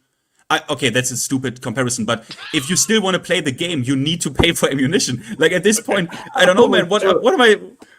Of course I did. I have the capability because I'm not a Tekken player. I can go to another game, but most Tekken players can't. They have to pay for no other. It was $2, Mike. Come on, it was $2 for the frame data. Come on, bro. You're a suit. I can't believe you're defending paying for frame data. I'm not defending it. I'm just describing the reality. Yes, Street Fighter 5 put it in for free. Should Tekken have put it in for free? Yes, but remember, the game before that, C4, Tech 2. The game before that was a glaze, a literal digital blowjob for every Tekken fan under the sun. You got every DLC for free in that game, C4. Every DLC you got for free. Every stage, every stage you got for free, everything. It's like, oh God, don't say this. Don't say this. It's just, no, wait, I'm real. You can, wait. I'm just saying, the game before that, you got everything for free. And what did it do to them? What good did it do them? Nothing. And Harada said he doesn't believe in selling integral parts of a fighting game. He said that in Tech 2. But because Tech 2 just didn't do, for whatever reason, the reason doesn't matter, it didn't do as well as they hoped in Tekken 7. The creative people like Harada, who have integrity, they had to make concessions. I'm sorry, certain things are just in reality not the fault of the creative people. I don't believe any developer, no project manager wants to see their customers of a fighting game pay for frame data. That's an obvious corporate move. But what can they do if the last game, which was a love letter to fighting games, to Tekken games, didn't do as well? What can they do? Like, they had to make concessions. Pay-per-view. I think pay-per-view is more reasonable than paying for frame data. I think, by the way, on the whole pay-per-view thing, I think that they are going to test the waters. I think if they felt confident they could do it, they would do it today. Yeah, thank you. They're gonna do it. Bet your bot if Tekken 9 comes out and it is a smash hit and it's getting Street Fighter 6 numbers, you can bet your bottom dollar Tekken will have pay-per-views. I can guarantee you it's gonna happen if they get the numbers. I think, you know, people are looking at Harada, but like at the same time, Harada is basically a figurehead at this point, and it seems like he also kind of wants to make his exit. And we've seen that he's kind of had, and honestly, his ideas have not always been the best. He's the one who didn't really want us to have access to frame data to begin with. But it seems like even after the whole Genmaji temple fiasco, like he has a some different ideas for what he wants to do versus what maybe, I don't know what the other entity is, if it's corporate, if it's the Katsu, if it's, I don't know what it is, some combination of all of them likely. So I don't think Harada saying like, oh, I don't want to, you know, I think it's impossible or whatever, I don't think that means anything at all. If they felt confident they could charge for it, they would do it. They would announce it right now. Well, it's like what Frame Whisperer said. Harada just says some shit sometimes that he has no control over. So when he said that and he tweeted that, I was like, no, bro. I'm sorry. Like I don't dislike the guy at all. Like I got nothing against him, but I wasn't born yesterday. We all know what's gonna happen if Tekken gets Street Fighter's numbers, and that's gonna happen to. I reckon if fighting games in general did that, whether it's Guilty Gear or Soul Calibur, if they were getting Street Fighter 6 numbers, they'll make us pay to watch those streams. Always guarantee you. I don't think it's like League of Legends where they'll let us watch the World Finals for free because League just generates so much money. I think they'll nickel and dime us where they can. I know some people don't think the pay-per-view thing's a bad thing. I don't think it's that. Yeah. I don't think it's necessarily bad. I think when you've got a meal prize pot, I think it's justifiable. I don't think that as well. I have a like, this could be a real hard, like, controversial take, but for me it's also not like, look for me it's just my take on it is, if we live in a free market, right? Someone can make a product and say, hey, do you want to pay for this or not? And I'm going to be honest, if they do a pay-per-view and the production quality of it and like features is so fucking good that it justifies me like paying, I don't know, $5 for whatever, I probably would do it. If it justifies it, because we are now under the impression they do a pay-per-view, the tournament coverage is as shit as it is now. Like ultra, like delays, ads all over the place, sometimes really bad commentary, not gonna flame anyone, but sometimes really trash commentary, big breaks in between, no features, lame as fuck. Finn, if it is like this... Hold on. If you say that, yeah, but Yasuda tweeted out saying, the key goal of the TWT is to make the Tekken community sustainable, not to commercialize it. That's why the finals would never become pay-per-view. We've never proposed, discussed, or even considered such an idea. I've been present for all of Harada's interviews, and I have never heard him say anything of the sort. You simply can't claim something that has never been contemplated. It's genuinely disappointing to see a notion so far removed from our vision. So they don't want to make a pay-per-view then? But you guys are saying all these benefits. They're kind of like going against it, saying that their goal is to make it sustainable, not commercialize it. I just want to chime in here, and I want to, you know, Frame also touched on this earlier, and he said, like, let's be real. When the, you know, I don't know exactly what Harada's title is now, but, you know, obviously he's very high up. So when somebody like him says the idea is interesting, that means we're contemplating it. It doesn't mean they've explicitly made plans for it, but just when you say something is interesting, that means you're interested. You have some interest in implementing it somehow, right? Otherwise, he would have just completely dismissed the idea. He would have said it's ridiculous. It doesn't work for us or whatever. But it shows that they're kind of playing it. Let's be for real. And this is the same game that sits here and nickels and dimes you for everything. They sit here and they charge us, you know, They didn't include the stages and the battle pass or whatever. They're charging us for they wanted to charge us so that we can I'm sorry, I'm tripping over my words. They wanted to make it so that we have to buy the DLC to lab them. I'm not sure if that's still a thing actually. That's bro. Well, I mean, How do you yeah, guys like but getting You know, punched? this is a game that's bro, really it's greedy. mad. So no, I believe they would do it. You So enjoy I, getting I punched. just, I don't know, man. I just want to give you a different perspective. My girl plays League of Legends, right? And I said to her, "Oh, you know this." She was like, "When's Mia Rizzo coming out?" And I said, "Oh, she's probably out in a couple of days." And she said to me, "You're going to use her?" And I was like, "Fuck no, I'm not using her." She was like, "Why don't you just try her out?" I was like, "Well, I can't. I have to pay for her." And she looked at me. She was like, and she called them champions. She was like, "You have to pay for your champions." And I was like, "Yeah." And she was like, "Oh, we've never played. We don't pay for characters." It was like such a but it's foreign a free-to-play concept. game, though, right? Yeah, it was. It was such a foreign. And then I told her the price, and she was like, "What?" And I was like, I was like, how do I explain this to someone that doesn't pay for characters when everything is free? And it just wasn't computing. And I was trying to explain it to her in like a different way. She was just like, I don't understand. We just play for skins. Do you know what game did let you do that? Use characters for team mode for free. Street Fighter 6. Multiverses. Oh god. Multiverses. I mean, look, but you can't block in it. Good. It's a fighting game, not a blocking game. If you want to block, play Tetris. Hey, Tekken 8 formula. Play Tetris. But if I you mean, want block. but isn't that for some reason a thing from by the way, is I don't know Mortal Kombat, for example. Mortal Kombat, I played X. I don't think I could do that there as well. Why is it like this, by the way? Like, why can I not even lab?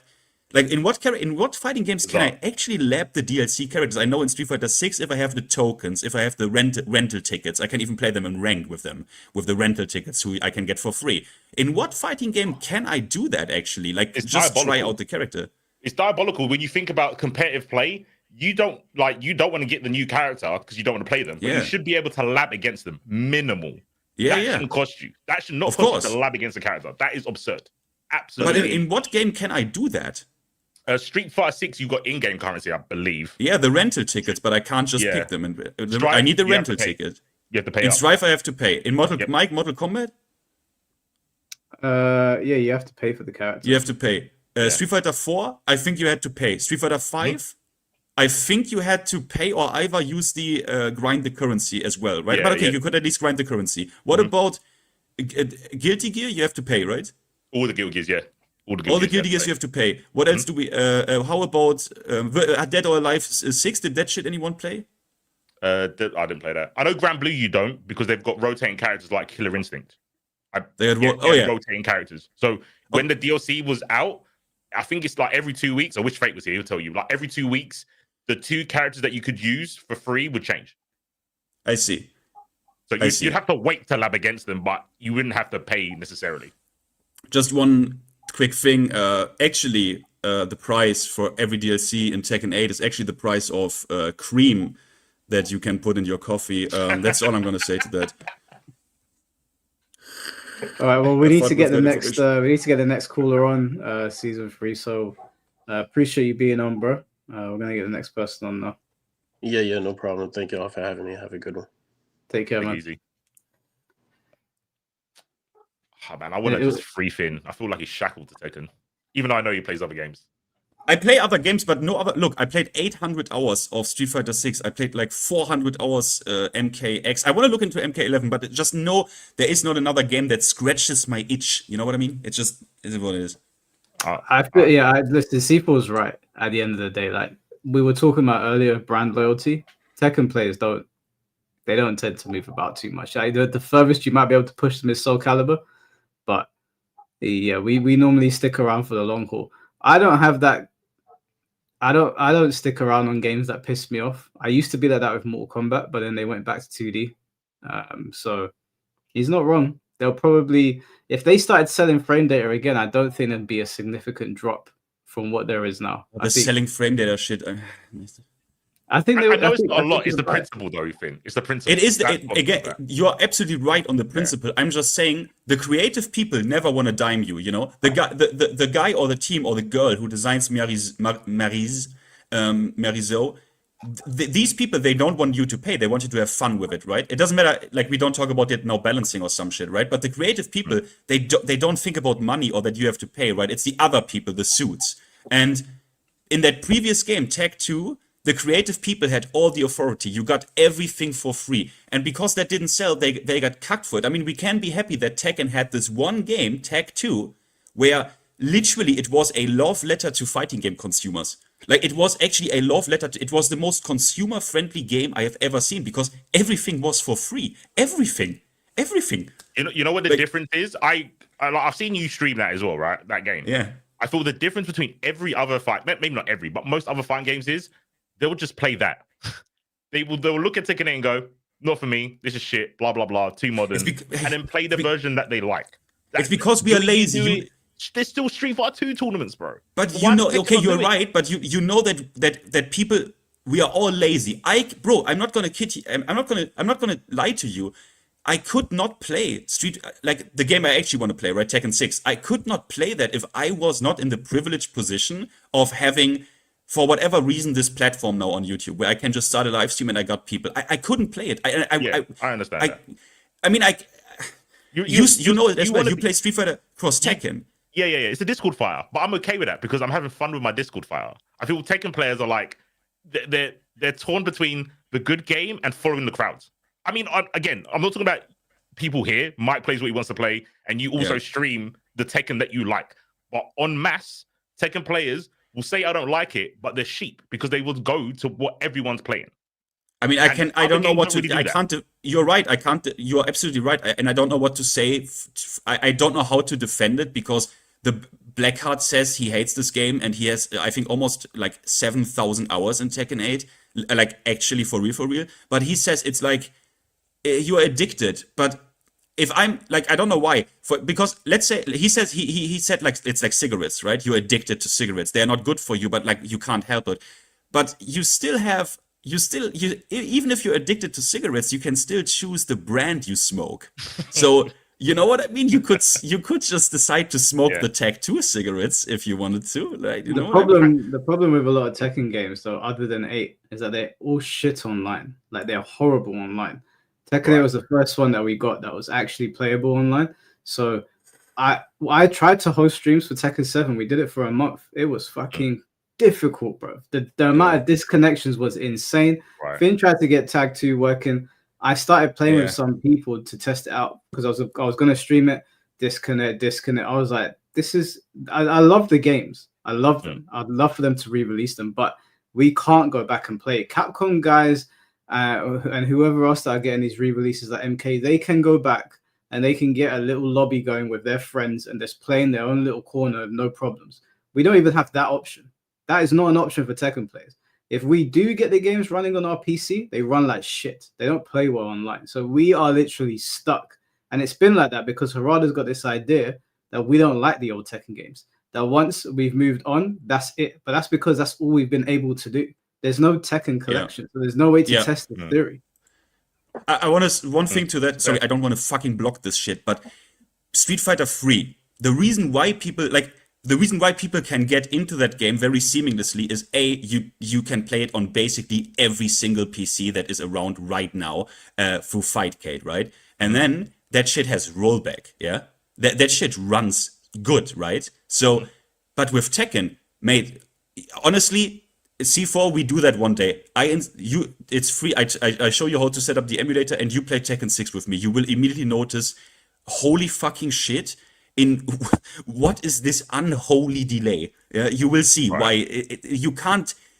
It doesn't matter. Sorry, I end this now because otherwise I'm gonna yep about this shit. I understand. Hopefully you get a person that does it like what they did with Smash, where the community just made a good version. Yeah. Hopefully that happens. Yoshi guy, can you hear us? Oh yes, I can hear. Can you hear me? Yeah. Thanks for having me. I'm just gonna. I want to share some ideas with you. I have made this report back in July.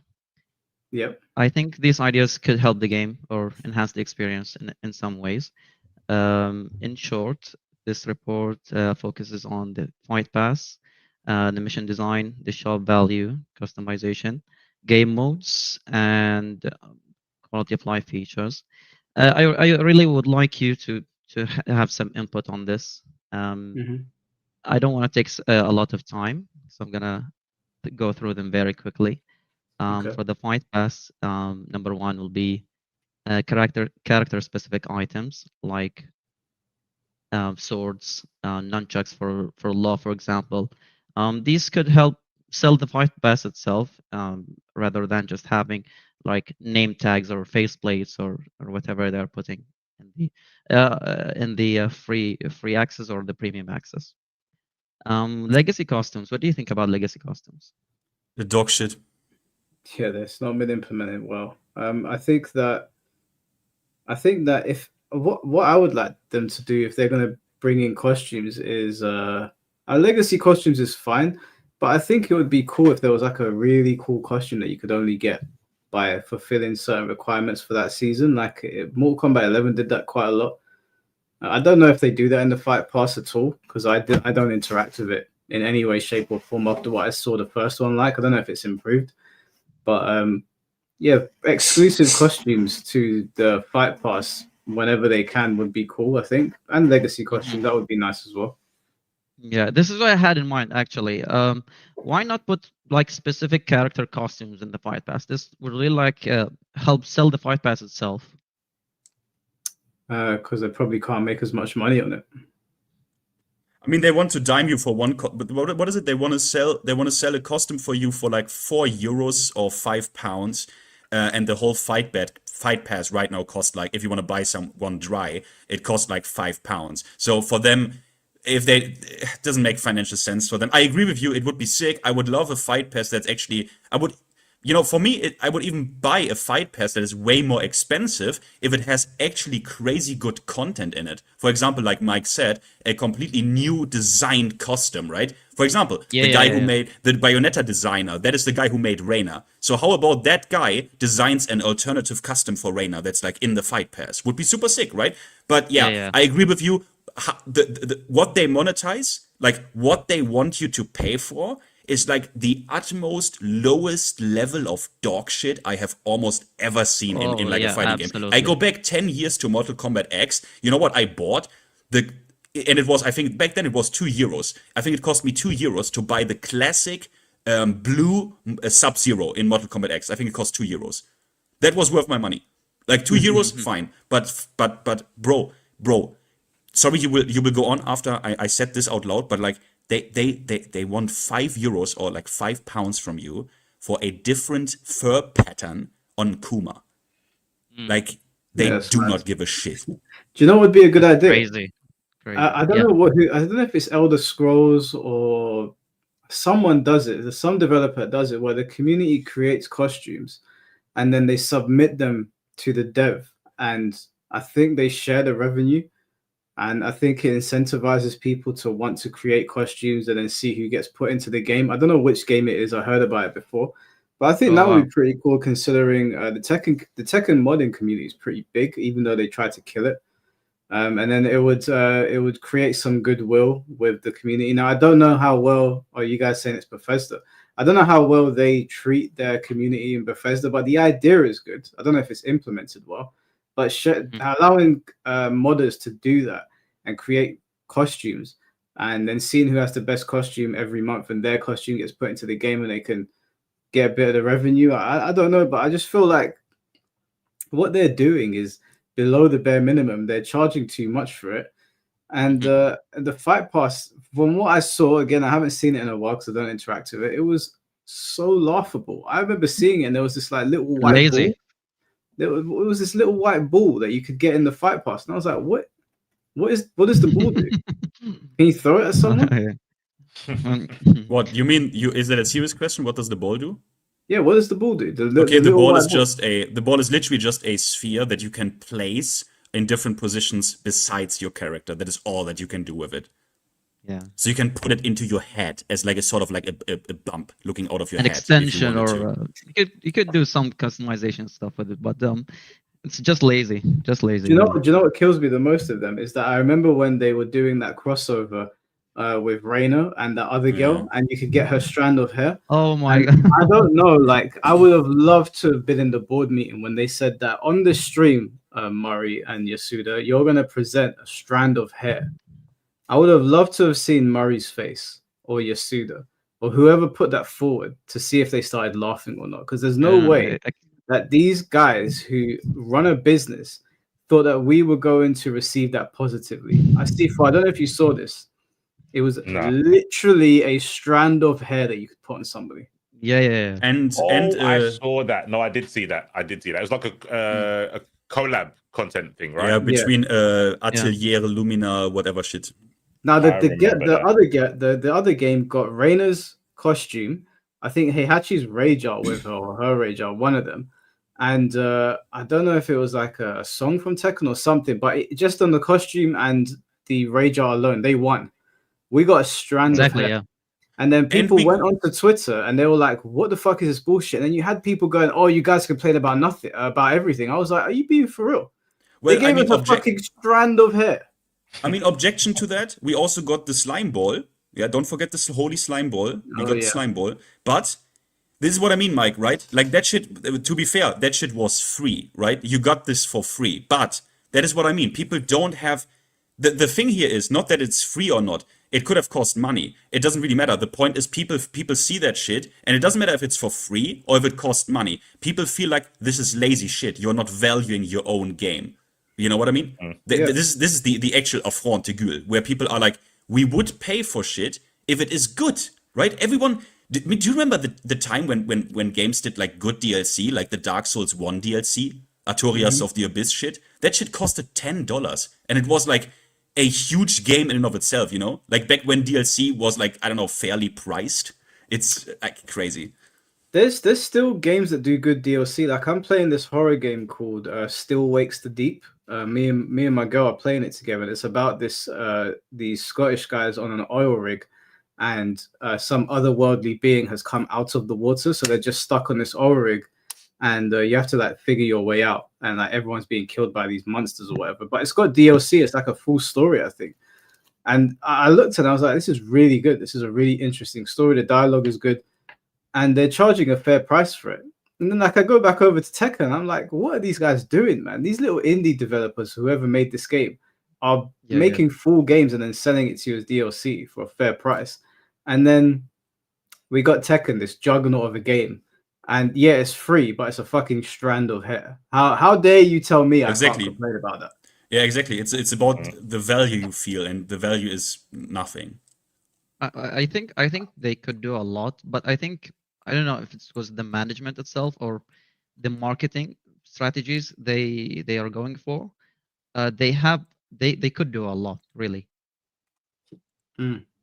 Anyways, they could, but bro, they got burned on that shit from Tech 2, you know, of like doing actual good stuff for the, like, remember Tech 2, that shit, they wanted to do it so hard. They did everything for you. You got all the characters for free. You got all the stages for free, everything.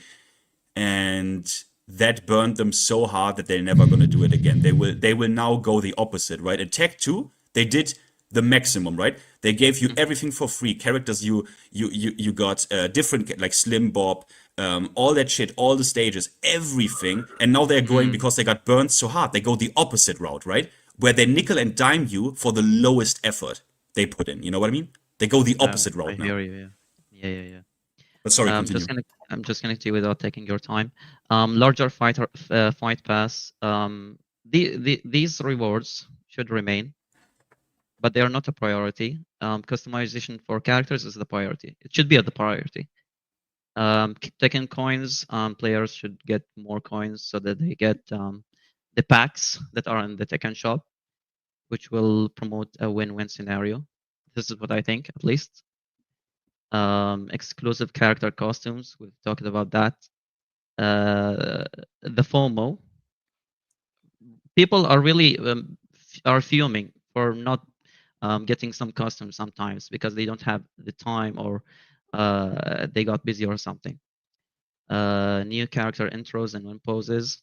This is hard to implement because it needs mocap or being in the studio, but I think it's going to be something great for the game. The online missions. They need to add team battling, and they need to add time attack. Oh wait! It's coming. Okay, I jumped the gun. Okay, My bad. hold on to it. The online missions are repetitive. I think adding like a variety of new missions will help the people like feel fresh. Like for example, break X number of throws, perform X hit combo, X unblockable attacks, which is hard to do sometimes. Block X slow attacks, X etc. XP scaling by difficulty. Of course, the harder the mission is, the more XP you'll get. For the Tekken shop improvements, the value. Avatar celebrations. Do you know what avatar celebrations are? Yeah, but yes, unfortunately, I know what they are. Then you get to use them once. Like you use it and it goes, and that's it. They expire, and you pay to get them, and they expire. And Do they you know how expire. mad that C4 you're hearing that, bro? You've been getting punked, bro. There's nothing you can say to me that Tekken No, players have been doing. I haven't been getting punked here. Let me make that Okay, very clear. I've been fighting the good fight. I don't know who's paying for this shit, but you are part of the problem. If you pay for those fucking fireworks in the fight lounge, not only is it a one-time use, but they expire. No, we got a problem. Show yourself. Yeah, see, like C4, I don't know if the severity of this, like you need to actually understand this, right? You go into the Tekken shop and you can buy like customs, right? You can buy customs, you can buy a character, you can buy a stage. There's not that much to buy, right? But then they had the audacity, for whatever reason, for whatever, like whoever I want to have this guy on a chair and ask him why. There is one layer, like one row of celebrations you can buy. And now get this, I wish to God that I would lie to you. It is 10 times a small rocket fire emoji, like of just particles, boop, and you can buy them for like 50 cents. But hey, but wait, the rainbow one costs $1. That is the most and you can do them 10 times, and then they are just gone. And they're just gone. I feel. Sorry, go, Finn. Go. No, I don't want to talk about this anymore. You go. I think someone needs to ask a real question about: are they doing like a Big Brother experiment on you guys? Because that is insane. Expiring that is insane, yeah. fireworks That is for insane, a yeah. lobby. I think they're taking maybe they're either punking you, and it's this whole like a Truman Show thing at the end, where they're like, surprise, it's all fucking, we've been trolling you, whatever. Or there's a legit scientist doing an experiment to see how far he can push a community to do dumb things without it saying is. something. I can tell you what it is. They are doing as much as they can to see where the line is. And the line is still over there because there's still people on Twitter where you point that out and you say, yo, why are you paying for fireworks, bro? Like this is a legitimate question now. I can't really, if you want to pay for a stage or a character or a costume, fine. But fireworks that have a one-time use and expire, tell me why you're paying for it, and they go to shut the fuck up, stop complaining. So the line is over there because we are surrounded by people that think that this is okay. And because we're on YouTube, I can't use flagrant language to describe what I think of these people, but that's too much for me. And I tried to keep it respectful. That's too much, bro. Nothing respectful about that, really. The thing is, the funny thing is, the person who thought about this and the person who approved it. Well, but I can tell you, but you know what it is, right? You all know since Diablo Immortal that they have like actual like psychologists and mathematicians like figure this shit out, how to design shit in the most predatory way, right? And Tekken, they just didn't have money for people like this. They decided, okay, we can do this ourselves. And they were like, okay, guys, let's do it like this. So you can buy with $5, you can buy 500 of our currency. Now, obviously, we are scumbags, and we designed the package like this that you can buy, that you have 50 coins left. So what is the player supposed to do with 50 coins? We have to give them something to spend those 50 coins on, right? Because we designed it predatory in the first place, that you have 50 coins left. So what do we give them what they can spend their money on? Do we give them something? And some guy, some brain dead, went, how about we give them a particle effect that we also use for free in the game otherwise as a paid consumable that they can use 10 times and then it's gone. And you know what we do? we also put Harada in the launch that spams these fireworks for free constantly because it is Harada. It's like they are memeing. It's almost they are it's so bad. It's so insane that you can't even meme this. And I want the guy who did this in the chair. Do you know the scene in Casino Royale? Hold on. With James Bond? Yeah, this doesn't matter. Honestly, I don't know why they just don't go for like the gacha model without the gacha. Oh no, sorry, that's a stupid way to say it. You know what 2XKO are doing, where they're charging £100 for like 5 skins and like the next 2 DLC or whatever. People are buying that shit. Just aim your stupid like consumables or your fucking costumes at the whales. You need whales, and leave the fucking small people alone. Leave the minnows alone. Let them have frame data. And then sell the stupid extreme costumes to the whales, and let them pay for it. Yeah, you're not wrong. You're not wrong. But the problem is that we have got people that will pay for this shit, bro. Like the reason they're selling it is because people are paying for it. You understand? Yeah. Let me explain this to chat again. There's a fucking firework that you can buy in the shop that expires. It doesn't. You don't use it in game. You go into the Tekken lounge. Your character puts their hands in the air. The firework goes up. It's a shit firework, by the way. It's a fucking shit firework. It's not a good one. It disappears, and that's it. And there's people paying for it. There are people paying for it. And then they have the audacity to say that I'm a crybaby. How dare you? You shouldn't be allowed to have money. No. That's what I think. C4, do you know the taunt from Arky where she did bubbles, where she does bubbles with her poison in Street Fighter 6? Imagine that, but in shit, and you pay for it. And imagine not only that in shit, only your Street Fighter avatar in the Capcom lounge can do it in a shit version, and for that you pay 50 cents to do it 5 times. Bro, the only way you catch me doing that is if someone subs to me while I'm streaming it. Ain't no way I'm doing that. Yeah, exactly. Without streaming, because I want I want to get re-encouped for that. Because if I go into a lobby and I'm hyped because I won and I pop up the firework and no one sees it, I'll just throw money away. Exactly. It's actually mad. It's so mad what they're getting away with. But we're losing. Apparently, we're losing the fight. That you need whales. We'll be in. I know Yoshi's got like a whole like memoir of ideas. You need whales, and you can sell the fireworks to the people that have the money. Picking on the average person is just stupid. I mean, they are doing it like Mike's saying, but I don't think it's sustainable. Just target the people that have money to throw away. Just to go back to Yoshi, guy, I think that his main, but I don't really like paraphrase what you said, but I think your main point is, hey, actually, no one has a problem with buying stuff, right? Like we all at some point bought DLC and video games that we thought was worth our money. We all did it. It's not the practice of selling shit. People get angry, rightfully so, if they clearly see what you try to sell me is the most low effort garbage ever invented, and you should sit on the chair from Casino Royale for this. Yeah, exactly. New players are really loving the Fight Lounge. So it's not about the fireworks themselves. It's just like, why do I buy them and they expire? Let me buy them and they use them all the time in the lounge. Just so you know, that lounge that I saw for the first time the other day, when Mike showed me it, from my knowledge, they've never done that in any other anime game. So they took the concept of anime, like lobbies, which is fine. Anime doesn't own the concept of like lobbies with avatars, but none of them have sold things that is a one-time use and that can expire. I think every other game does it, that you can grind in-game currency. Yeah, exactly. Yeah.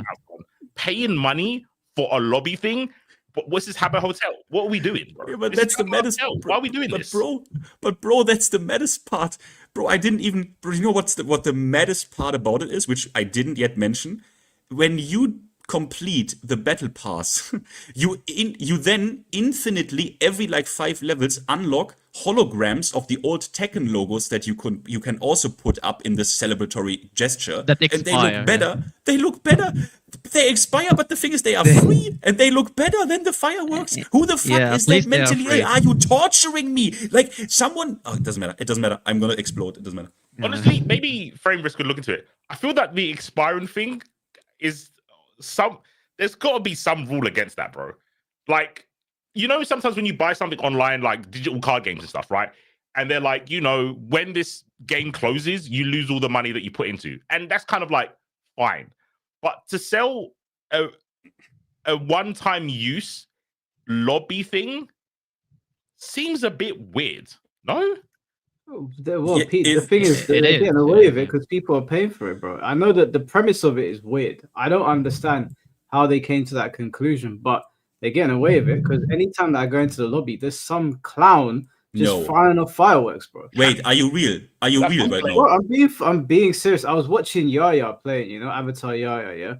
He was playing Tekken. It was some time ago, and he was walking past people shooting up fireworks.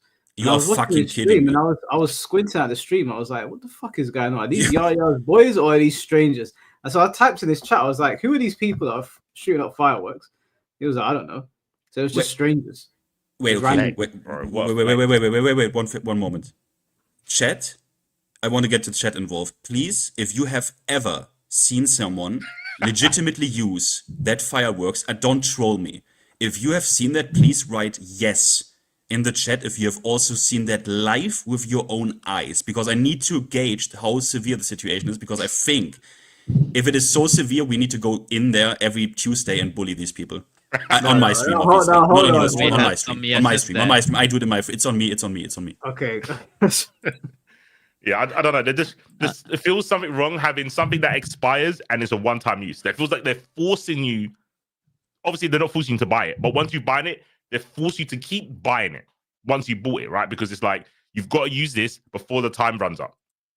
That feels a bit weird. Yeah, it's mad. It's mad, It bro. is, Like, Tekken's into the world that I don't. It's almost unrecognizable. It's crazy what's going on. They're trying so hard to like do some cosmetics things, but they are doing the wrong way. Anyways, we've talked about reallocating the legacy costumes to the fight pass. I think it's going to be Yoshi, we do idea. need to bring more people in here if you want to make your main point. Okay, I'm gonna go through collaborations, also bigger collaborations and crossovers. Put costume packs for like another games like Street Fighter and like some mainstream games. Guest characters, I think there should be one at least for each season. I think it's a good idea. Yeah. I don't know. There's too many Tekken characters missing. They only give us 4 characters per season, which means we'll only get 3 characters. This game's probably gonna have maximum 4 seasons. I don't think it'll get season 5. I do not think it'll get. No, there's no season 5. Like no. I think what's gonna happen is the next console generation is gonna start up, and I think some people are gonna look to wind down and move on to the next system. I don't think Tekken 8 is going to get transferred to like the PS6. I think they'll probably just build a new Tekken game for it. I don't think the lifespan of this Tekken game will be as long as the previous ones. So I think getting 1 guest character per season, which is 4 guest characters, if we did it that way, it's too much. That's like we're entering Mortal Kombat territory. And I know they did that in Tekken 7, but I still thought in Tekken 7 it was a bit much. Interesting. For the game modes, you stated that team battle. I think it's not only should be offline but online as well. It's gonna be fresh. We didn't take it. We didn't experience online team battle before.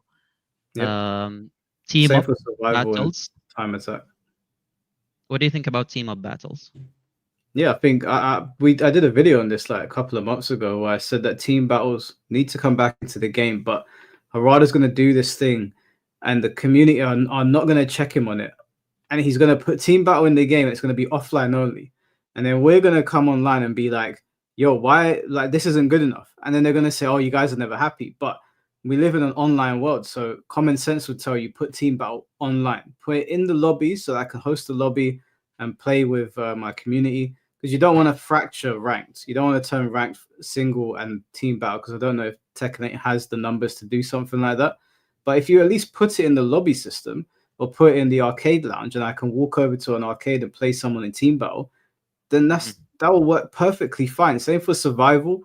I think that if you did a survival mode where you used people in your lobby as the people you're fighting to survive, to see how far you get. You could actually make a fun game out of that. Same goes for time attack. But what they're going to do is they're going to bring back these classic modes. They're going to put them offline. We're going to complain. The Harada diehards are going to get onto us for it, and we're just going to have to hold it because they're going to say, oh, there they go, complain again, not acknowledging the fact that we've moved online, so all of these things should go online. What about team up battles? I meant like a 2v2 or a 3v3 or a 4v4. For example, team battles. you, Mike, and Finn go up against another 3 players. It used to have that, didn't it? Yeah, we've always had team battle. Team battle's always been a thing. You're not talking about tag battle, right? You're talking about team battle. No, it's not tag. It's more like we're a team. We Like join. King of We join. With people. What's the system of King of Fighters?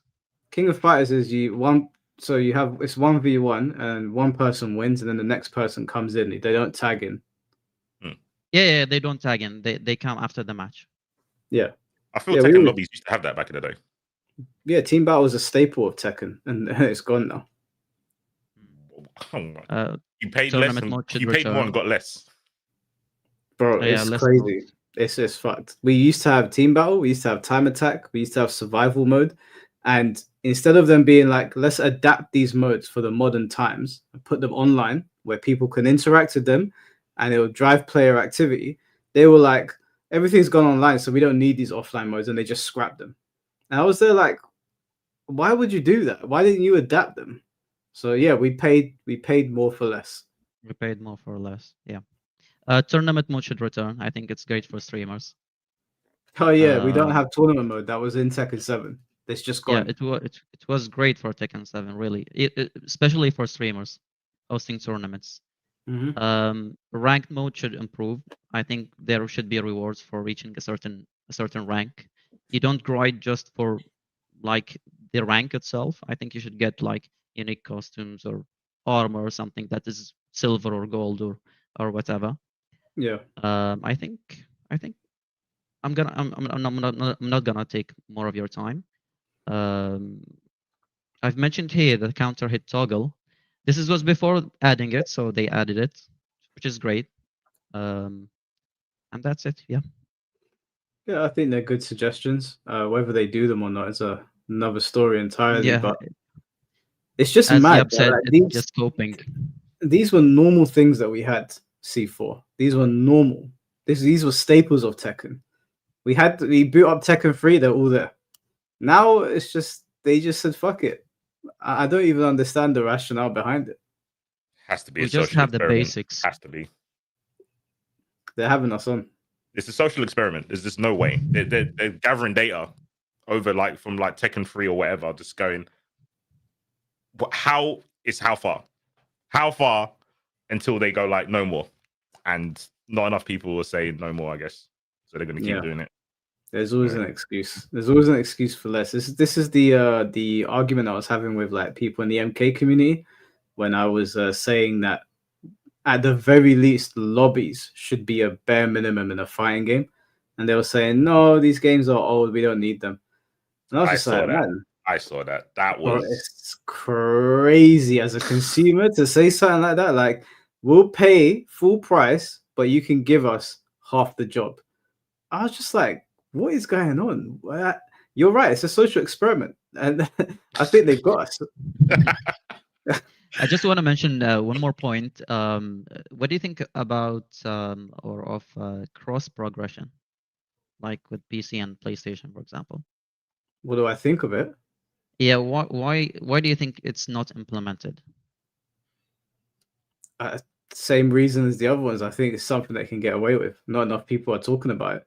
It's probably not high on the tier list of priorities, and it's one of those things where they're like, oh, we can sweep this away because it's not something that people speak about very often. How often do you hear about people talking about cross progression?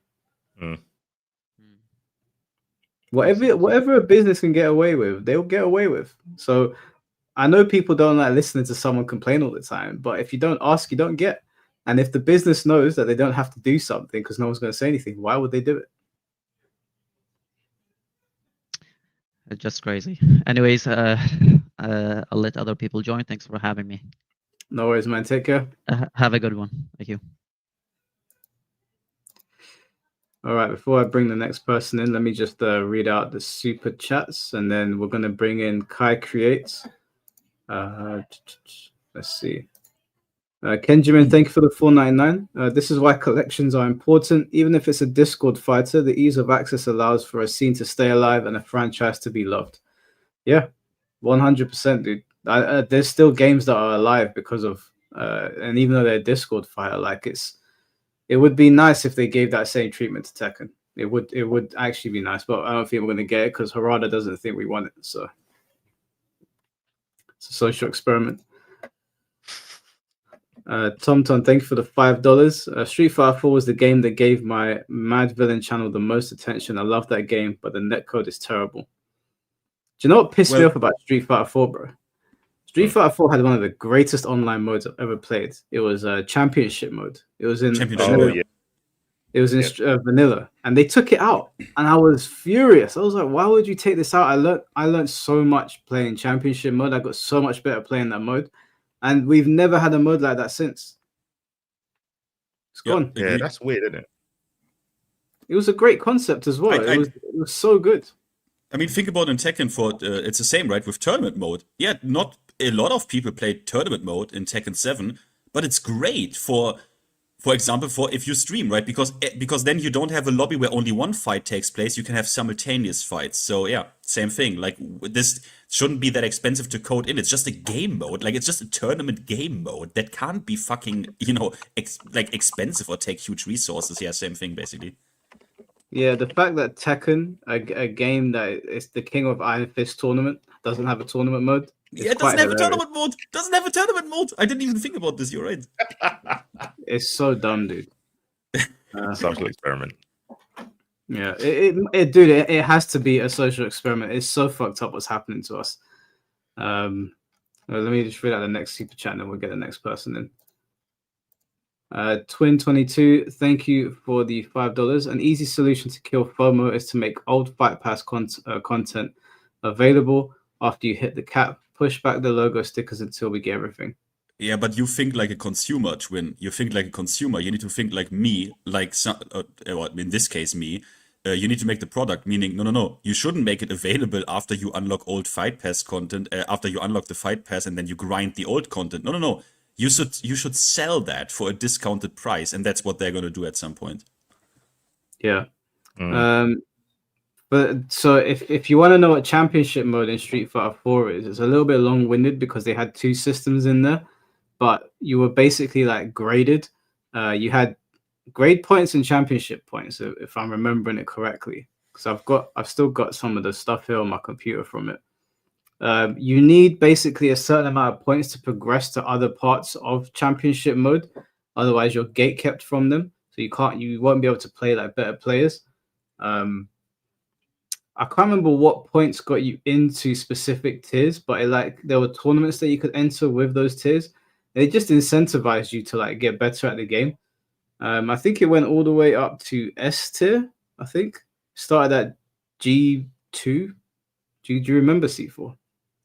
I don't remember the exact specifics, but I remember what you're saying. Like it was kind of like the Strive lobby system, like the Celestial thing, but with points instead of just like in Strive, you basically win a certain amount of games, then you go to the next level. With Street Fighter, was that you had to maintain a certain amount of points to stay in a specific category of players. Yeah, kind of like an Elo system, but yeah. Really good. I remember they had your matches would get featured in replays as well if they were like if you beat the final person, I think, in specific tournaments and met the requirement. I'm not sure if I'm remembering it with another mode, but I remember having to get my grade up to be allowed to go into another like area to fight better players, but they could push you back down. So even if you got in there was no guarantee you could stay. So you really had to like work for it. It was such a well put together mode, and there were like loads of nuances, and I don't know why they took it away. It was so bizarre to me. We've never seen it come back. Yeah, it makes no sense. Yeah. All right. So so we've got 1, 2, 3, 4, 5 people left, and then we'll wrap it up. Kai, can you hear us? Yo, oh wait, let me turn this on. Yo, what's up? Hey man, how you doing? Pretty good. How are you doing? Yeah, not too bad, man. Nice to meet you. I got one question. Do you guys remember the update where they removed Oki in Tekken 8? Yes. Bruh, I feel like that affected Tekken so much, especially my Tekken. I'm like a Lei Xiaoyu player. Like I love like the unorthodox characters. You don't say, yeah. Yeah, dude, it ruined Tekken for me. Like I just never played Tekken 8 after that unless I'm like trolling someone. You know what I mean? So I feel like that, like, what's your guys' opinion on them removing it? Is it important? I don't hear no one talk about it. Well, okay. So they did this multiple times throughout the history of Tekken, right? They removed they removed backroll catches, and they nerfed throughout history tech catches. So, for example, in Tekken 6, you can tech catch your opponent if you just end the combo. For example, with Bruce, you just do while sitting 1, you end the combo immediately and do unblockable. If your opponent now tech rolls, he will get hit by a 70 damage unblockable that wall splats, right? And people thought that is too punishing. So their thought is, because as a game designer, if you think about it and you put yourself into the game designer role, it's too punishing. So for example, so to explain what Kai means, what they removed is in Tekken 7 up until season 4 point, or I think it was even called version 5 point something. They removed universal. They basically wanted to remove universal tech catches. So if you, as in the audience, don't know what that looks like, it's like you do a wall combo, and then you do, like, for example, a dick jab, and then you jump over your opponent. Your opponent tech rolls, which is the mash option. You just mash 4, 2, 3, or 4, and you roll into left or right very, very fast. And you jump over them. You get it, and then you spam jab. You connect in their back while they get up, and now you get an unblockable sequence. For example, Lee could get, if he was in rage, he would get his rage drive guaranteed in your ass for big fucking damage. Now, they thought that this is extremely punishing for new players. That is why they nerfed it. They didn't nerf it because of Akuma, because they could have just nerfed Akuma or apply the tech roll changes just specifically to Akuma.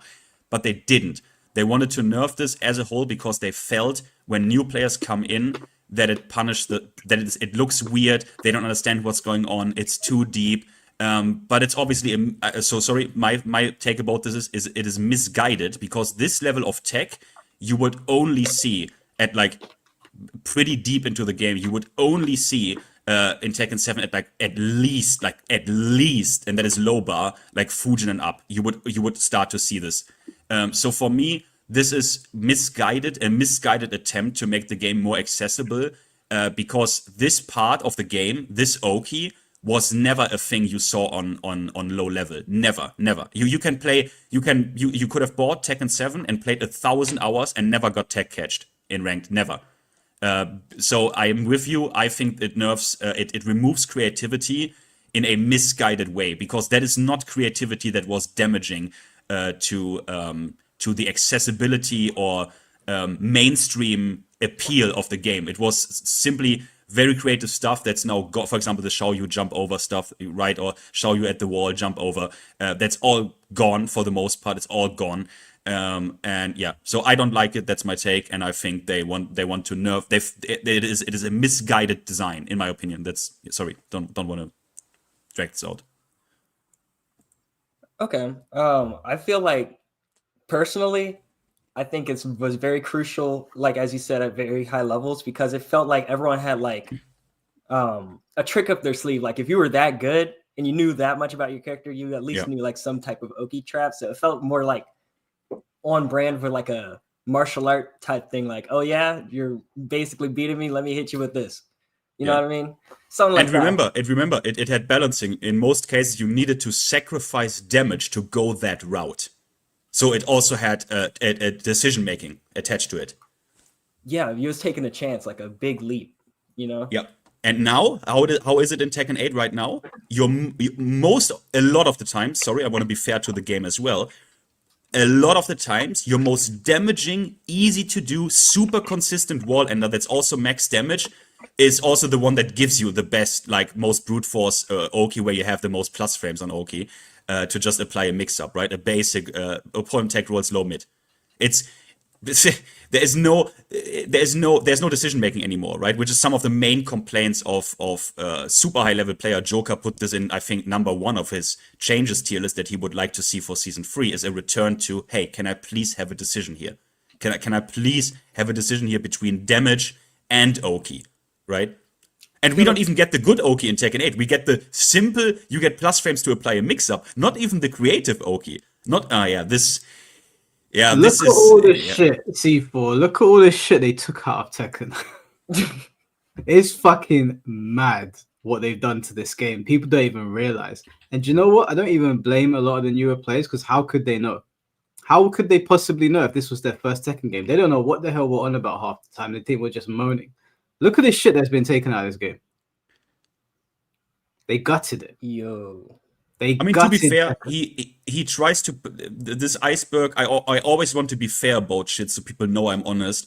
A few things he put here are like character specific tech that also just was in like a few patches. For example, Shiro.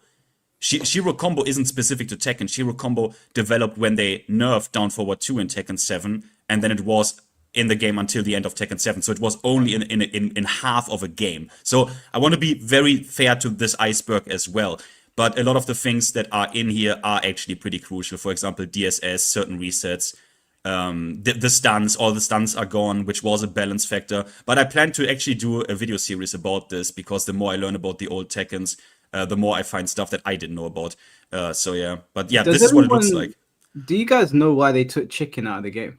Like, this is one that has perplexed me for so long. Why would you take chicken out? Well, in Tekken 8, they took it out. Specifically in Tekken 8, they took it out because they want you to be offensive. They want you to be offensive, but at the same time, when they take this out, they like make the parry stronger, so it doesn't really make sense, right? Because chickening would have worked. It would have gone in their favor, because exactly. For the people in chat that don't know what chicken is basically like a reversal to a parry. So if someone parries you, if you do it quick enough, you could slap them in their face and like push them back. So that's kind of, it's aggressive. Like you're countering their counter and continuing the pressure. And they took it out, and I was like, it was cool as well, because you'd hear chicken, or when you were playing Tekken 4, they'd say chicken, and I don't know, man, a bit of Tekken's flavor just went south. I think they want to streamline it. Because if you explain how to chicken something to a new player, they would go, what the fuck are you talking about? And this only applies to like a few characters who have reversals that are actually chickenable. So in chat, how you would do this is, depending on the limb that you attack with into Asuka's, let's take Asuka, into Asuka's reversal, you would press the according throw plus forward. So if you do a down forward 1 and you want to chicken buffer that, you press down forward 1 and then you immediately press forward 1 plus 3. And that would buffer your attack as a chicken, which means if she parries it, you would automatically break the reversal and give her a little slap on the nose, and she would get a little bit of damage. That is how it worked. And if you do with a 2 button, like a down forward 2, you would press forward 2 plus 4. And this is how you could buffer it. And certain high level players, when they played against Asuka, like Ni or like extreme pro players, would buffer every single poke every single time in the whole round against this character. Yeah, I wanted to show this video. It's 1 minute. It's from Blasted Salami. For people, because there's a lot of new players that don't know what chicken is, so this will just show you quickly what chicken is. Yeah, sorry, Mike. I could have just skipped the explanation then. Chicken, despite the weird name, is a useful mechanic that essentially allows you to reverse a reversal. Do note, though, that it doesn't work on all reversals. To do it, buffer or pre-input a chicken right after your attack. Pay attention to your attack's animation. If it uses a left limb, buffer forward left punch and left kick together. And if it uses a right limb, forward right punch and right kick. Key charge, or basically pressing all 4 buttons together, can also be used as a universal chicken input. So, if you have it bound to a button, you can buffer a forward plus key charge. One last note, the buffer can't be done too early or too late. The correct timing is around the end of your attack's animation. The reward for performing a successful chicken isn't too great, but it can help you pressure characters that have a reversal more comfortably, without having to completely reconsider your move choices. Yo, yeah, that end scene right there, like Loki seems more aggressive than Tekken 8, because he like as soon as he broke it, he backed up, he missed. That's like immediate action. Just my take though. Well, I don't know. You want to hear the take? I was listening to everything. I was getting food, but I wasn't listening. Unfortunately for you guys, the whole iceberg can be done for Guilty Gear, and then you look at the success of Strive, and then Bandai will go like, "Oh yeah, cut all this stuff out, makes the game more streamlined, more people buy it." Yeah, you're right. That is you're that just right. Like you're just right. You're just right. They took out so many things. Not even from the base of Strive, they added new things. Like bursts don't work the same as they did with old Guilty Gears. Now it's full screen. It never used to be full screen. So burst baiting used to be able to come with combos that were burst proof. But you can't do that now because the burst is the full screen, where before it wasn't. There was throw OSs that you had to learn. There was different wake up timings. Every character had 2 different wake up timings, face down and face up. Oh yeah, I heard about that. Yeah, so you learn Oki. I had to learn like 10 different Oki timings. Or I had to go, I haven't got Oki. I haven't got a frame kill. So I can't reliably do this consistently at the same frame. So I'd go back to neutral. Loads of characters had that. They took it all out. And then Strive got big. So they're going to look at a game that's done that iceberg in real life. And they're going to go, oh, it does work then. We've got an example. So unfortunate, I guess. Yeah. Wait, did GGBA did Guilty Gear have a weight system, did you say? Yep, it had weight class and it had size class. So there was very few B&Bs. Obviously, over time it happened, but it was very rare, unless you're pot, that you had one combo that worked on the whole cast. Very rare. Yeah, they have that in a Virtua Fighter as well. I hope they keep it because I think it's an interesting system. I love it. There's probably a way to like make it a little bit more streamlined without taking it out. But I don't think they should remove that. Maybe I don't know about Guilty Gear. I can't say, but I don't want them to remove it from Virtua Fighter. Hopefully they don't. I'm just saying, Strive isn't just the ripple effect from Strive. I think has done maybe irreparable damage to modern games. It might have, because I think they're going to see the formula and go, well, if it worked for Guilty Gear before Strive was very like niche, it's basically formed a whole new community. People are still playing it. The numbers have gone down since 2XKO because a lot of the top players have just moved on. Yeah. But at a core, the game is still popular from a game that no one knew about.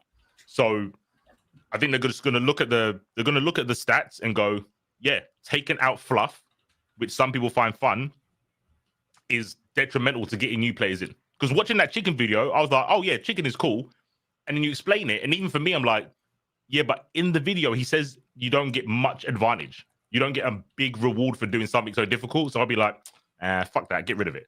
But I'm not a Tekken legacy head. So for you guys, it's different. For me as a new player, I'm like, I don't want to have to learn something that doesn't give me a good advantage. It doesn't seem worth it for me. So it is cool when he said chicken, though. That was cool.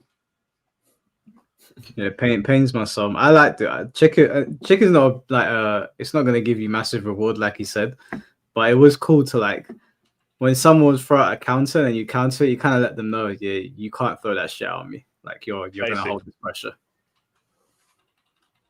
All right. But yeah, Kai, so did you have any other questions, bro?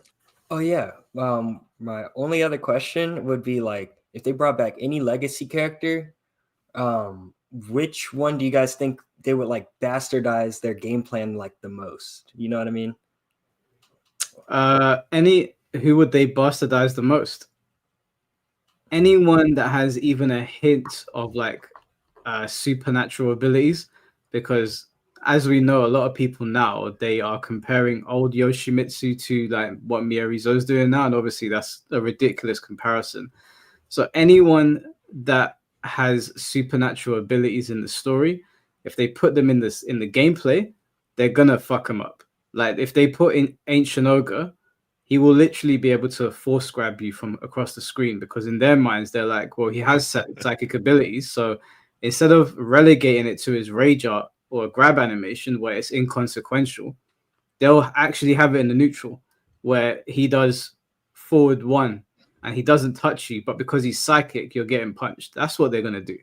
I think if they bring someone back like Miguel, he'll have the ability to kick dust in your eye and get knuckle dusters in his heat. I think if they bring back someone like Bob, he'll be fat in his base form, and then when you pop heat, he'll go skinny and be able to do all sorts of dumb shit. I just think they're gonna take all of the story elements of Tekken very literally when they design the characters now. That's my biggest fear for Tekken characters going forward.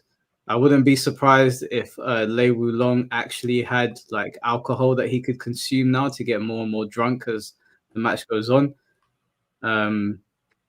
I wouldn't be surprised if Marduk actually throws cars at you now, because before he used to like throw the car at the loading screen or whatever, like when he's doing his intro. Now I wouldn't be surprised if Marduk goes into heat and he starts summoning Volkswagens and just throwing them at people. And then we would say, this is dumb. And people, why are you complaining? And I'll just be all right, fair enough. I guess you win. I think on one of your videos, I saw someone say Miari Zo, she's supposed to replace Lei. I was like, I don't know how people get that correlation. It was insane. I was like, the takes on this.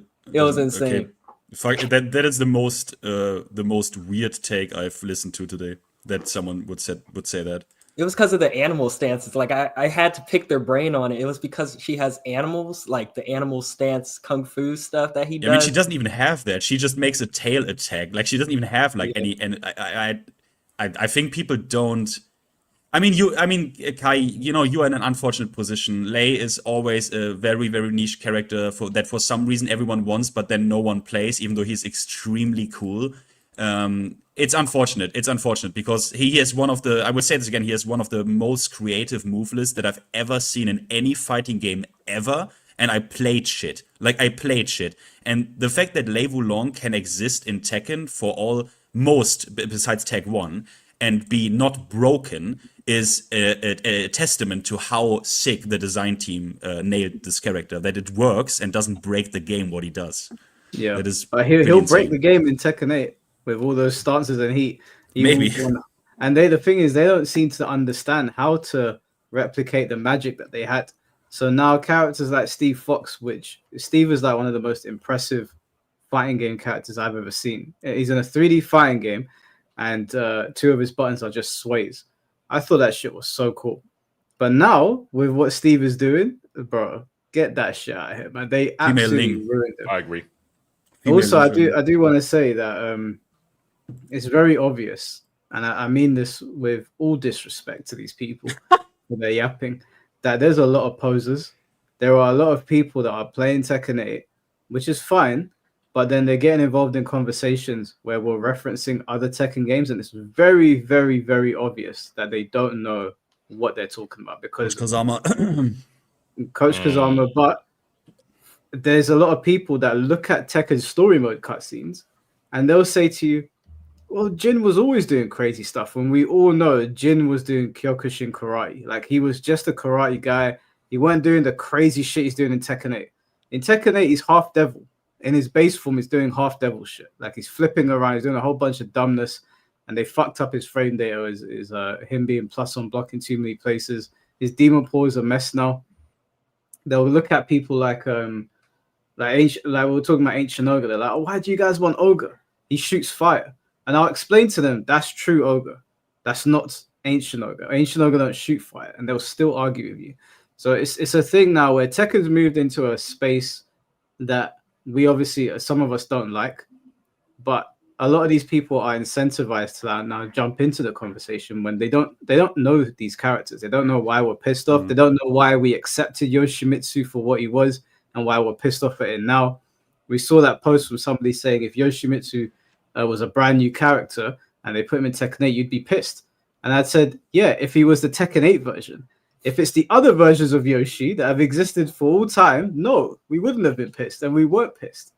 And they also think that because Yoshimitsu has existed as the outlier, that it should be an open gateway for loads of crazy shit now. When the point of Yoshimitsu's uniqueness was that he was the crazy one.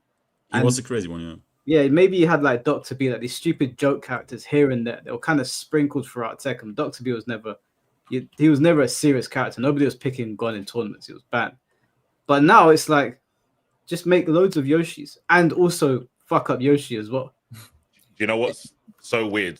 That I feel like I'm just future Mike, because everything you're talking about has already happened in Strive. The same thing happened to Bridget when they pushed out all the old heads, and they had that whole. You can't even talk about. I do not even talk about Bridget. Oh wait, no, let's talk about Bridget. Actually, I want to ask you a question. I don't care. I just want you to answer. Just humor me for a second. Okay. Is Bridget the character that caused a giant rift in the community because of her identity? Yes. And by the way, why? It is. Doesn't matter. Sorry, go on, Mike. Sorry, go on. In the original story, was Bridget is a boy that was dressing as a girl because of something that happened in his village? From what I remember, because I didn't play the old ones, so I just got told this. I think the story used to be that Bridget was a boy. They had did they have a sister? I think they had a sibling, but basically it was bad luck to have like have a girl and a boy or something like that. So Bridget had to dress like a girl to not get killed. And then Bridget, I think she's like an assassin or something like that. And then they retconned her to actually being like changing their gender. But before it was just dressing up as a girl. Yeah, I saw a lot of like infighting over that. Massive. And I was like, and then I saw fighting over Testament as well.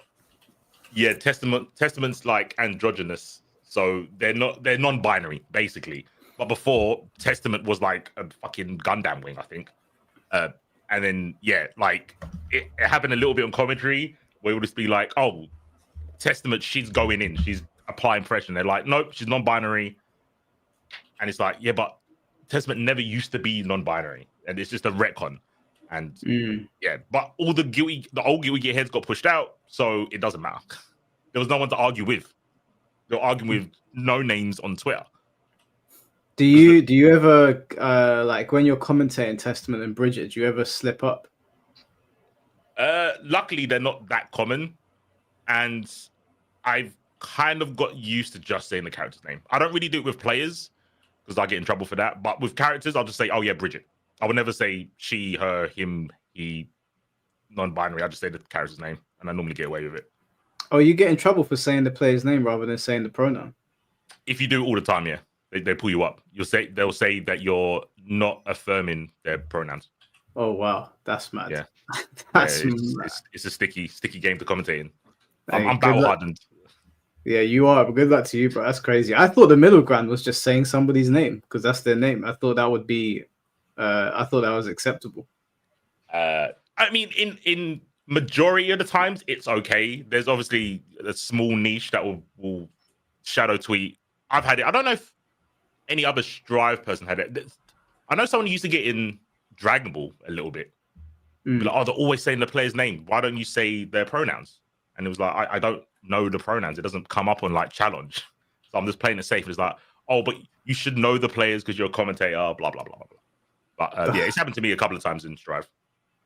That's crazy. I would just say, can you just watch the game? Like, it's not that deep. Yeah, when this shit happens, I always wonder, like, can sometimes everyone just shut the fuck up? like for real. Yeah, I can't do it in Strive. I've never had it in any other game.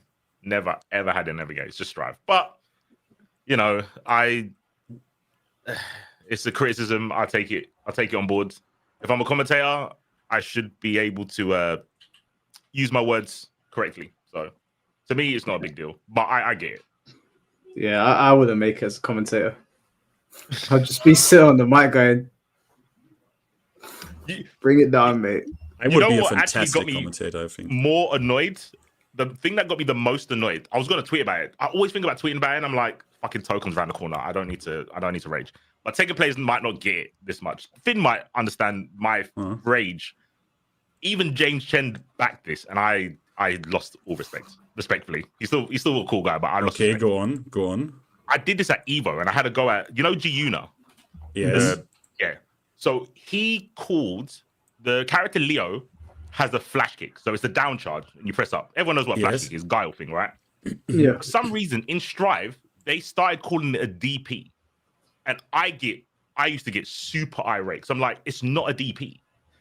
Look, it's a reversal. It's a DP. I'm like, no, it's a flash kick. It's a charge. And they're like, oh, it's a reversal. What does it matter? And I used to do it all the time on commentary. Even if someone writ in chat, I'll be like, you don't know the game. You don't know fighting games. If you don't know the difference between a DP and a flash kick, you're right. It is significant that you call it a flash kick and not a DP because of the charge, for example. That is significant. In a game with left rights, a flash kick is way stronger than a DP because I don't have to do a Pritzl motion or guess what side. True. Exactly. But commentators do it. What? No, wait, hold on. What were they arguing with you? You're objectively correct. What's the argument? They'd be like, oh, just it doesn't matter that we call it DP. Because if a commentator said DP, it's the worst thing I ever done on commentary. I look back and I'll be like, I'm glad I did it. I stand on business for that one thing, but it was super unprofessional. They would say like, oh, Leo did a DP, and Leo's my character as well, so I'm super like sensitive. Like Leo is Vegeta level of how much I care about the character. And they'll be like, oh, Leo did a DP. I was like, they did a what? What did they do? Wait, you did this on commentary? Yes, I did it at EVA. Based. I did it at EVA. And it made me mad because Giuna plays Leo. Oh, I see. He played the same character and he's calling a flash kick DP. And for me, that's just misinformation. That's straight up misinformation. But he should agree on that. Like, did you talk about this after? He should agree on that. If anyone, he should actually agree on that. It was my first Evo, and I was in the moment and I raged, but afterwards, I just walked off. I was like, I'm the only one. I literally felt like the last remnants of an unk, because it's like, oh, you're just one of the new kids now. You just call everything a DP. Anything that's a reversal, you just call it DP. And I was like, okay, I'm on my own. That's mad. So do they call every? Do they like if they saw Geese's fireball or Rock's fireball, would they call that a Hadoken? Probably fireball. They wouldn't make a difference between a fireball that goes across the ground or in the air. Like normally air fireballs you call it like Akuma fireball, because Akuma used to do demon flip into fireball. I would call it like what's Terry's one? It's not Buster. That's the dash punch, isn't it? Is it Power Wave or something? Power Wave, yeah. If I see a ground fireball, I normally just call it Power Wave. Yeah. From not an SNK game, obviously, but yeah. You are just objectively correct. Like it's in fighting, for example, in Tekken, there's a difference between a Sabaki and a reversal, a significant difference. There's also a significant difference between it evades highs or it has actual crushing. That is a significant difference, and I expect a commentator to relay that information correctly because it's important. Like it just is important. It just is important. Well, they're objectively wrong. That's not even. They're objectively wrong. Yeah, but there's more of them. Just wrong. This is more of them. So fight a good fight. I'll fight it with you. I'll be in chat. Yeah, it's just hard because I don't want to be a grammar Nazi, bro. But yeah, no, it's not. No. It's not grammar. It's like literally the substance of the sentence changes. It's misinformation. I think calling it a DP is. I 100% agree. It's just the battle. I think it was my first even. I was like, I want to come back. So I'll just. No, I hear it.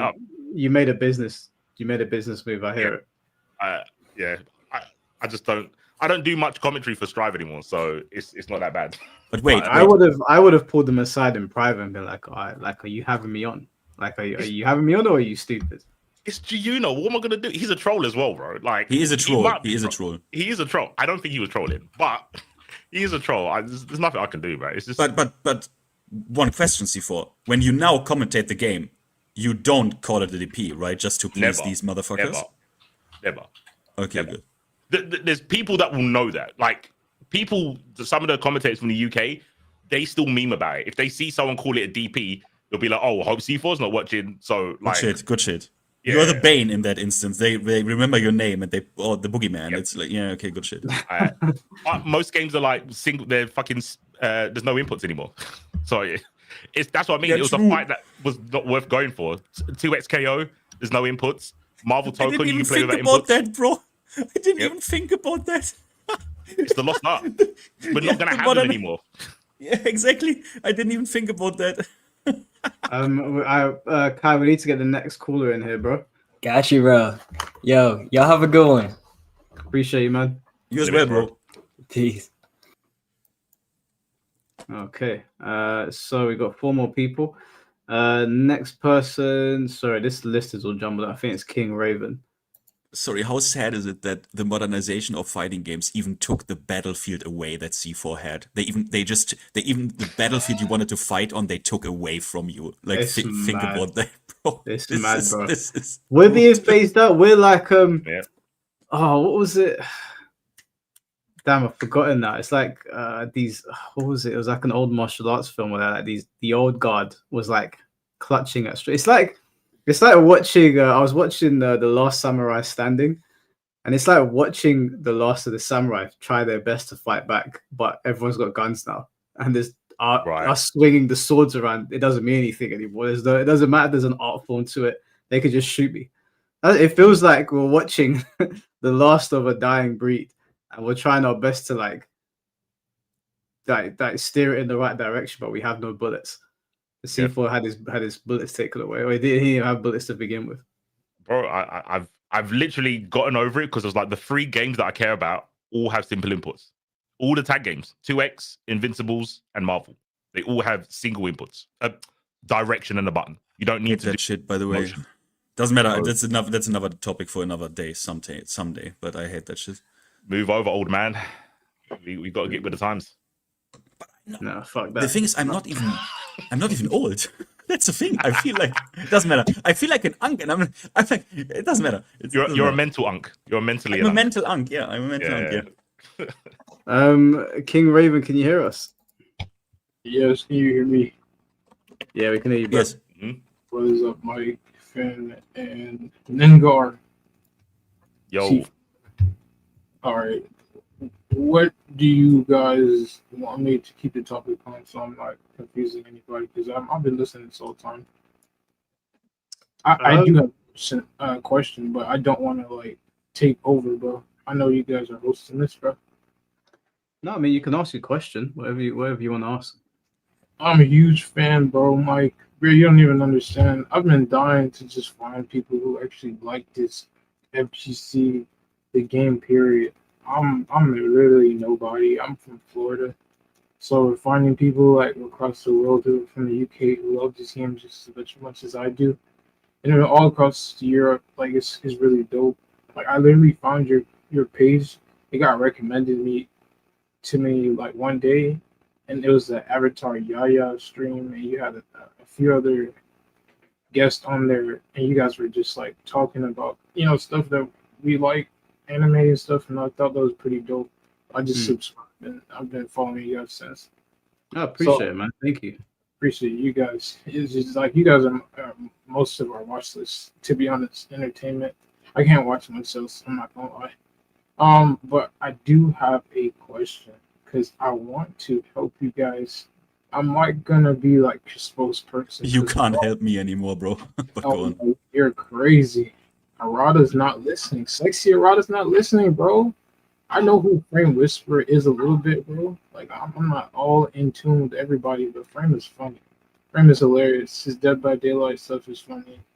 We literally had to get off Tekken. I got off Tekken 7 because there was no Raven. Like, literally, they didn't put Raven in the game, so I got burnt out.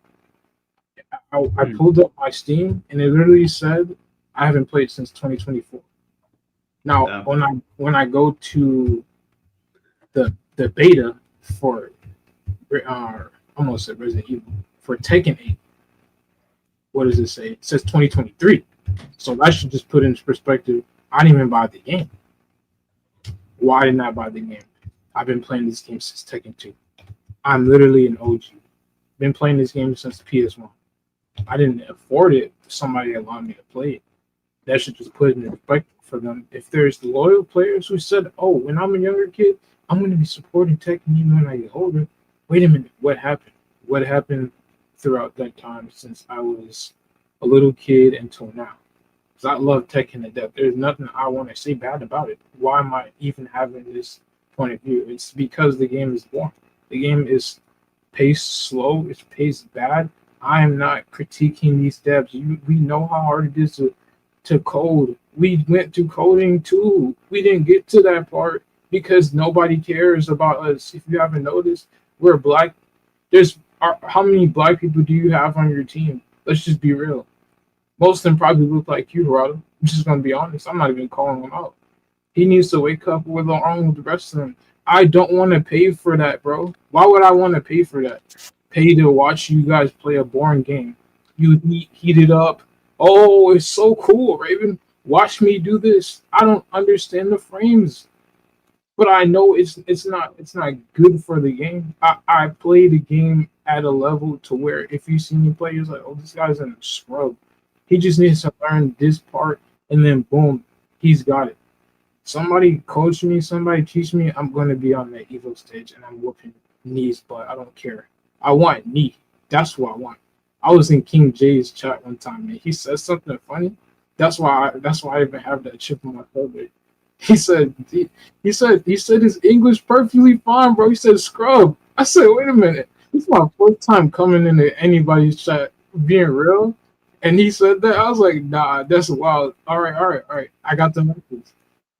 A lot of and another thing, not to ramble on, bro. You'll see a lot of prejudice in this community, and it's mad weird because we're all the same, right? I've experienced it, unfortunately, and I don't want to go back into those spaces. It's quite strange. I don't. What kind of prejudice are you talking about?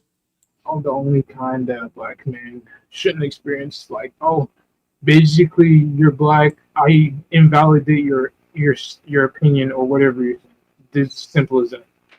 This is how they were treating me. I was like, you know what? I don't even have to be here, but I'm gonna refrain from snapping on you because you guys are on the internet.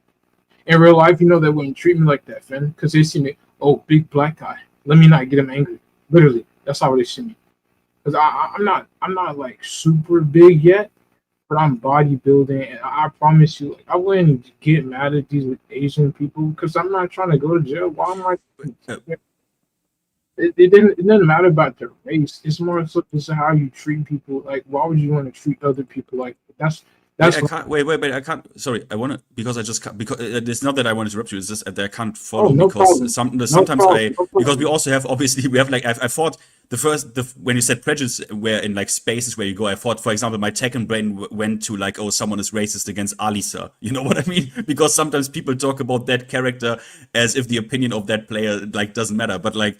What I didn't really like. Did you say like small Asian people are angry with you? No, to catch you up. Just imagine if somebody you knew like JDCR was being racist. I'm not gonna say it was JDCR, but just know it was somebody around them, and I wouldn't even talk to them like that. Being for real, I'm just gonna be honest. It's not about me needing therapy. It's just about if you're gonna treat me like that and you don't know me. Imagine if you see me in real life, you wouldn't treat me like that. That's what I mean. It's a PSA. It's a public service announcement. Because if I spoke to Arada, you don't think he would have a problem with that? That's what I mean. It's not some made up stuff. I got proof. I don't need to. Wait. Sorry, I just want to follow because it seems you're upset. I just want to understand. Like, what do you mean? Like, what do you mean? Now, but at the time, I wanted to crash out. I'm not gonna lie. I had anger. Just tell me, bro. Tell me. You are here. This is an open space. Just tell me. And the person don't need to be mentioned, but he'll have his day. Like hopefully I get to play them. Like that's I'm just trying to get good enough to play people who play pad. I use the D-pad instead of the pad because I used to use the arcade system. Like I'm originally an arcade player because we had an arcade system at our church. Like believe it or not, and I used to at the church. Yeah, right. Did they play Tekken 3 or whatever? Like? Yeah, we played everything. They didn't care.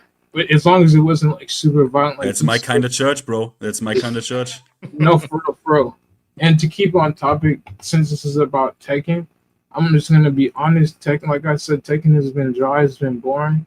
I started on PS1 with Tekken, but I'm originally a pad player, technically. And honestly, it's not the same game at all. Tekken 2 is amazing for me.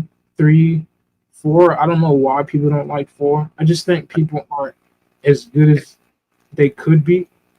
Can I give you it's not advice, but a way to look at it. So this isn't the flex, but basically in back in the day when I used to play like cross Tekken and stuff, I was shit. I was getting beat up by everyone. And then Gooey Gear Xrd came out. I played that and I got really good and I started winning.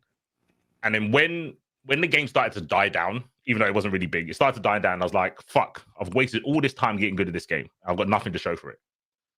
It wasn't until Strive came out, I realized that fighting games are a means to an end. So I don't look at getting good at fighting games. The only time I care about getting good at fighting games is to beat people I dislike. That's the only reason I care about getting good at games. Otherwise, I'll just sit in team mode and try to break the game. You are insane, by the way. Sorry, go on. You are correct. I am insane. Yeah. But what I realized is I get way more enjoyment out of fighting games with talking to people. And you kind of mentioned that when you came in about like how you've met Mike through like fighting games, but you never played Mike in a fighting game. I think that's the biggest thing that everyone forgets about fighting games. I would never see Finn in ranked because we don't play the same games, but we know a lot about games. I wouldn't know Mike because I didn't really play MK, but because of what Mike does, I'm like, oh, you're my type of person. I like talking about fighting games. I don't really care. I mean, I'm going to smoke Mike and Token, but I don't care about, oh, I want to fight Mike in a game because I get more enjoyment out of meeting the people that enjoy the same genre than I do. I only care about beating people I dislike. That's interesting. Finn, why do you care about being good at fighting games? Huh. I know why I care. Yeah, you go first. Maybe I need to reflect on this question. No one asked me this before. You go first. So if it's a game that I like let's say Rebirth of Souls, for example, there's no real reason for me to sit and practice Rebirth of Souls every day or play ranked. The game has a very small player base. I know all of the top players. I know where everybody sort of sits. There's no real reward for my time outside of Gloku hosting a tournament. So I was thinking about it, and same with Tekken and Street Fighter. I think I just like staying ready enough to beat people when they call me out. I don't know if that's petty or not. It's not as petty as C4's reason, but I think it's the same. I don't think so. You specifically want to get better to beat people that you don't like. I just want to stay ready enough. Someone that will call me out. So the same reason you have, if someone called me out. So an example is Foxy used to beat me in Dragon Ball, but I understood my place. I was like, I'm not good. I'm not better than Foxy. But every now and again, he would take the piss out of me, and I'm like, oh man, I want to fucking train to beat his ass. So it's kind of the same, no? Pause. Yeah, massive pause. No, because for me, it's not out of spite. I think I don't like the idea of me liking a game like Tekken, for example, and just getting completely punked. I always like being good enough to be ready to take someone on. Like I haven't played Tekken properly now. I haven't done a Shambolic Showdown in like 2 or 3 weeks, but I've played it enough to be ready if someone in my community calls me out. And I don't like that feeling when, like, a good example of this is Burst Limit. I haven't played Burst Limit in a long time. I used to be sick at the game. I want to go around the internet cussing people and calling them out and being like, yeah, you can't touch me on Burst Limit. But the reality is I haven't played it in so long that if someone challenged me to Burst Limit now, I don't know if I could win. And that annoys me because I know at some point I was ready to take on anyone. So I think I get good at fighting games because I like to be ready. Like if someone challenges me at 3 a.m, I know I can get out of bed, we can run the money back. It's not a problem. I have the answer for you. Okay, go on. I thought about it, and this made me reflect on myself for a brief moment, which I don't usually do. Someone in the chat wrote simply because he is an Übermensch, which is obviously correct. But the real answer is, I am a competitive person by nature. I don't know why, but in school sports, the more I think back at it, I think I was almost unreasonably competitive to a degree where when we played dodgeball in school, I would so hard fucking celebrate that you think I just fucking won the world major in like NBA. Like I would clown on people so hard and like super loud hype my team to a degree that is fucking unreasonable. I think I'm like actually an unreasonable person. Like to a degree where if you have a sit-in, like a party, and we play like a charade, right? Or like you play like charade, right? Bro, I would go fucking haywire, and like people didn't know what the fuck is going on. Like, why is this guy hyping himself so much? There wasn't even money on the line, right? So to have something that is naturally a competitive activity on the call that I can go to is something that I need.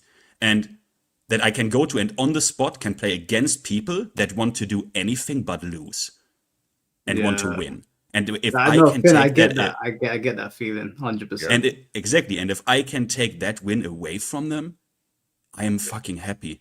But why fighting games? Because I played Counter-Strike, and I will make it in one sentence. In one sentence, I played competitive Counter-Strike. One sentence that everyone who plays these games can understand. I fucking hate my team. Yep, I was about to say that. That's why I like fighting games as well. That's it. I play multiplayer games with friends to laugh, never to win. Because if I wanted to win at a multiplayer game, I would be so fucking toxic to my mates. So it's just not worth it. Yeah, actually, do you know what? Someone just put this in there. Now, this is a true story. Hand on my heart. This is a true story. I get angry when I lose at Monopoly. I really don't like losing at Monopoly. And I was with my girl. We went to her sister's house and her boyfriend was there. And we were playing Monopoly. And we were in the lead. Like, we were calm. We had properties. We were good. I didn't need to do this. And we were taking turns because it was 2v2. And my girl was like, "I'll buy that property." And I said to her, "No, babe, like we need to play this strategically now because in case they come back, I can't have Rob taking me out. He can't beat me." And he's sitting there looking at me like, "Bro, you've already won." But there was something, like Finn said, there was something like I have to make him understand that I'm the king around here and I'm gonna win this. And it was unnecessary. It dragged the game out. But I get what Finn's saying. When someone wants to win and then you're pitted against them, there's no better feeling than taking that win away from them.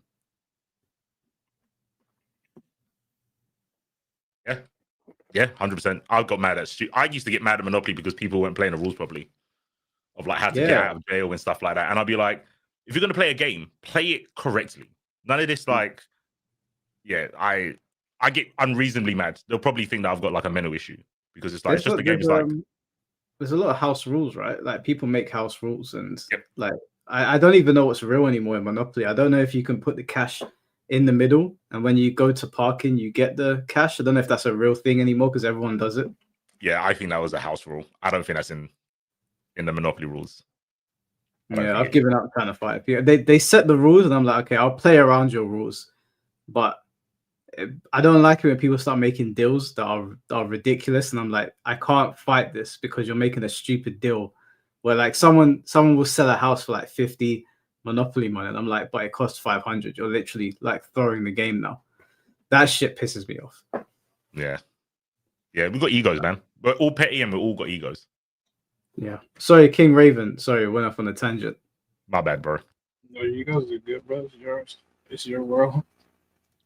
One of the last things I even wanted to mention, just because I see you guys have similar struggles, with the game, it feels like sometimes it's out of your control, which is not good. Like you guys don't like to use heat. I understand. I knew that heat would be an issue before the game started. This is why I was asking questions, and people are looking at me like I'm the crazy person because I didn't play this game since Tekken 2. And then there's people in the chat who played it as long as us. Even and they're talking about their end. College, I'm not that old, bro. 1995, I was born in 99, bro. I'm 26. I'm not that old. I don't care. It don't matter. There's little kids who on the stage, like, wasn't that like a 10-year-old kid or something?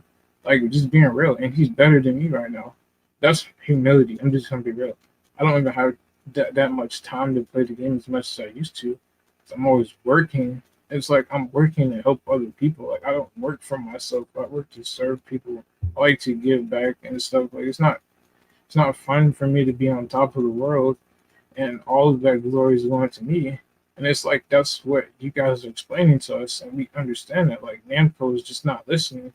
You guys are becoming greedy. And even when I was younger, if Tecmo wasn't the vision or Namco, even like what is it? Like, what do you guys want? Because I love SNK. I keep up with Asian companies all the time, like Toei Animation, because we love anime, Funimation. I used to want to work for any place because I just love anime that much. And I'm not stopping until I die. Like, it's not going to work for them. They don't understand. The people control this part of that aspect because without the people, you cannot You cannot grow. You can't sit there and hold our hands and tie us and then think, oh, we're gonna bow down to everything you say. Like pay-per-view, that's for UFC, that's for boxing. What do you think? I'm gonna sit there and pay for me to watch a boring game? Half those sets are trash. Just being real. Yeah, I don't know what Joe Budden got left for because it's literally the part where I missed. The only part I was knowing that was gonna happen too. Something strange is gonna happen, and then unfortunately he had to leave. That you know what the attorney I'm talking about. Anyways, regardless, it's just funny because I'm gonna explain it so people understand. I'm a businessman. That's the perspective that I'm giving you. So when you hear me talk, it's not me from a consumer standpoint. That's usually where you're hearing from. I'm a businessman. I want to own my own business. I want to sell, just being real honest to you, medical marijuana. So I have to understand how to feed people, as in like pay you this so that you don't come at me like, oh, I didn't give you this for your service, your work. You working with me. I'm not gonna look at you just like you're under me. We're all serving. Okay, now let me explain to you like this. If I'm Namco, I want to put people in place like devs or even representatives. Hey, you Mike Kalu, you Yaya, C4, Finn. Hey guys, what is wrong with this game? What do you guys see? What stands out? Oh, I hear you, Frame. I hear you, main man, because I watch all you guys. And Can I jump in real quick? Yeah, go ahead. For them, there's nothing wrong with the game because I say we. Some people are paying for frame data. There's nothing wrong with the game. They can sell anything and people will buy it. That's not me. That's not me. I know that's not you. I agree. The people here, but yeah, you're saying if they listen to people like Mike, like Finn, like Frame Whisperer, they would take their stuff on board and change what they're talking about is bad with the game. But to them, the money shows that there's nothing bad with the game because people are paying for fireworks. Bro, that's my problem. There's nothing wrong. You keep buying the game, you think it's gonna get better. I don't care if you buy the game. That's not my prerogative for you to stop buying the game. I did not buy the game, and people got mad at me because I said you can't do something. I promise you, I get back on this game, I will look like those guys. I promise you, because I'm not stopping it till I get to that. And it's not me. Not coming at no. My apologies. It's not me coming at you guys. You know, the newer players, the newbies, like, how are you going to come in our game and think you're going to destroy us? I've been waiting to help you out. What you don't realize, I don't get on the game sometimes just because we know how hard it is for those newer players to learn. They're going to feel like we're trying to bully on them and stuff. Like, no, I just got that good at the game. I understand. Oh, I know how to read you. That's my gift. I know how to read people. I just suck at the frames. I suck terrible. People know. They think I'm mashing. It's like, no, I'm trying to figure out which move to throw out. So when I see you do that move again, I know what to do. That's just my problem. And you can speak. I'm sorry. I just wanted to give you in my personal opinion the real take about like why Tekken 8 blah people still buy it and shit. You know, the real take is we all in our personal lives had, like, for example, there were movies I watched that were so unbelievably dog shit, in my opinion, that it was a torture to sit through literally any second of that movie. That movie still made a lot of money, and there are people who say, I enjoy it. You know, there are things you cannot understand how people can like, right? Like almost, you know that people go to scat parties, right? I cannot understand that, but people do that shit. Now, wait, guys, excuse me. I'm not saying that Tekken 8 is a scat party. I'm not saying that. I'm saying if you look macro at the history of Tekken, there were people who quit. And I have asked people about this who don't play anymore, who played like 30 years ago or like 25 years ago. There are people who have quit this franchise forever when they introduced Tekken 4 because it had walls. And to this day, some Koreans say if you play on a stage with walls, you don't play real Tekken. Now, walls are in the game for more than half the franchise lifespan, and still there were people back in the day where they said, that is my line. If you introduce walls, that is my line, I quit. So to them, all of us that stayed after Tekken 4 are not real Tekken players. We don't play real Tekken. So there's always a fine line that is subjective, right? And the truth is, Tekken 8 is still good enough. Because with Tekken 4, that game, the community was, I'm not saying it's comparable because the community was way smaller back then, but I talked to Bode, right? So that guy was top 8 at Evo 2005, I believe. Shout out to Only the Best. Yeah, shout outs to Only the Best. And he said Tekken 4 back then to the community was so bad. It was such a bad Tekken game in any competitive sense that universally the community said, fuck this game. And they played Tag 1 and not Tekken 4 until Tekken 5 came out. Until it gets that bad, and Tekken 8 is not at that point where the community reacts like this, it is good enough. It is convenient enough. You know what I mean?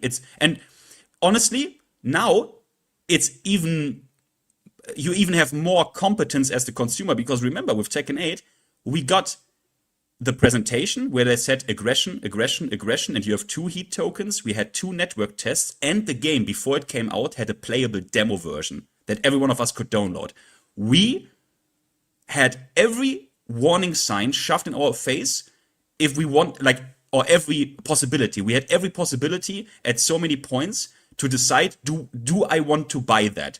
And you don't, but most of us still did, because it's good enough. And honestly, if someone says, I bought this because I thought it's going to be the arcade version, shut the fuck up. Come on, shut the fuck up. You didn't, come on, man. You didn't think that. You didn't think that. So it's good. It's still good enough. That's the macro perspective. Sorry, I don't want to ramble. No, that's great what you said. And to not hold you guys up, I'm just going to give you a prophecy real quick, because not everybody knows we're prophets. And we can see things before they happen.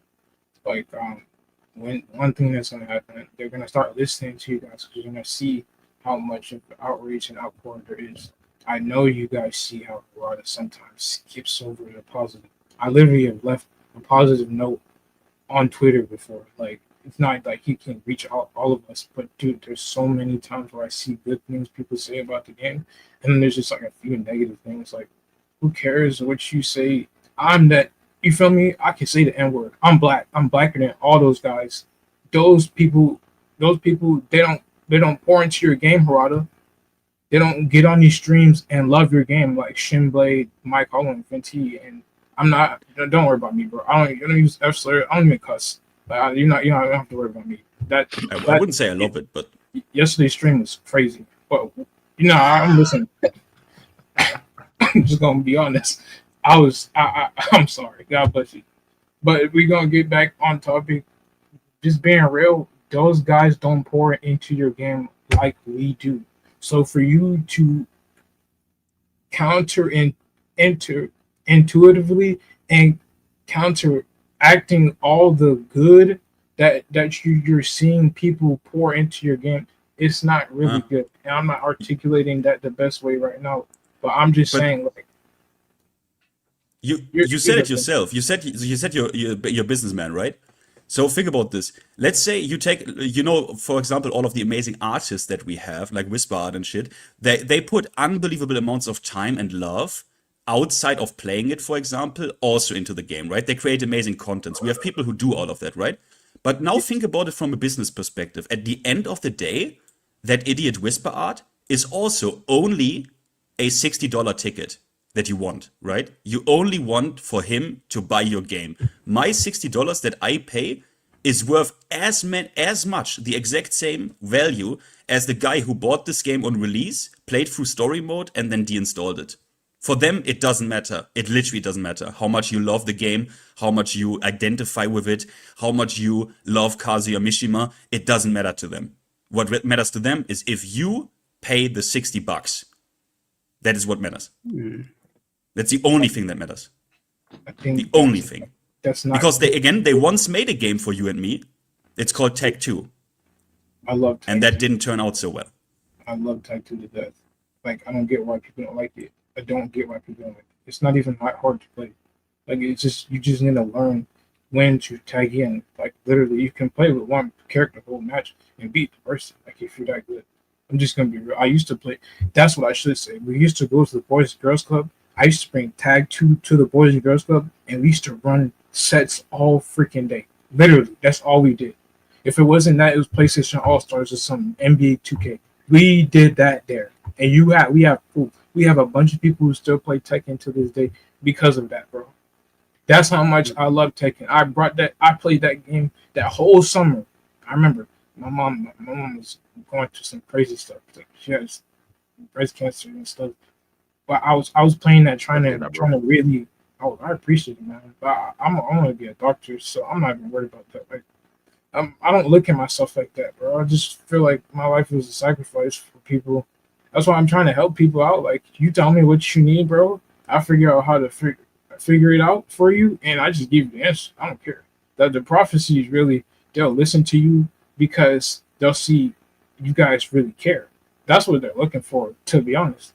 And they'll also listen to you not only because of that, it's because they'll see how the negative impact it has on their pockets, bro. I know business.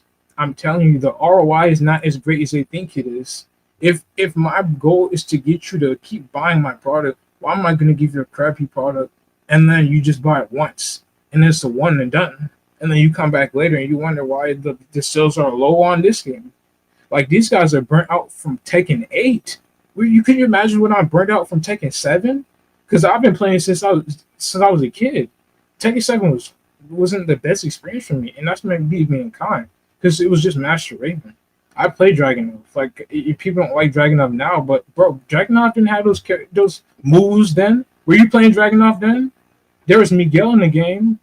There was Claudio, Lars, and all those guest characters that nobody likes for some reason. Geese wasn't even bad for me. Like, Geese was easy to play against. You wanna know why? Because I played FCMK before. I played King of Fighters. If you get out of your comfort zone, JDCR, you guys would be better. Just being real, call out the top guys, because those guys are way better than me. I won't be able to beat them until I get to that level.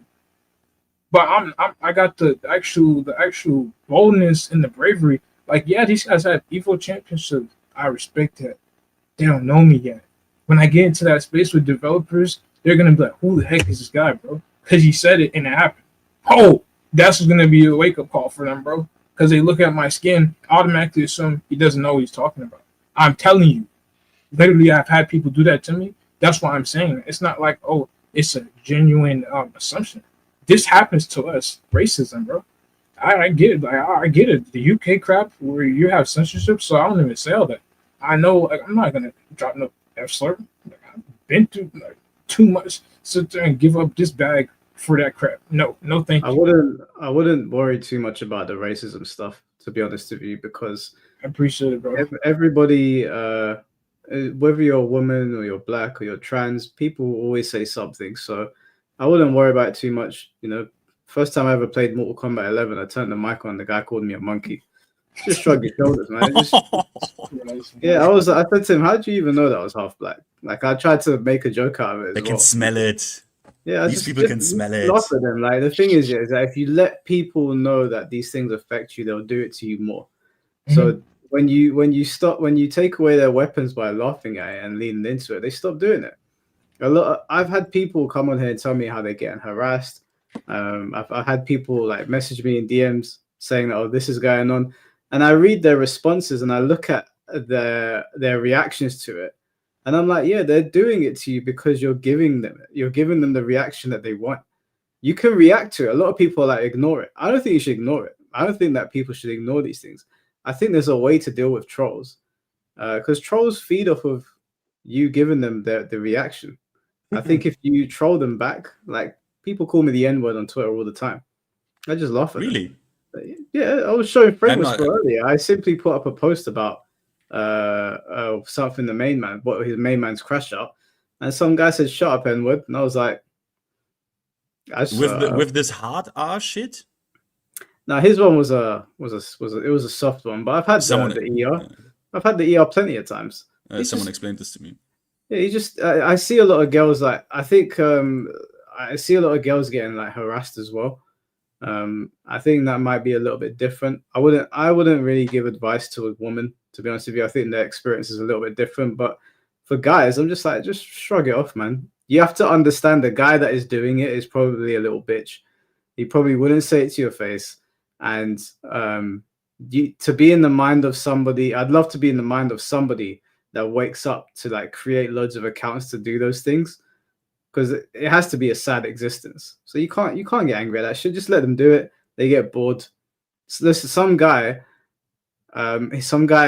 was on my Twitter page making loads of different accounts, reposting Bonnie Blue content. Now, I don't know if you guys know who Bonnie Blue is. If you don't know, I will Google it right now. No, don't Google it. Don't Google it. Don't Google Bonnie it. Blue Age. Bonnie Blue. Okay, I Googled this. Oh my god. Yeah, well, if you don't know who she is, you don't need to know. But they were reposting her content constantly. And I was just like, if I respond to this, it's never going to stop. So I left them, and they do it every now and then. I'll get like a video, and I'm like, I didn't need to see that. But I just close my phone and keep it moving. It is what it is, man. Internet trolls are going to troll. Don't let them make you feel a certain type of way because of the color of your skin. It's childish shit. Yep. Appreciate that, bro. It was nice being out here. I don't want to take up your guys' time. That was awesome. No worries, man. We'll have a good one. We'll see you soon. In a bit, bro. Good night. Someone was messaging me. They were saying to me that you think that you can play it cool all the time, like nothing upsets you. But there are things that irritate me on the internet. 100%. It's just that no one's really figured out what it is yet.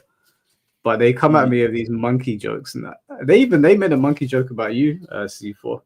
I can't remember what it was. But yeah, they made a Planet of the Apes joke about me, you, King J, and Shinblade because we were sitting on the panel together.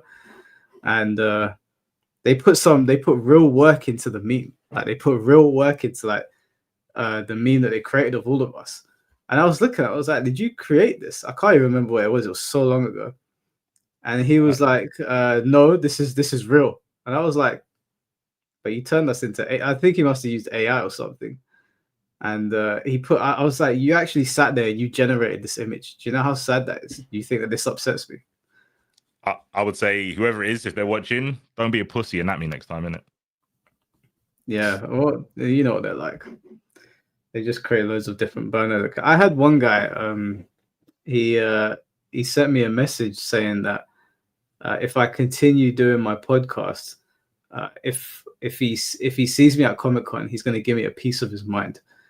And so I said to him, what does that mean? And then he responded with "shut up N-word" with the hard R. I was like, stop. I just asked a question. I stopped responding. He spammed me for a bit and he gave up. So my point here is that don't let these people upset you, man. Most of it's probably dead internet theory as well. Like we don't actually know if we're talking to bots or not anymore. So don't get upset about it. True. Mike, can I ask you something real quick? Yeah, go on. Because sometimes I forget if this actually happened or if my sick mind fantasizes this into existence. Didn't you once receive like a video message from someone basically threatening you while he was holding up a knife or like and had on a balaclava? Or did I fucking fantasize this shit? No, that happened. Yeah. That happened. All right. Yeah. That happened maybe a year ago. So what happened was I put up a post about Feng Wei on Twitter, and that is a good start. Yeah. I put up this harmless post about Feng Wei, and this individual commented on the post. Now, there seemed to be some confusion because I responded to somebody with a Smash Brothers avatar, but because of the way Twitter works, you know how the threads work? I might have actually sent the response to somebody else that was talking on the post, and he responded to it with a video of my face talking like into the camera with my picture up saying, if I catch you, yeah, you ain't gonna say that, blah blah blah. I went on his page and I saw knives everywhere, and I was like, oh shit. And then I saw something about Peckham, and I was like, yeah, let me shut this down. I know when to draw the line. For those of you that are in America that are wondering, what's Peckham? Just picture like Southside Chicago, but UK. So I was like, I'm not gonna respond back to this guy. It's not.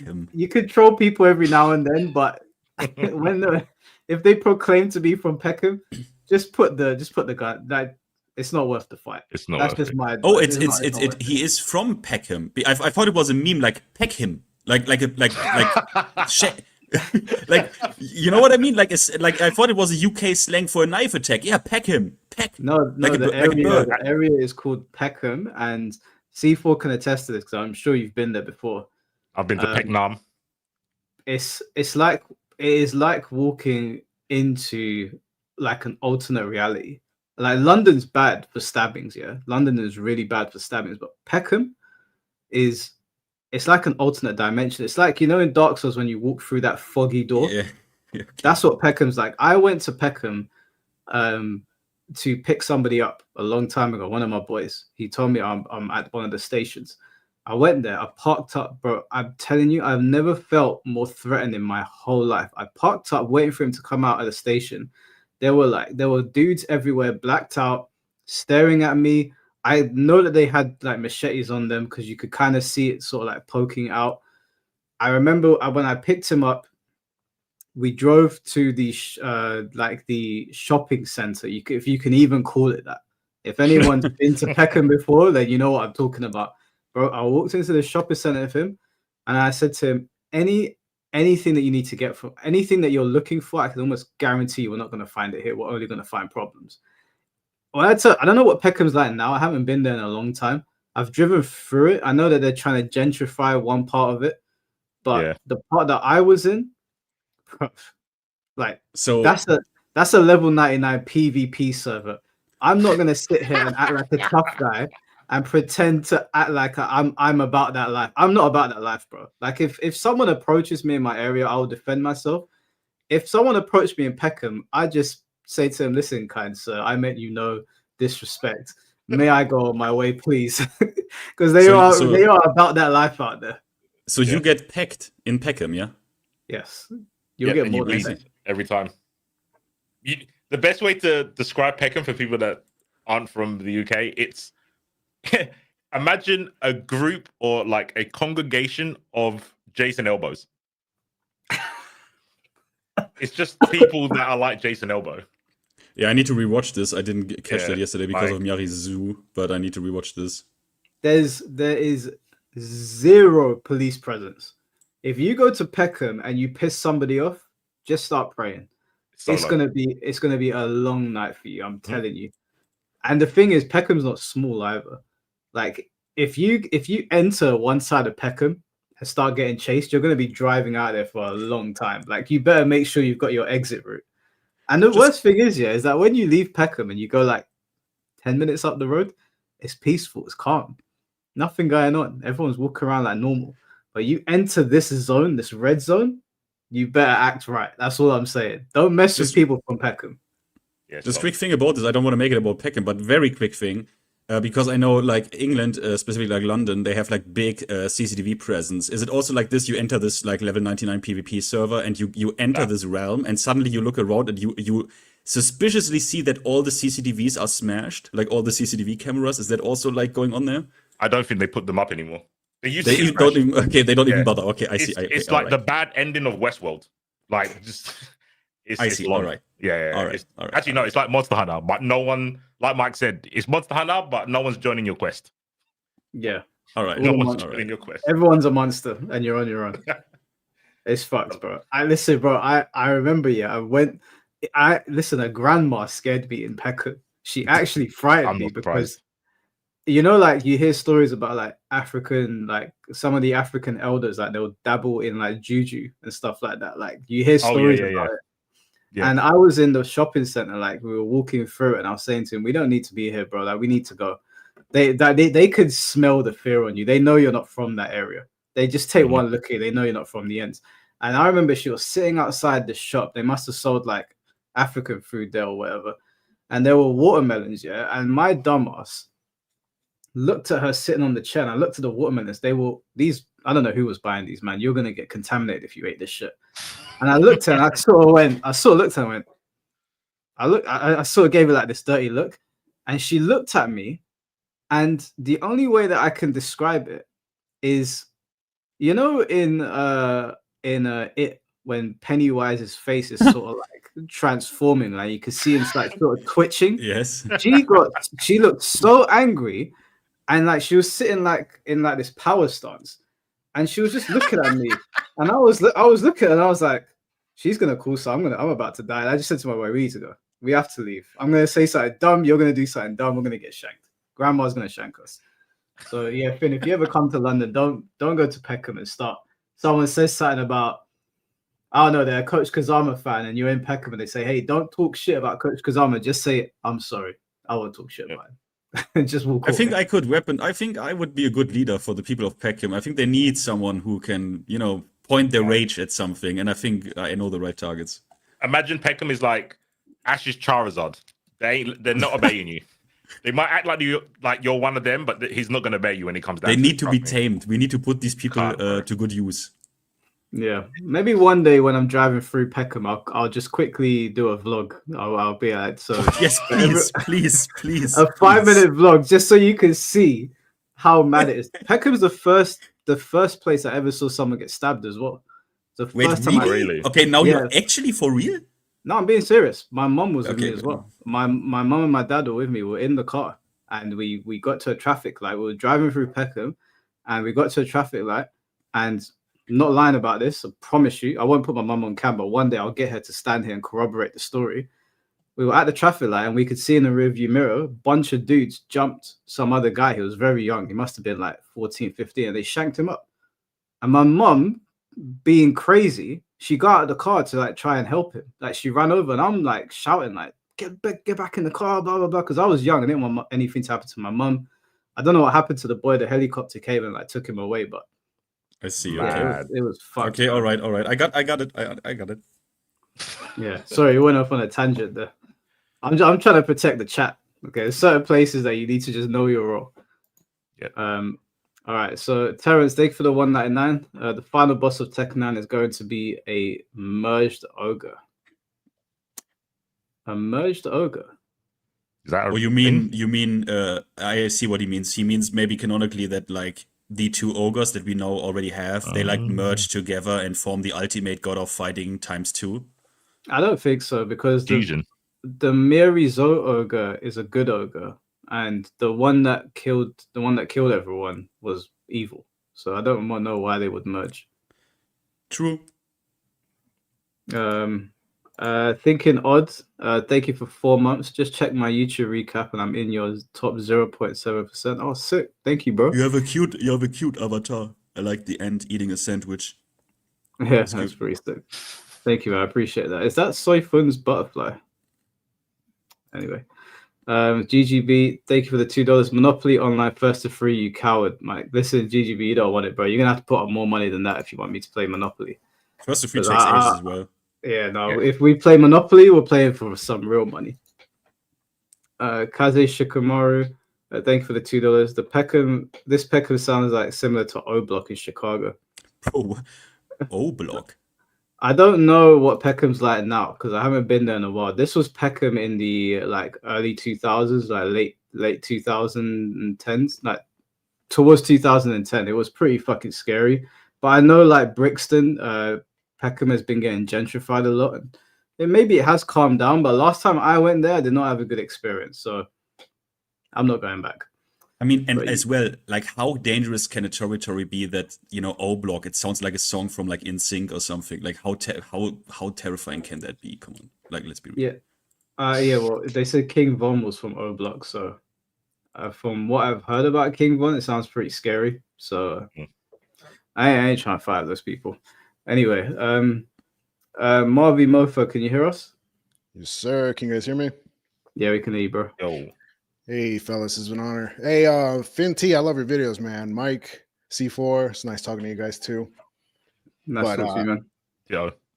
So my biggest thing is I feel you guys are hitting the nail on the head, boy, but you guys are, I don't know, I guess I saw this whole thing go down based on all the other games that were coming out.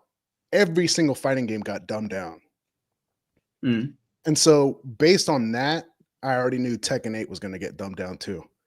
So I treated it like a casual game, which is pretty much what it is. I'm with Finn. Tekken Tag 2, that my PS3 died with that game inside of it. But I feel like that one was the pinnacle of, what was Tekken for me personally. I left Street Fighter. Street Fighter got boring. I don't mess with that game no more. But with that in hindsight, or with that in mind, I think companies are all competing. You know what I'm saying? They're all competing for two currencies. There's two currencies at play. One is money, like actual money, and the other one is attention. You guys feel me on that? Yeah, 100%. And so with that in mind, it's the reason. I mean, you can see it within the game development. That's exactly why they're going that route. There's a reason why they haven't even sent out like a runway, like what they're going to do, because the next big game over the horizon is Tokon. So they're trying to plan around that type of shit. I work for a tool company, and we send out campaigns whenever we release tools. All of that is set into place.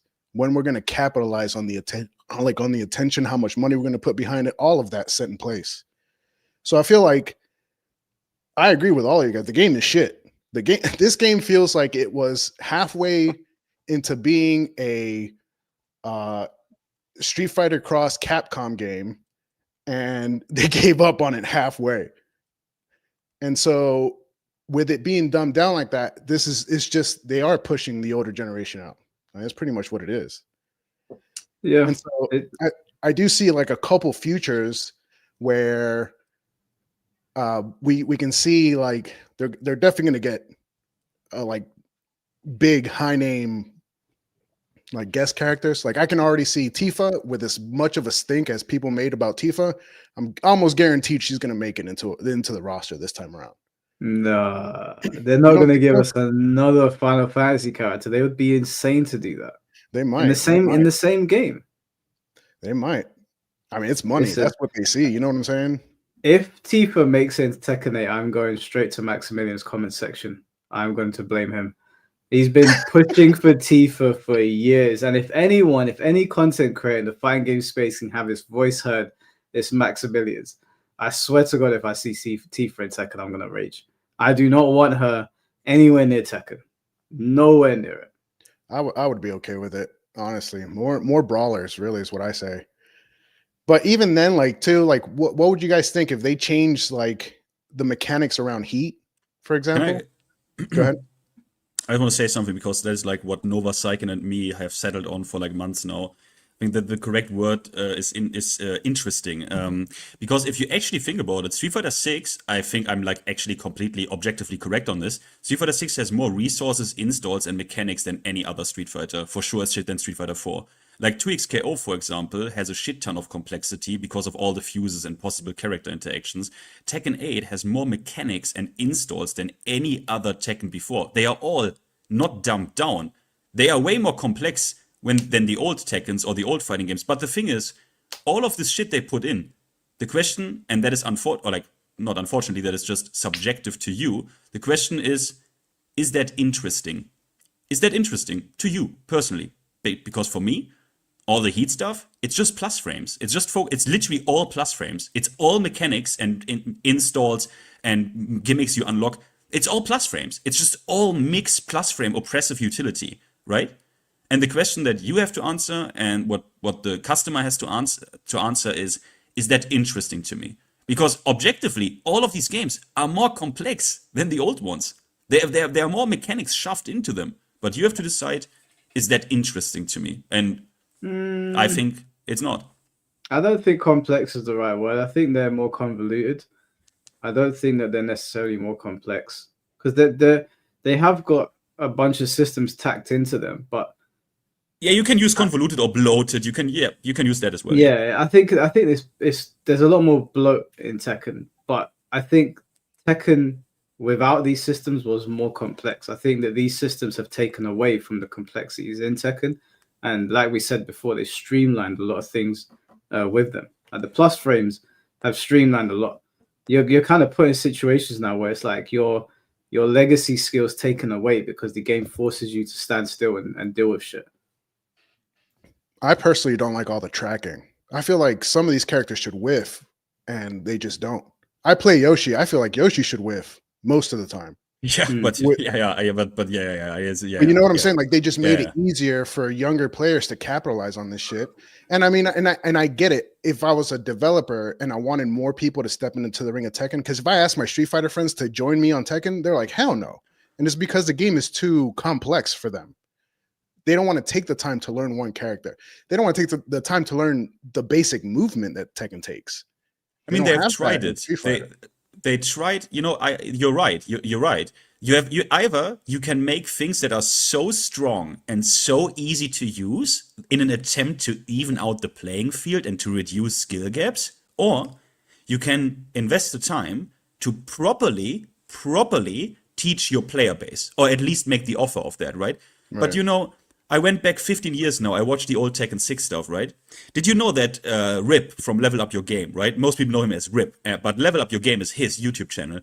Did you know that they made a shit ton of like multiple hour-long tutorials for Tekken 6 and Tekken 2, specifically contracted by Namco Bandai? They tried to do it. They did actually what they could. I think it should be in the game. Don't know why they never put it in the game, these videos, which they should be in the game. But they once tried this. I think they just had to go this one route of like, bro, just put it in the game. Like, why are these videos from Rip? Why are they not in the game? Why do I need to go to YouTube to find this shit from like 16 years ago? That doesn't make sense to me. But now they went with the route of how else can we get more people interested and stay and, you know, give them a good time. And also to level out the playing field, reduce skill gaps a little bit. And yeah, you do that, as you said, with attacks that are insanely plus on block, and you have to work to make them whiff. You know what I mean? Like, you have to actually, like, if you like on the horizontal axis, even like whiff something, like you have to work for that shit in Tekken 8 to make that happen. Yeah. It's crazy. Sorry. I feel too like with this discussion, you're going to get into a point where the old heads are going to clash with like the newer old heads, I guess you can call them. Because like the moment you start introducing something like give the heat system like a pushback or combo breaker or a guaranteed sidestep, then they're going to talk about the identity of Tekken and stuff like, which is already in question now, but you're really going to push it further at that point. And one of the biggest things is like we're seeing like the mechanics they brought in Tekken 7. That was a direct answer to why don't we have flashy moves like Street Fighter? And so they're going to go in that way. They're going to go in that direction to harness a new generation of players. And we may get back to the Tekken that you guys want to fight in maybe when we're 60. We just have to. I mean, I'm fine with it. I'm like, it's a free market. If enough people buy it, then at the end of the day, Namco Bandai has to make the call if their game design makes them financially happy, and then they can decide in, like, for example, after Tekken 8, right? They have to see bottom line: are we happy with this? Yes or no? Let's say they are not happy with this. They can take two routes here. They can say, maybe we didn't go ham enough. Let's try Tekken 9 upping, like, let's up the heat a little bit more. Or they can say, maybe we picked the wrong direction here. And they need to decide that. You know, obviously everyone wants, because we're all passionate about the game, right? We all want to get our stuff out, like what we think is the problem and stuff. But at the end of the day, these people, they need to decide that. And unfortunately, there are certain people in a position of authority at Namco Bandai that tell you to block hell sweeps instead of walking them. So yeah, that, you know, it is what it is. It is what it is. I do agree with that too. I also feel they can make better game modes too. I feel like to help out the community, because I feel like everybody downplays their character. And so like if if you have like a game mode where it's just randoms, you just play your random characters, you start to see, oh shit, Yoshimitsu, you can't really just flash everything with Yoshimitsu. I mean, you kind of can, but you know what I'm saying? Like you get to discover counterplay by playing the character that you don't like, and then that develops new skills, new counterplay for, you know, like the knowledge base goes higher, so the competition gets more fierce at that point. Yeah. I agree with you that almost everyone is downplaying, and that is because not everyone is like me, and I just like the system of Tekken. You know, I love the system of Tekken, and the character for me is simply a toolbox to express myself in the system of Tekken. But I like the system of Tekken, which is why I play I played almost every character, and I can do I can do tangent upper, I can do perfect electric, I can do back two loops, I can do all of that shit because I've practiced this at some point. You can just put me up to it. I do it right now on camera.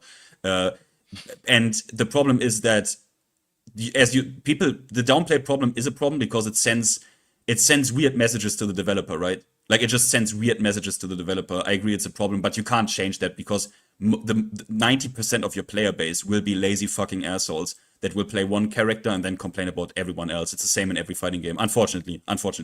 True. Wow, that was a personal attack. Well, you don't complain about everyone else, Mike, do you? I complain about the mentality of the players, like people that like Marvy was saying, people that downplay their characters. I think people that downplay characters in Tekken 8, they're either taking the piss or they're slow, because I don't know how you can downplay a character in this game when the entire system is built in a way where we can all see what's happening. You know, it's all stupidness. I think there's some characters that are bigger offenders than others, like Anna. Anna's a huge offender of just being designed really poorly and way too powerful. But like Finn was not Finn, Frame Whisper was saying earlier, the Mishima boys really act like their characters are not cheese lords. I listen to their arguments and I'm like, bro, what are you smoking? It's true. Some of them do. That's true. But Mike, we have a problem. We have a problem with when you like you say in this game, right? If you say anyone downplays their character in this game, but how is someone like? Let's say I started with Tekken 8, right? Let's say I started with Tekken 8 Season 2. I have no comparison. I have no thing to compare it to see that this power level is completely fucked up. You know what I mean? I think that if you play a game for long enough, you start to realize what's wrong with it. So even if you haven't played the older Tekken games, if we gave C4, for example, Tekken 8, I'm fairly certain within not a long period of time, he's going to realize that certain situations are just really poorly designed in the game. I don't think you need a frame of reference necessarily. I think you do for certain things, but the plus frames in Tekken 8 are so egregious, and when you're stuck in you literally can't move in some situations, and you have to hold it. I don't think you need to play other Tekken games to realize that this is not a favorable situation. The only issue would occur is if they are used to playing games where you're just stuck blocking for a long period of time, then to them it would be like, oh, this is just normal. Then you might need the frame of reference from the older Tekken games to show that Tekken's experience is unique to whatever game you came from. Yeah, I agree. And at what level does that start too? Because I mean, you're going to hold a new player's attention till Tekken, like what rank? Until they realize that mashing doesn't work the way that they thought it was.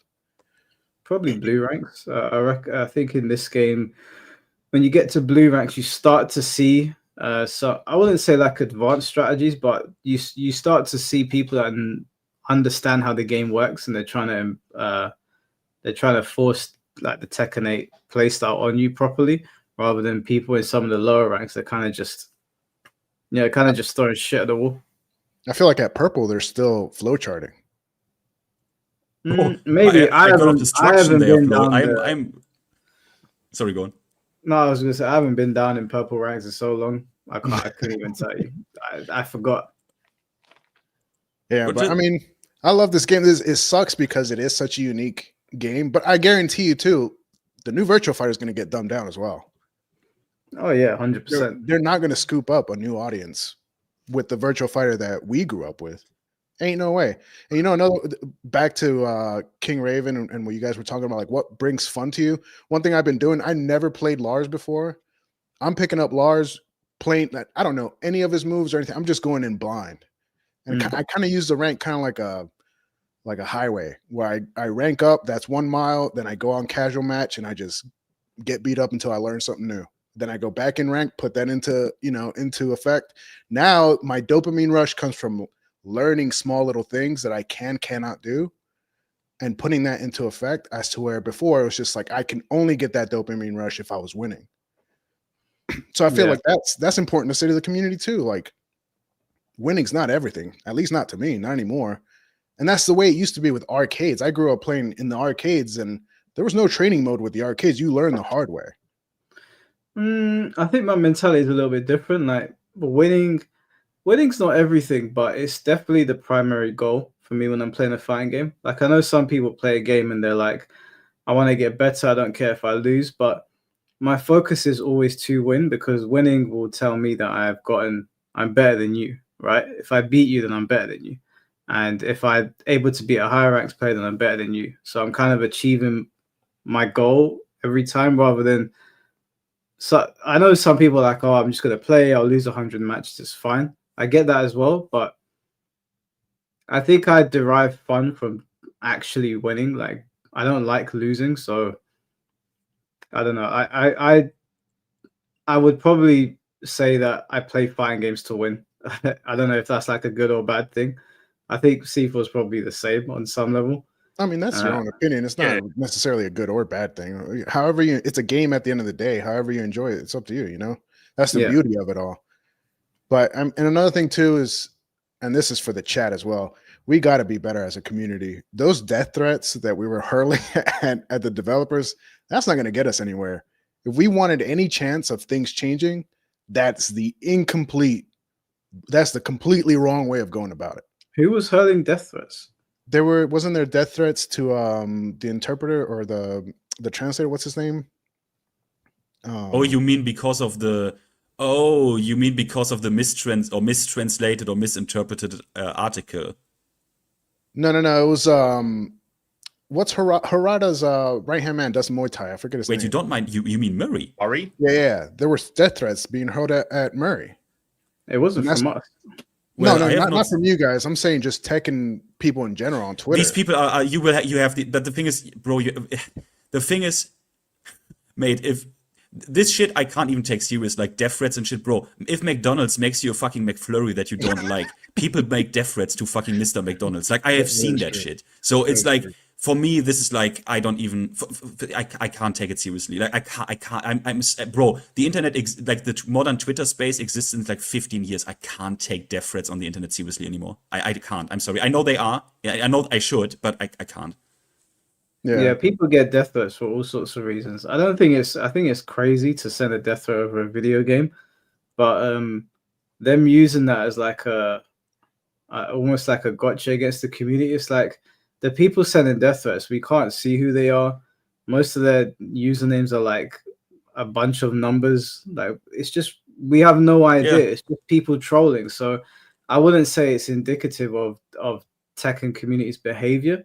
I think most people, when they interact with Murray or when they're trying to, they're just trying to ask him questions. They get blocked, so they get annoyed.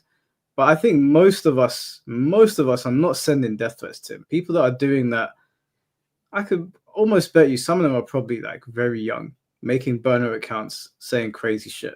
I would be surprised if somebody had their face where we could identify them and they actually sent a death threat to Murray. No, true. I'm just saying, like, as a developer, once you start seeing like someone like sway negatively, they're gonna be like, "Oh, these are the death threat people. I'm not paying attention to this shit." Yeah, but then they don't interpret the situation correctly, and then it's on them. Because in every single bad patch in the history of gaming, for example, I know that Path of Exile 2, I believe, in the beginning had some rough spots, and I bet you those developers got death threats. Oh, yeah. True. I will agree with that. Yeah. And if those developers look at those death threats and think, hey, these people are just unhinged, the people actually don't have a point of critique here, it's just the unhinged people, we ignore this, then they are just bad at interpreting feedback. I'm sorry, if they are actually, I hate these people that come out and just say, oh yeah, the negative backlash, and they focus on death threats of violence, insults, they only focus on that. I hate this behavior so hard and act like there's no like reasonable mass of people that critique just their gameplay and whatever. I hate that so much. They use it to get away from the conversation. Because I watched Coach Kazama's video the other day. Exactly. Nova Cycling, and I listened to it and I was like, you understand that we're not 13 years old, right? Like you're talking to adults here. If you're going to claim that people said things that are so extreme that you can't even put it on screen, which we all know as YouTubers you can. You just need Didn't to happen. Yeah. I mean, listen, that stream that I did yesterday was pretty extreme. It's still on YouTube. Like it's demonetized. I didn't. They didn't even demonetize me. I had to demonetize. Are you talking about the one with C all the way G or whatever? The deal the way G and, D all the way G. and Jason Elbow. I took ads off of that myself because I already knew if I tried to put them on YouTube, it was going to tell me to go do one. I actually listened to that all this morning. Meanwhile, I was at work. Yes, it was a crazy stream, but you can put crazy things on YouTube. You just have to do it in a certain way. So, Right. Coach Kazama, what he did, and not intelligently, because people have caught onto these things, is that he tried to almost delegitimize Nova Psychen by saying that he sent his community over to harass him, provided no proof whatsoever. Didn't bother putting up any messages with the slurs blurred out so he doesn't get in trouble. Nothing. He just made a claim, and the people that are quite emotional will react to that and be like, "Oh, we're so sorry that happened to you." Meanwhile, we have no idea what was said. We have no idea who these people are. We don't know whose community they're part of.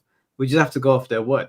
And Michael Murray and people in the Tekken community have done this before, where they will hyper focus on some dickhead that said that they're going to kill them, and then blame other people for bringing up situations, saying, "See, if you guys didn't stop speaking about this stuff, this wouldn't have happened."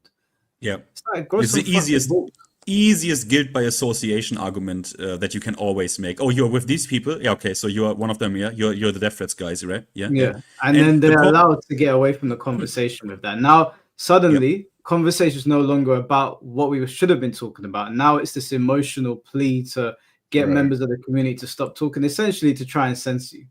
That's essentially where it goes. And the biggest problem is with the Coach Kazama case. That is his opener. He leads with this. So it's already a poison the well tactic where you open with this. You say, I got the most heinous shit. I would like to show it to you. I don't. I can't. For whatever reason, I don't, even though he could. The problem is, let's go one further. Let's say he shows that. Let's say he now shows a comment that he received that is so disgusting and like clearly racist and a clear threat of like bodily harm, right? Let's say he shows that. Even then, I would go, I don't care, because even if he shows that, first of all, it could be, bro, it's the internet. It could be fucking fake. It could be fucking fake, mate. It's the fucking internet, which is why I'm like, I don't care about it at all. You receive death threats, cool shit, good for you. I'm not that guy. Talk to me. I'm not that guy. This is why you should not even bring it up, because then we go into, did he actually receive death threats? He shows some, could be fake. Okay, let's say it's real.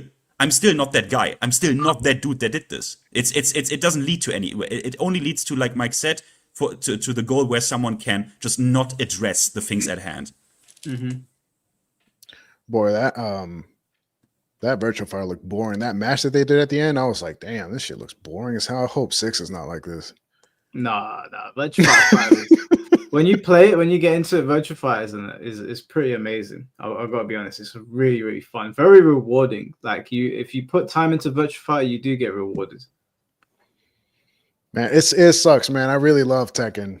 I'm telling you, Tekken 2, I'm with Finn on that, dude. I made so many customizations on that game just because I had so much shit available to me. And not to mention too, like, oh yeah, Tag 2. Like, and also like you could whenever you could change like the music on each stage based on whatever music you had saved on your PlayStation. That, dude, we're never gonna get that again. You know what my character select was? The Rave from Blade. Blood Rave theme. Nice. All right, that was good. But all right, boys, that's really all I had. Oh, I do want to ask, just to gauge expectations, where do you guys think Tekken is a year from now? What do you think they've implemented a year from now? Nothing meaningful. Patches will still take a very long time. We'll get more anime nonsense. The community there'll continue to be a rift. I think numbers will probably remain the same. I think a guest character is coming within the year, next year. Tifa. If it's Tifa, then my first ever true crash out will be on full display. I swear to God, if we get Tifa, I'm gonna fucking lose it. And I know I have a friend. Actually, I can't say that. But someone will be getting a personal message from me for. I have a feeling strings will be pulled. I think Tifa or a Soul Calibur character. I don't even want a Soul Calibur character. I just want someone that throws hands. Just a good old fashioned fist fight. Just put Baki in there, man. He's a martial artist. Everyone knows him. Yeah, yeah. I What tell about you you, what, friend? if they ever put Fang in Tekken, I will main Tekken. Who? Fang. Fang You mean from Street Fighter 5? Not that Fang. An actual cool Fang. Fuck that guy. From Kengan. That's okay. What's his full name again? The Fang of Mitsuda? Yeah, the guy with who has the crazy laugh in the one episode, and yeah, he's one of my that guy is sick. That guy is sick to be TBH, bro. I'm always like, bro, anime shit is cringe. Anime shit is cringe. Mike, you are a fucking idiot for even saying that. But this guy, like this Matsuda guy, the Fang of Matsuda, bro, that guy, he's literally me. Like I want him. Yeah, put him in the game. You'll see me on Tekken full time. Do you know who I like in Kengan? You know the guy that kind of looks like Kazuya, Agito, I think, the police officer. Yeah. He's pretty cool. He is actually pretty cool. Bro, that guy is ruthless. He didn't give a shit who it was. He was just out here wilding. He slapped up a little girl. Yeah, he didn't care. He didn't care who it was, and he had the most ruthless fighting stuff. Yeah, he's sick. I mean, one thing to his question with the expectation, because C4 obviously can't really formulate this for Tekken, I guess. But I mean, C4 could take like, I don't know, Guilty Gear, the next Guilty Gear or something, just for the fun. But for Tekken, I'm gonna be honest with you. I think the developers are fucking pussies. Because if you no, I'm real with you. I think they are pussies in a different way. They should, if they want to make Tekken 8 the playground entry, where they put all the questionable and retarded shit in, right? Like Lost DSS and stuff. Why not go full force? Like, why are you that much of a pussy that you take the chip damage on the throws out because of certain backlash from the community? What pussy shit is this? Because then they can hide behind it. People can now say, oh, look, the developers listened a little bit. Look, the chip damage on broken throws, on throws you broke, they took that out. They're listening to the community. They should have followed through with this. With this and just get it all out. Like, get it all out in this game, that I don't have to deal with your brain rot in Tekken 9. You know what I mean? Put all the brain rot you have in your creative little heads, put it all in there, Murray. Murray, put it all in there. Bring the homing hell sweeps back, put it all in Tekken 8, so and then you figure out what you want to keep and what you want to get rid of, because I don't want to deal with your full-blown brain rot in a patch in Tekken 9. Please, okay? Yeah. Please. Actually, I think it has enough staying power where we're going to be happy with it come season 10, whatever, of Tekken 8.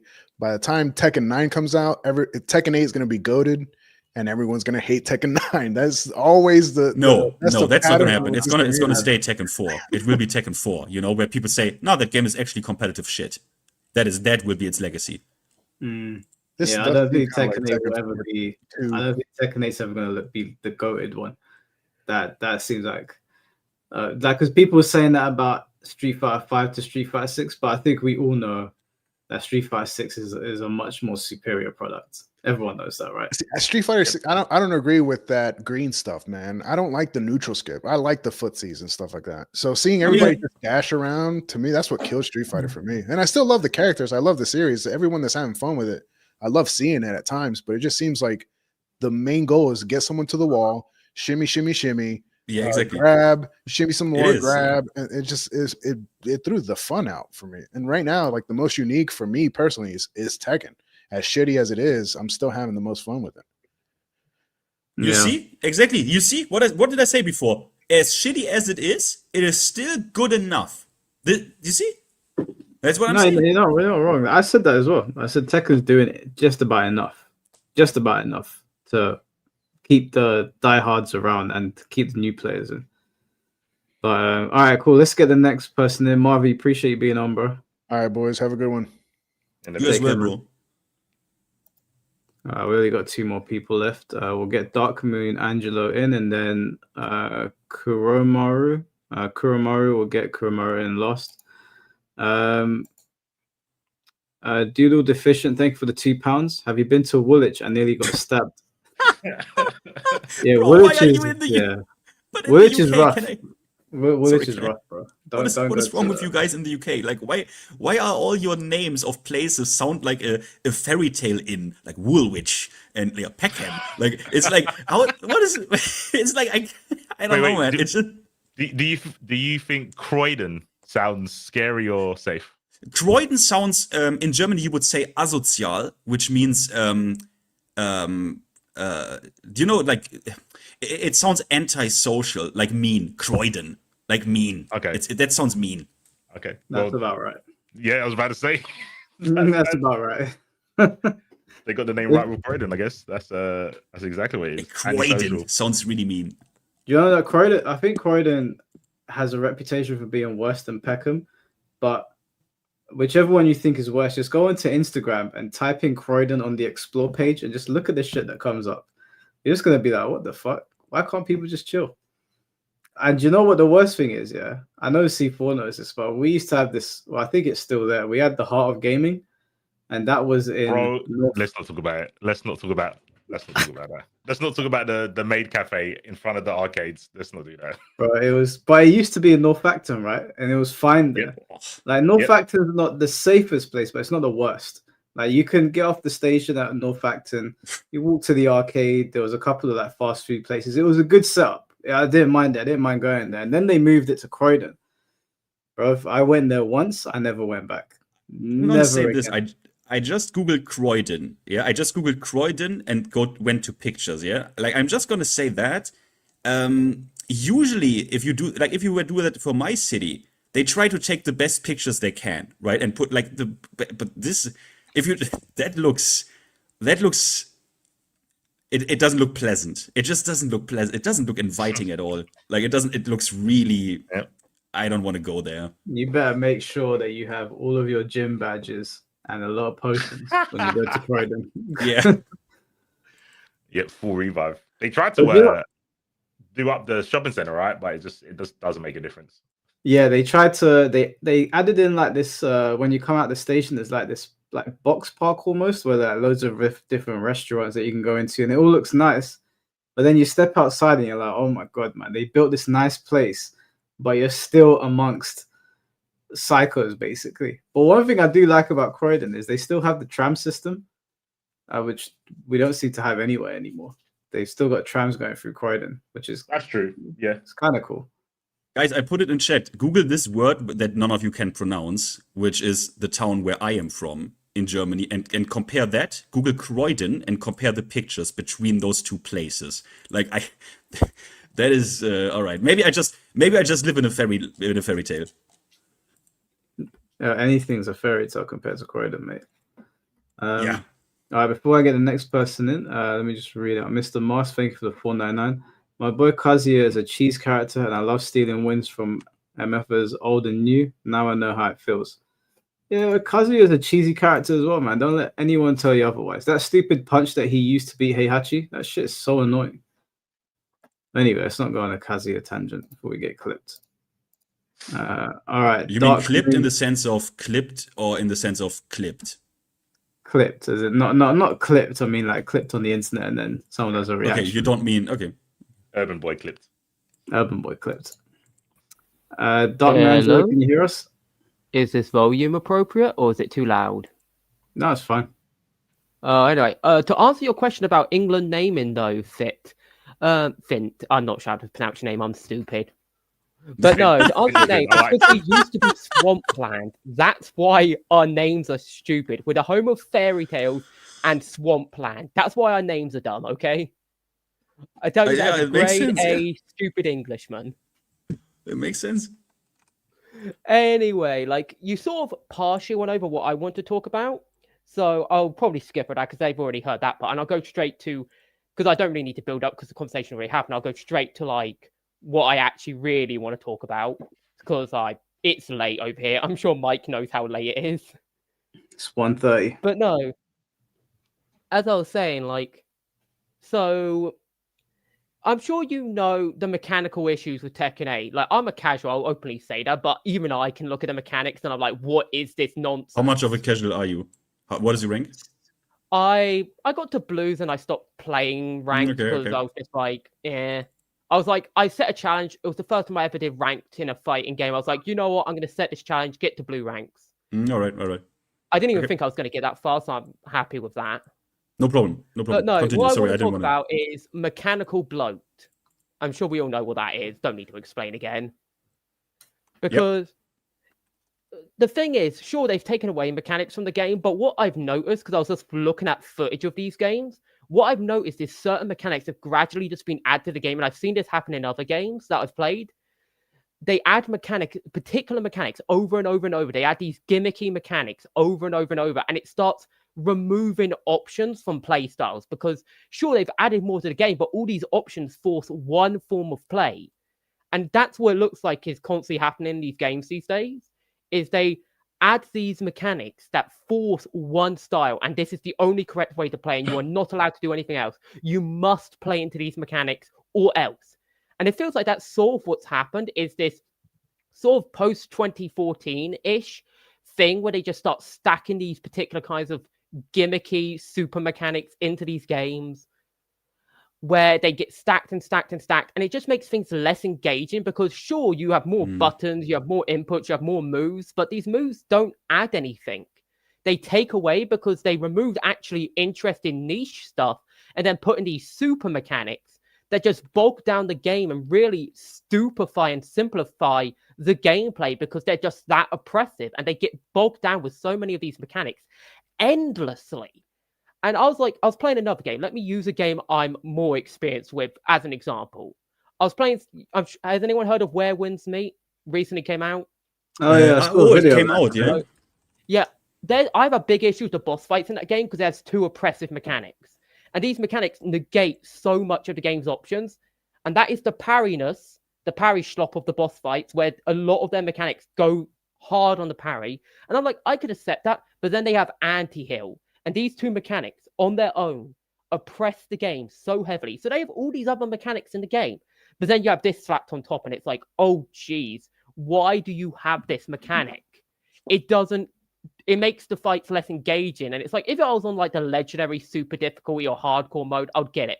But I'm playing like second hardest difficulty, and I've got to deal with like these brain rotted mechanics that are clearly designed because they don't want to balance things properly. And that's generally what it feels like is happening in Tekken 8. They've added these mechanics because they can't be bothered to appropriately balance things for simpler controls. That's the real issue. They don't want to rework and mechanically fix these things for this control scheme they're offering. How do you? Why is the control scheme? Well, like I'm not saying like they should do this, but I'm saying if you're going to simplify stuff, and you're going to make stuff more stupid and more basic, you should balance the game around that instead of adding these super mechanics on top of it. Yeah, I get what you're saying. You're basically saying that they're streamlined it. I'll openly admit that I'm probably not explaining it the best, so I'm sorry if that's like I'm scattering. No. I see. Sorry, finish your point. Sorry, finish your explanation. But no, like these super mechanics come in, and they're so oppressive, and then they add more on top of it, and then the next game they add more on top of it, and they add more on top of it, and they keep doing it. Or in Tekken 8's case, it just update it in. And it's like, it gets to a point where you have to be like,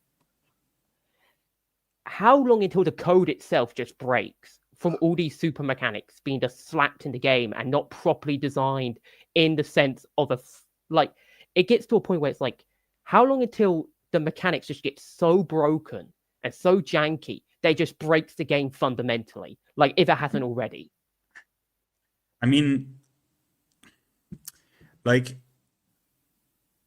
I see where you come from, but you know, the thing is, all the stuff for example, everything that has to do with heat, right? Like heat burst, heat dash, heat smash, everything. That's what I mean. All like that, right? A super mechanic that's just added a bunch of bloat to the game, and it's like it's not really bloaty. It's because it's really easy to understand.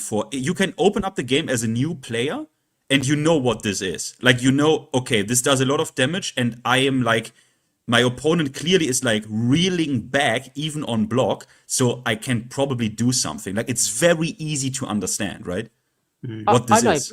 Bloat doesn't mean it's hard to understand. Like, but it's not. It's just they took a lot of, like, do you know all of the shit that they took out of the game?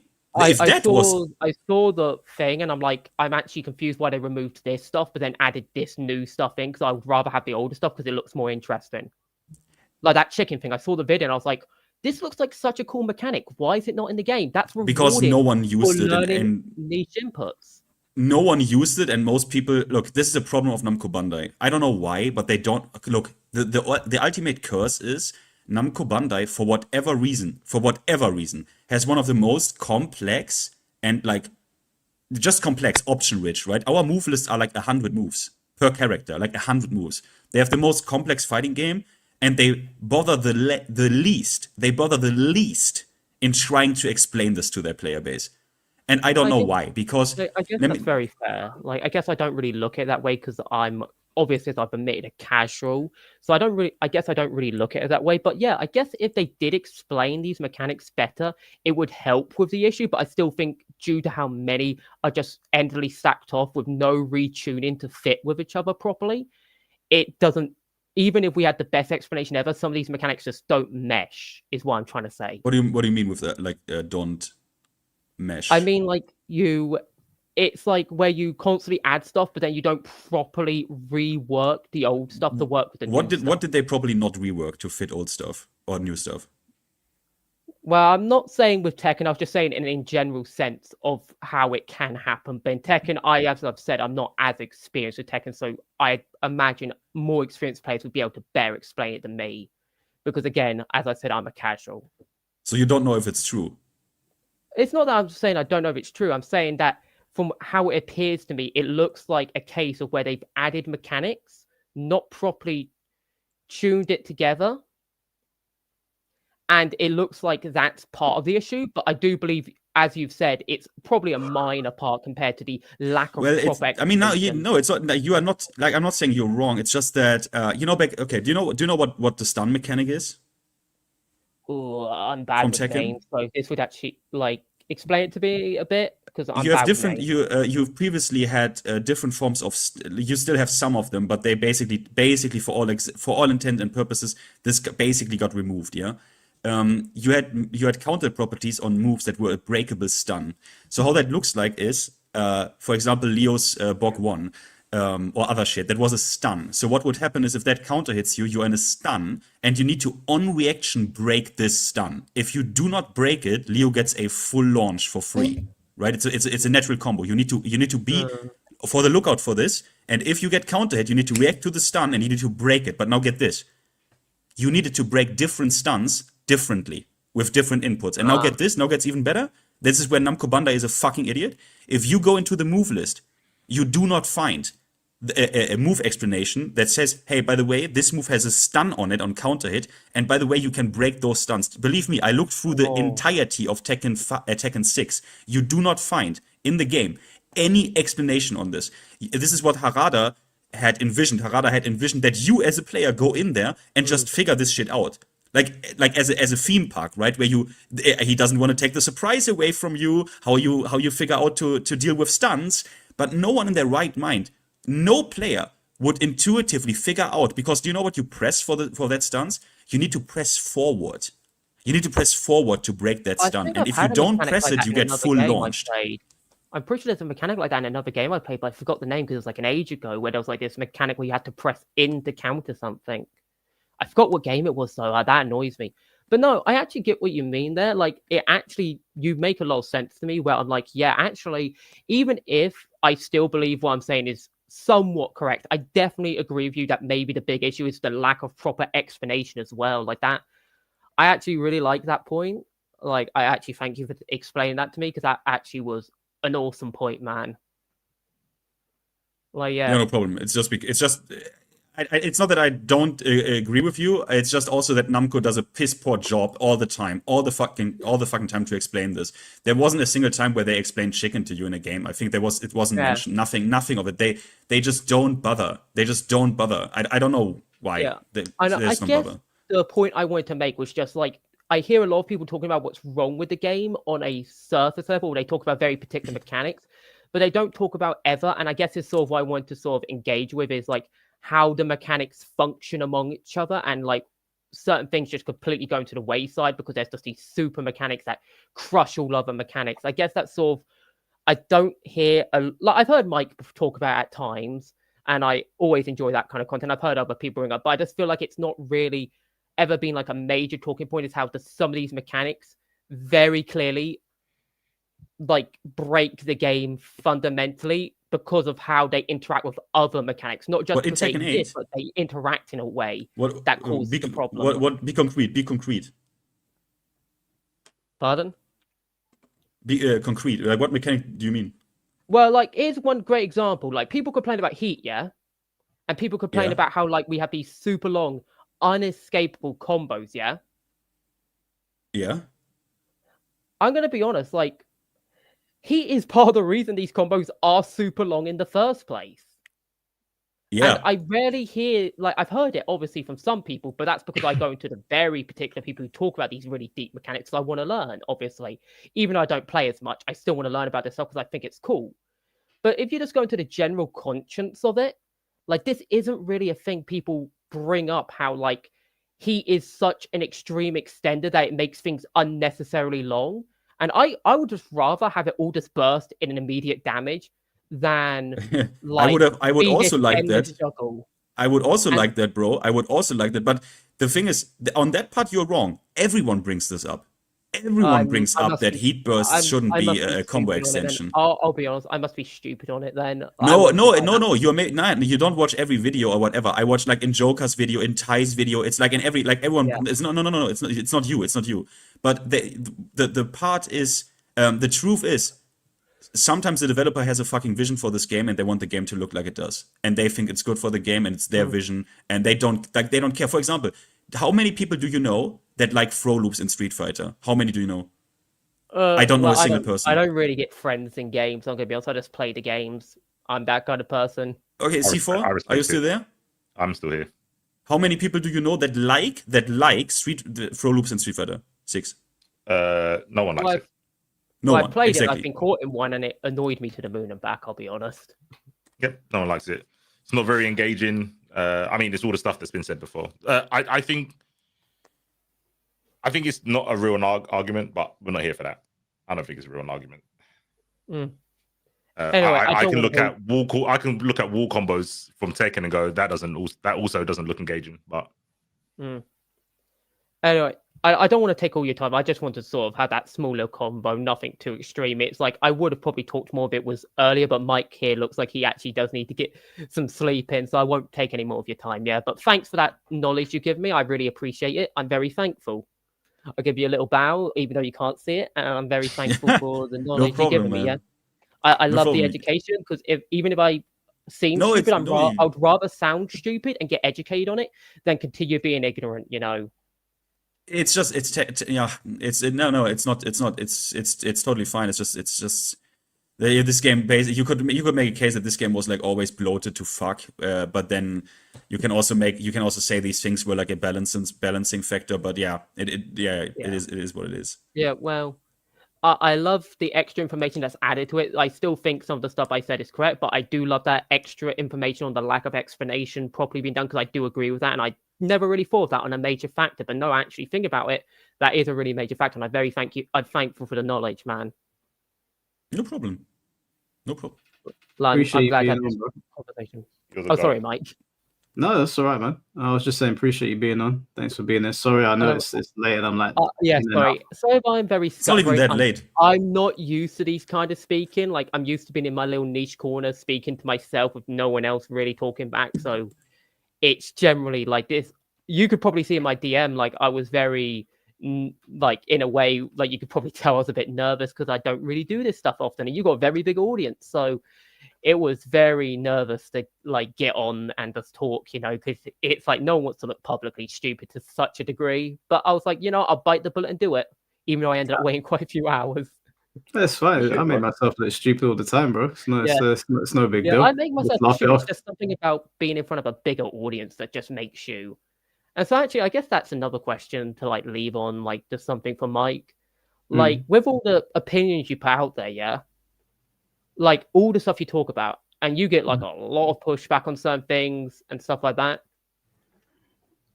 Like, I just want to ask you this: how do you keep such like internal fortitude, to put it in a polite way? How do you do that? Like, you just keep those nerves of steel, even in the most hectic stuff. You just keep that character, and a very respectful one, may I say. Like, how do you do that? UK grit. UK grit, and also, it's just not in my personality to flip out over someone the getting upset DNA. over my opinion. Yeah, it's just I was not raised like that. I say that my brothers are opposite. So I'm the oldest brother. The one just below me, he's the opposite. If you say one thing to him, it sets him off immediately. I'm gonna be honest. I'm not much better in the past. I'll be honest. I used Yeah, to be pretty bad. I had to work myself. My brothers are like my mum. They have horrible tempers. I'm more like my dad, where he's just like, whatever, man, just keep it moving. I used to have a terrible temper, and I've been working on it. Especially this year, I've been very much working on my temper as well. Like, which is probably why I'm so nervous now, because I worry I'll just blow a gasket randomly. So I very much try and keep myself polite as possible now. Well, the thing is, I have a very bad temper, but it takes me ages to get there. So I knew that growing up. Like, I knew growing up that when I get upset over something, I stay in a mood for ages, and I tend to act like an arsehole. So in order to get me there, you've really got to do something bad, because I know that I stay in my... I just see red. Once I've gotten to that point, then... And I've never gotten there online, because I've been in so many situations in real life. So I have that real life experience where I'm like, someone saying things to me on the internet can't possibly get that rise out of me. But the most important thing is that like, I've been fortunate enough to build this community, and why am I going to get upset about people disliking me on Twitter or whatever when I've got almost 25,000 people that support me? So, well, I'm going to be honest, Mike. I'm not sure why you call yourself hollow when you're very clearly a weathered stone. You've taken the beating and you've walked right through it. You know, you're sterner than most people, I bet. I'll give you that respect. Like, even though I don't agree with everything you say, I respect you a lot, man, and I respect you more than most people. I appreciate that, man. The hollow name is simply because of Bleach. I know. I was making a joke. I know it's a Bleach thing. Bleach is awesome. Yeah, but no, I appreciate that, man. I appreciate it. I did say I was going to get off, so I don't want to hold you up. So sorry for cutting you off here, but I should get off because there's people asleep over here, and I've already been told once, we're trying to sleep, so I want to.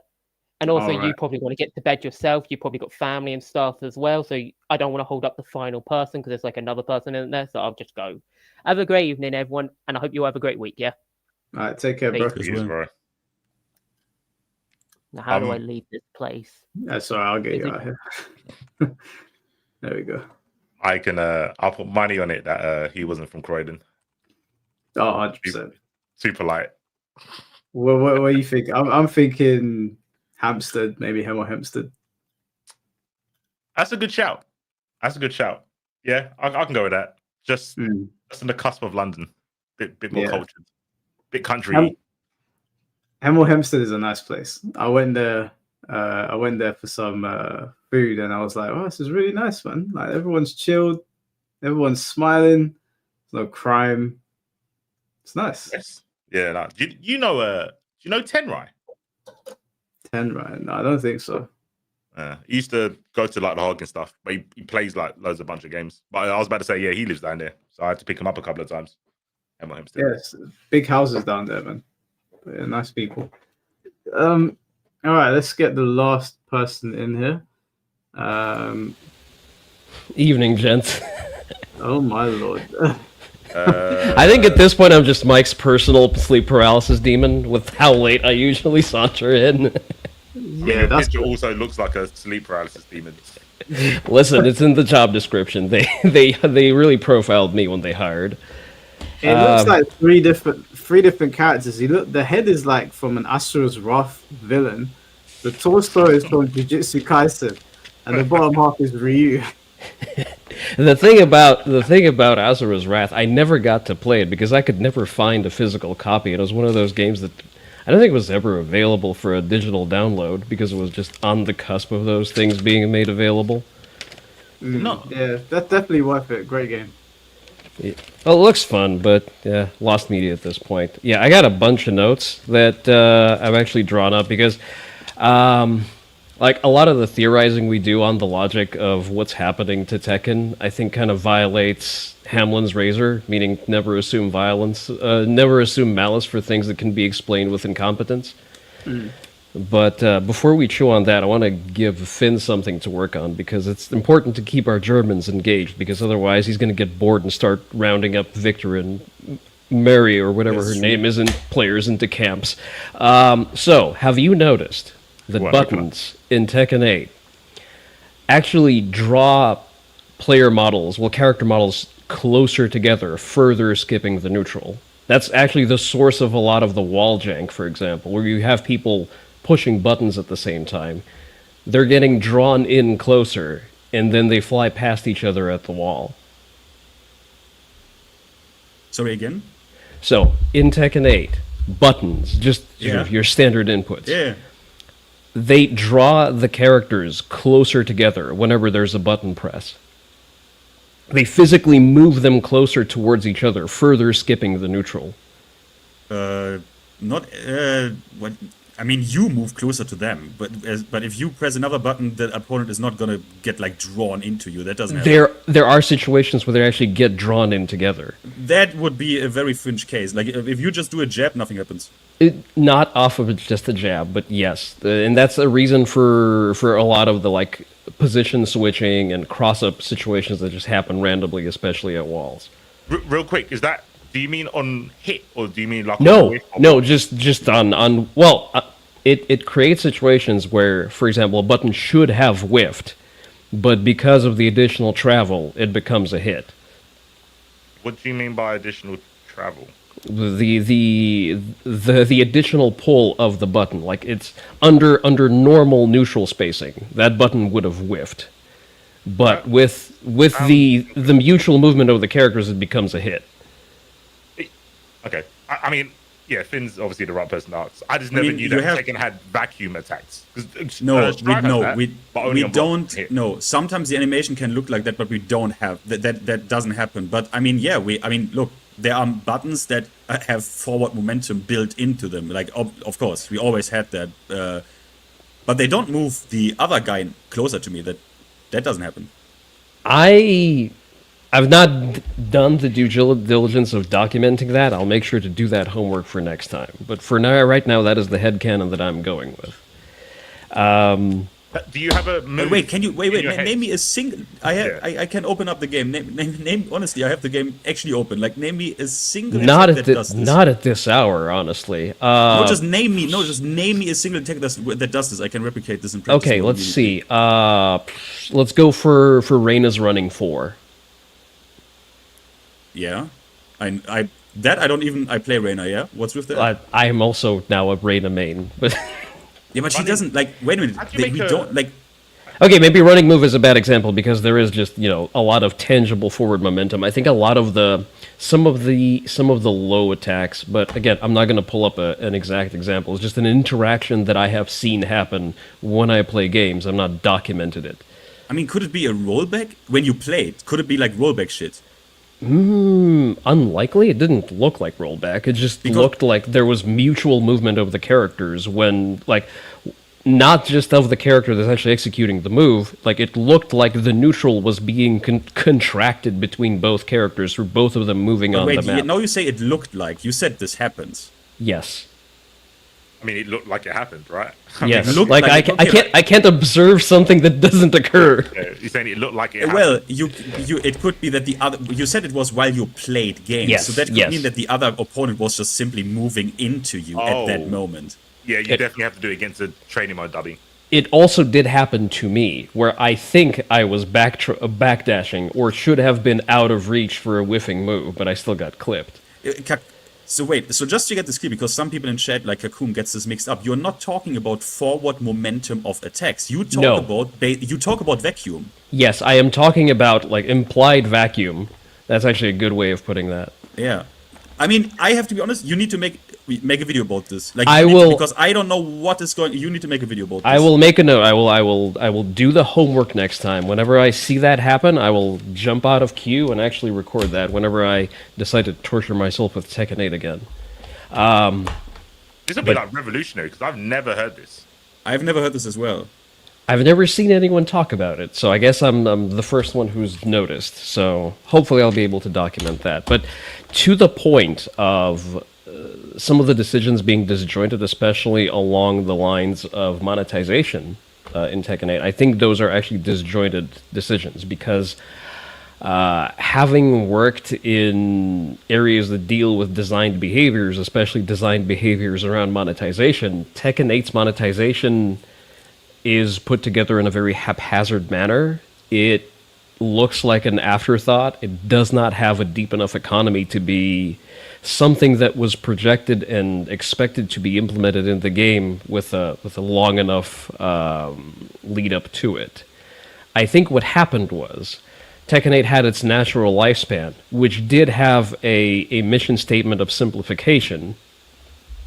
That therefore, for example, the simplified design actually makes sense. But at some point, the bean counters came to Harada and informed him that not only is he going to have to reach a wider audience through simplifying mechanics, probably using Murray as his reference point, since the game is designed for people who don't know how to play Tekken. But at some point, he was also probably in a top-down manner informed that there's going to be an increased monetization loop, which is why it's very surface level. It really doesn't have a lot of reason to spend any money. Like I've gone through every paid track of the Battle Pass, and I've yet to pay any money into Tekken because I refuse to pay for a bad product.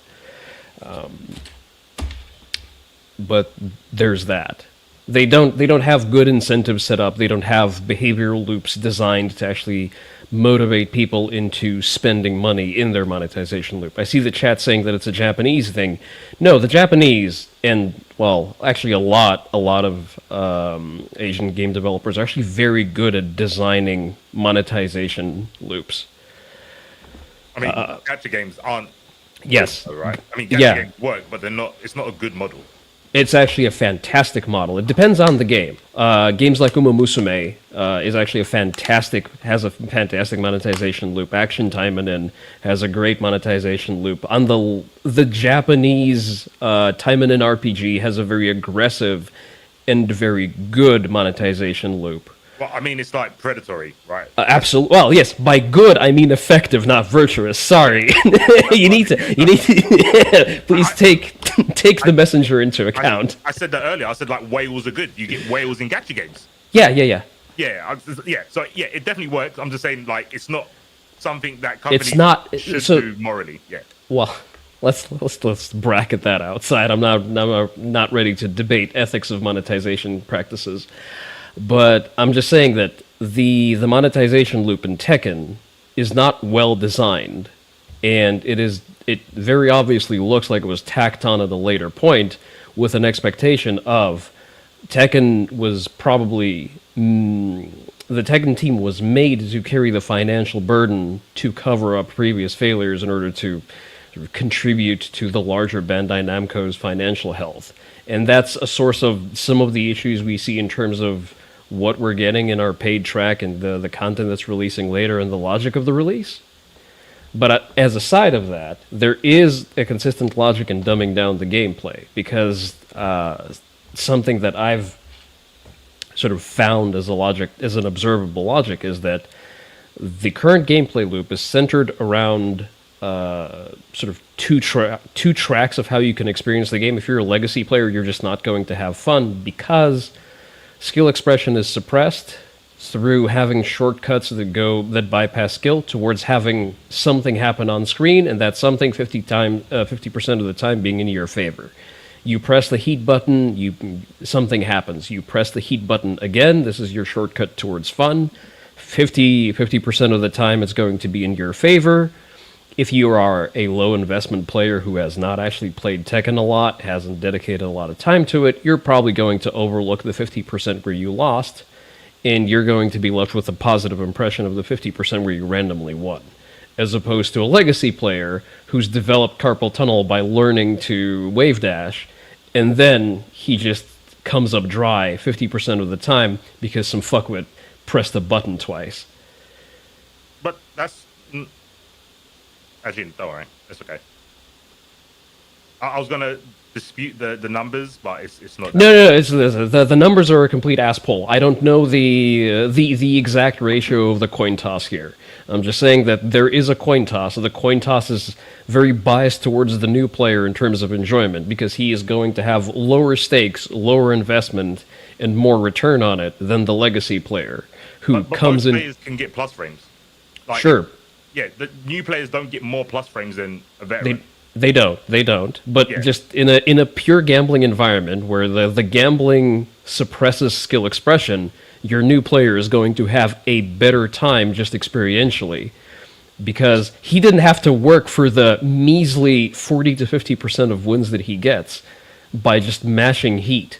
Versus But you also don't win interactions by flipping coins. Like a good player will. That's why you got parry in the game, right? Because good players know when to make reads and when not to make reads. that's why parries are nerfed. Like Jin's parry was completely gutted. I love parries. I love cheesing people out with parries. Parrying shit in Tekken 7 was my favorite thing to do. But now you have heat moves. You like mix. You like 50-50s then. A parry is a guess. A parry is the same as putting someone in things. A bad use of a parry is a mix.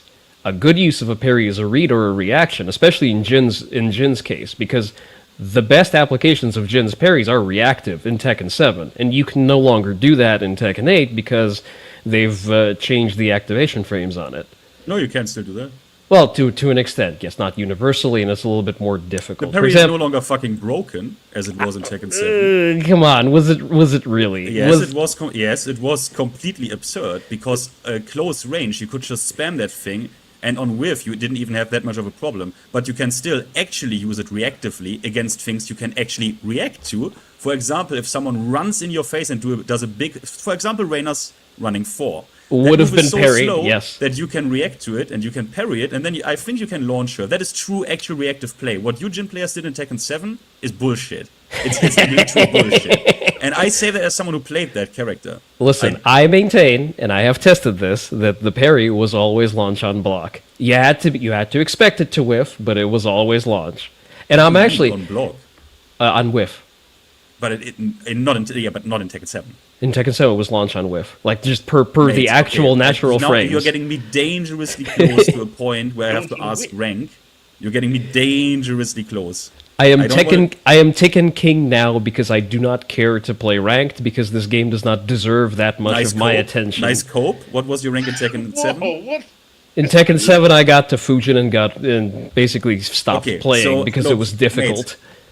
But Finn, per the frames, just per the raw frames, like I went and I tested it. Is it easy to do? Is it easy to launch a Jin for whiffing a parry? No, it is not.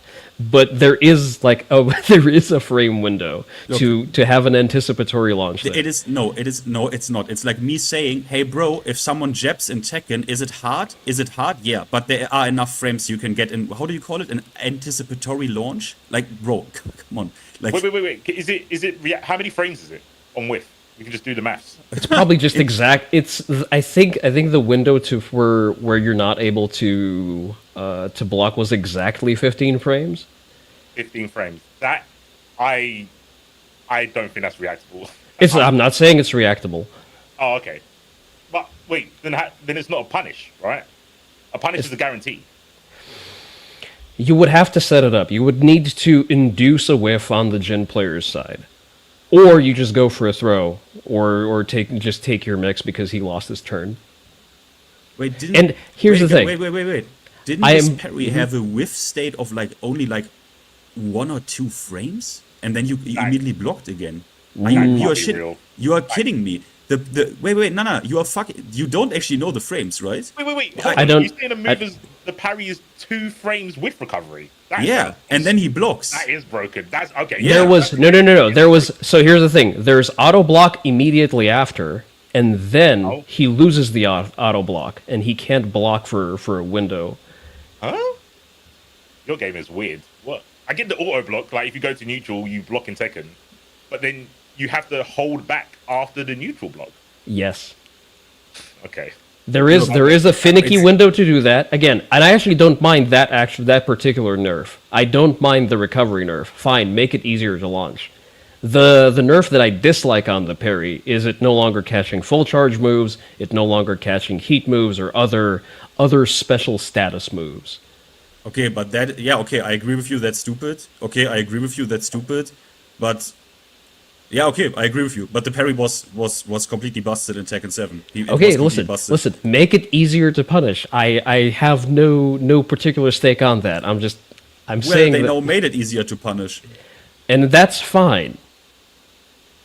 I just do a heat move.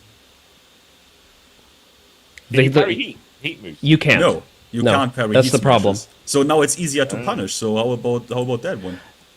Well, no, I would be fine with it having the bigger recovery with no auto block. That's fine. Where someone has to apply an intelligent You would not punish. be fine with that. You would not be fine if the parry whiffed. Don't lie to me. You would not be fine. But it's already like that.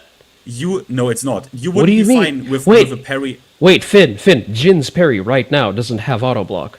Yeah, it doesn't have auto block. It Yes, doesn't. But and that's you fine. would not be happy with that shit like really whiffing to an extent where it's like a super committal action. You wouldn't want that. Like, how do you get more committal if it's now an easy launch on block reactively? It's Well, not on it's block, still on not- whiff, It's on still, whiff. It's still even on whiff. It's not an easy launch on whiff. Like what are you smoking, bro?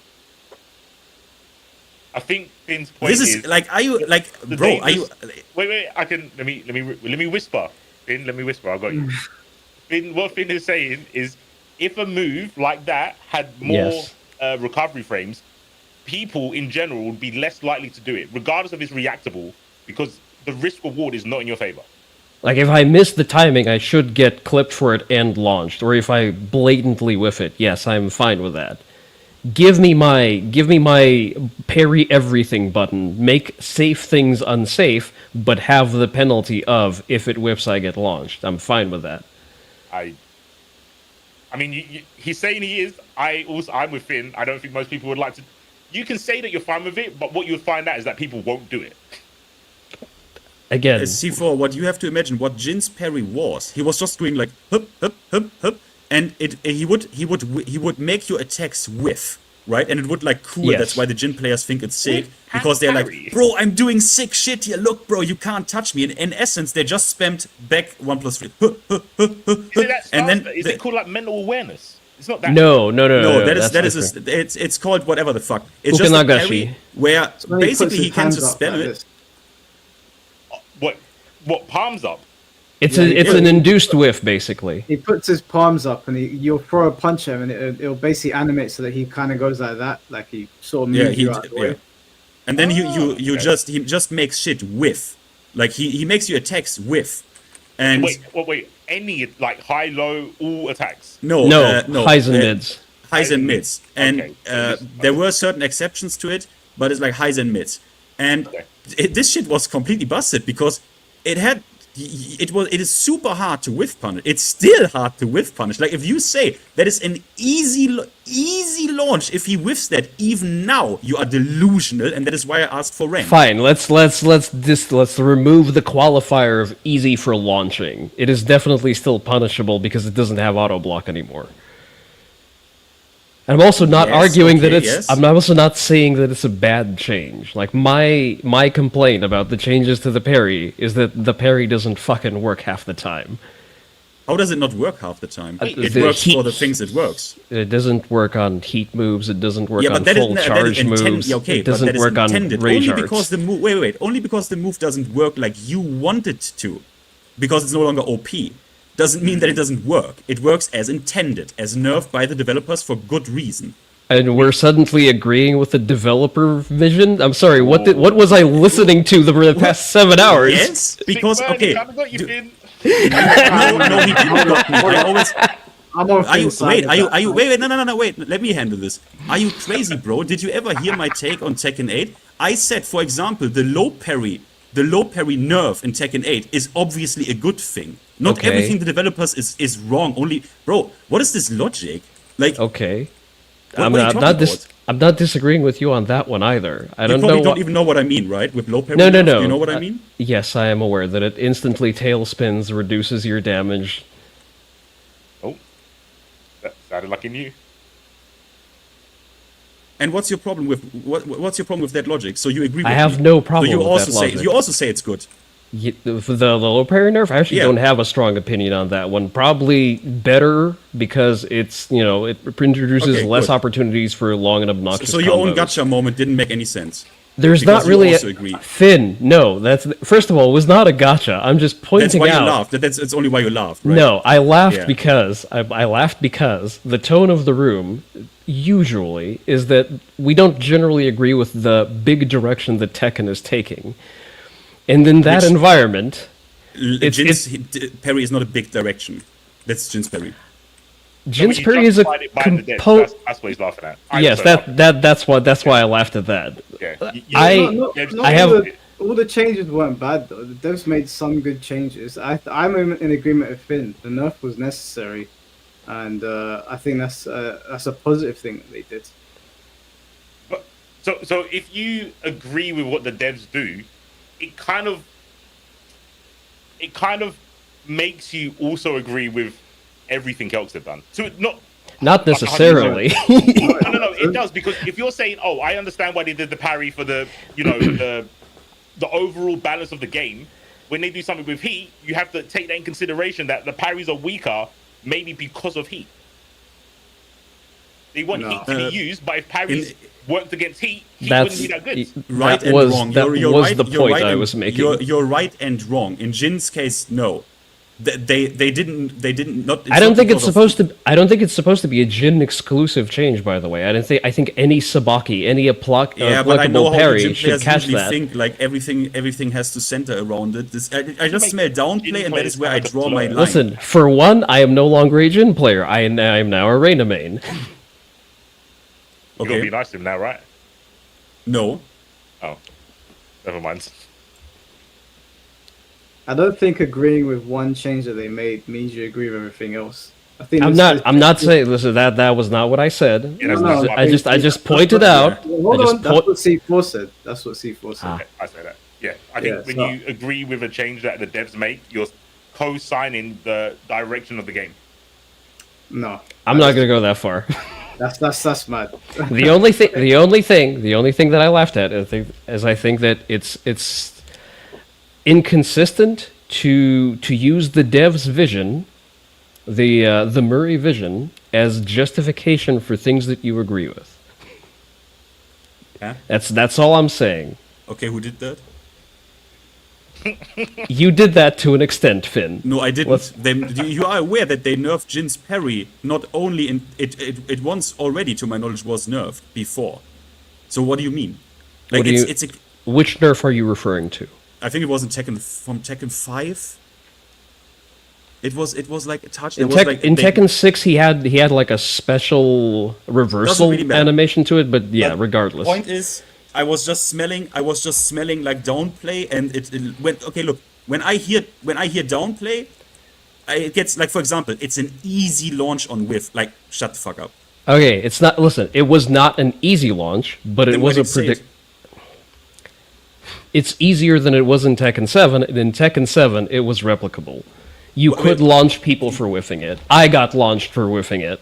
Yeah, but that is probably because you're just a Tekken king, or were just a Fujin and didn't apply it correctly. Listen, character assassination is not a valid response, my guy. I'm sorry, that is not character assassination. Listen, you should know better than that. What do you mean? Like, I'm sorry. That is a possible explanation scenario, right? Because if you just spam that shit, like Fujin Jins did, I am sorry, and then you got occasionally launched for it because all you do is spam it, like, I'm sorry. Like, I played that game. You know that I did, right? I was Tekken God Prime. Yes, I am aware of the fact that you played that game. Okay. So my experience is worth something, right? And I also played Jin in that game, and played Jin also in Tekken 8. So my experience is worth something, right? Sure. Okay, good. That's all I'm saying. Listen, all I am saying, for the launchability of the old parry, let's focus on that one. Like, I went into practice. I had the dummy spam both spam and just do a single whiff.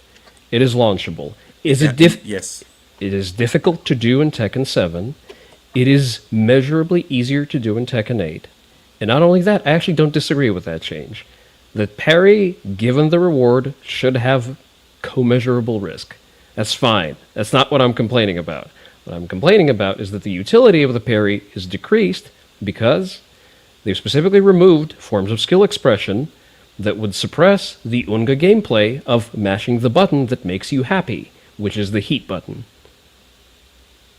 Okay, can I? That is not true. You can parry heat burst. Can You can not on reaction. You have to anticipate. Like your parry has a.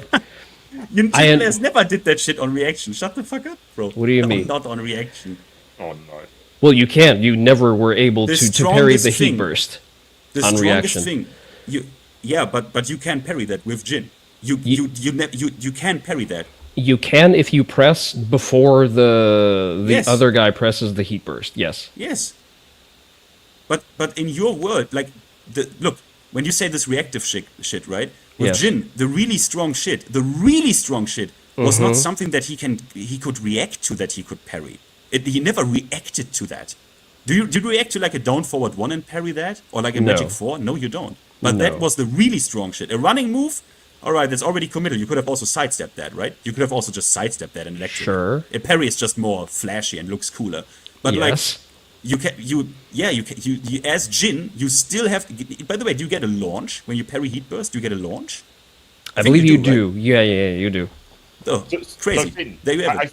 I think his point is, correct me if I'm wrong, is that he is okay with the risk reward factor of the parry. So if he misses the parry and you get punished for it, he's okay with that. Yeah, if you biff it, get launched. I'm fine.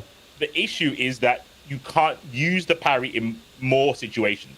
They've turned the tool from like a Swiss Army knife to, I don't know, a hammer, where it's good still, but not in a lot of situations. Like for example, Right. if a Paul player overcommits to a full charge move, like they do in a lot of cases with their Oki, like I should be able to fast stand and parry that, to deprive him of that tool and force him to actually have an intelligent game plan for his Oki. If you can react to it, you should be able to parry it. I think that's kind of. There you go. Also, And I can't. But you can sidestep. It's a No. 3D game. But you wait. Don't. In what game can if he perfectly meaties that, you can't do that in any game in Tekken? Oh, meaty. Oh, that's a different. Yeah. story. Can you? How do you meaty? Can't you just always How roll? you wait a minute? You think that you should be able to, if someone meaties you only because the attack is slow, that you should do like for example, like hold up, stand up, and parry that? I mean, if my other option is to just stand into a guard break, then yes. No, your other option is stand on the ground. And That is still your get option. clipped by it. No, you don't. Stand By on the what ground. guard break do you get clipped? What are you talking about? I believe he has a heat guard break that still hits you on the ground. Who? No. Jin? You just need to stay on the ground. Yeah, Jin. No, he doesn't. No, Oh, Paul. you Paul. mean Paul. wait. Paul. Paul. Oh, Oh, Paul. Paul. No, Jin, you just I said don't that. believe Jin. No, Jin doesn't have guard breaks. I don't think Paul does. I'm pretty sure Paul's whiffs as well if you're on the ground. It just whiffs. You just lay on the ground. So you can't get meaties in Tekken, right? You just can. tested. You can meaty people. You can basically meaty people where you should meaty your attacks, so to speak, so they can't avoid it with movement if they directly get up. Right? If you mistime it, they could still like walk it, right, or like step it. It's difficult to do at the wall, where usually the Yoki is going to be applied. Like usually, Pauls will do that at the wall. Look, this is the point, right? If you say this and then you say like, I actually don't want to attack you. I actually don't. But when you say this with Paul, right? And you say like, or get clipped, and that's not even the situation. Like you clearly, that's what I mean. Like experience and like level of play is kind of important, because you should have known this. And you made the example with the guard break. You should know that just whiffs if you just stay on the ground. You don't get clipped. That is Sure, not true. but at the same time, I also want the opportunity for skill expression to stand up, just frame parry, and get my launch, as opposed to just staying on the ground. But if I can't do mistime that it, I get my shit stuffed. But you and can't that's do fine. that in any game with Jin. I think he's saying he would want his parry. You want your parry to be one frame. That's basically what you're saying. That- Right? No, I want my parry to catch full charge moves. Okay, that I understand. That you want that, I understand. Yeah, But then that's just it. say That's just the- say that. Like, don't pick the Oki scenario. Just say, okay, if Paul does like, what is it, down 1+2 and charges that, you want to, because that's a move I believe you can't parry, right? If he charges that, down 1+2, he charges. Okay, no full charge I moves. understand that. But what you also need to understand is that shit would I don't even want to defend Tekken 8's game design. I don't want to defend that. But if you could do that, that is broken as fuck. But you could do that in Tekken 7. Yes, but what move specifically? What charge move in Tekken 7? I don't know the Paul input for that one, and I don't feel like looking it up. I see. Well, we can't listen. have to know Listen, what we're talking about here. I will do. Listen, I was not expecting to turn this into a symposium on the Jin parry. I was not expecting it to. You were willing to, though. You were willing to until the point where certain gaps in your knowledge I were was. exposed. Listen.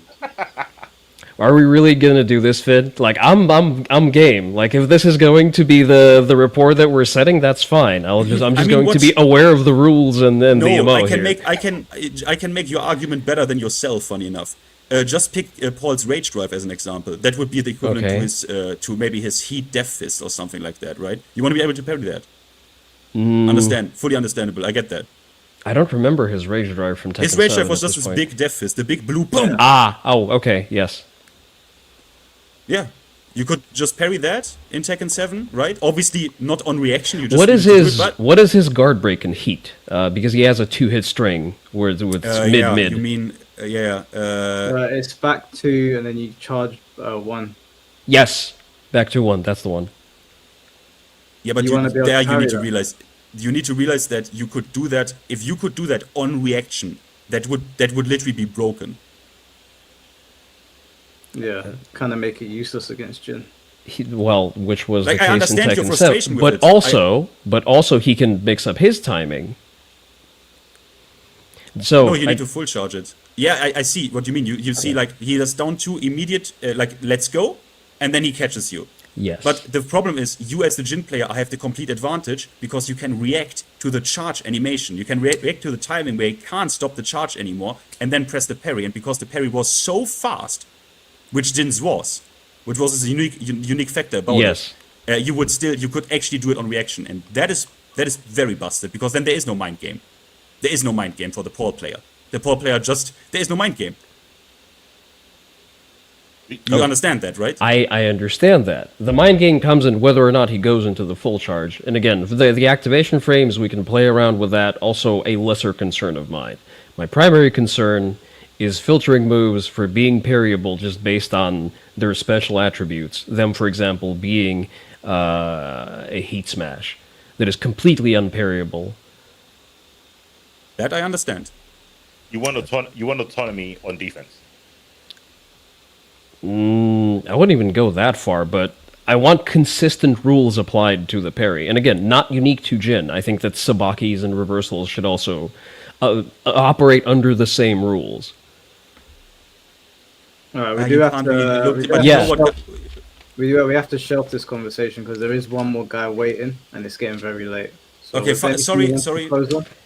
Yeah, I just want to extend my apologies because I didn't want to attack you. Like it's not my intent. I'm just get sometimes really heated, because, especially when I played. I still smelled a bit of downplay. I'm sorry, and that is where I'm like always get very sensitive.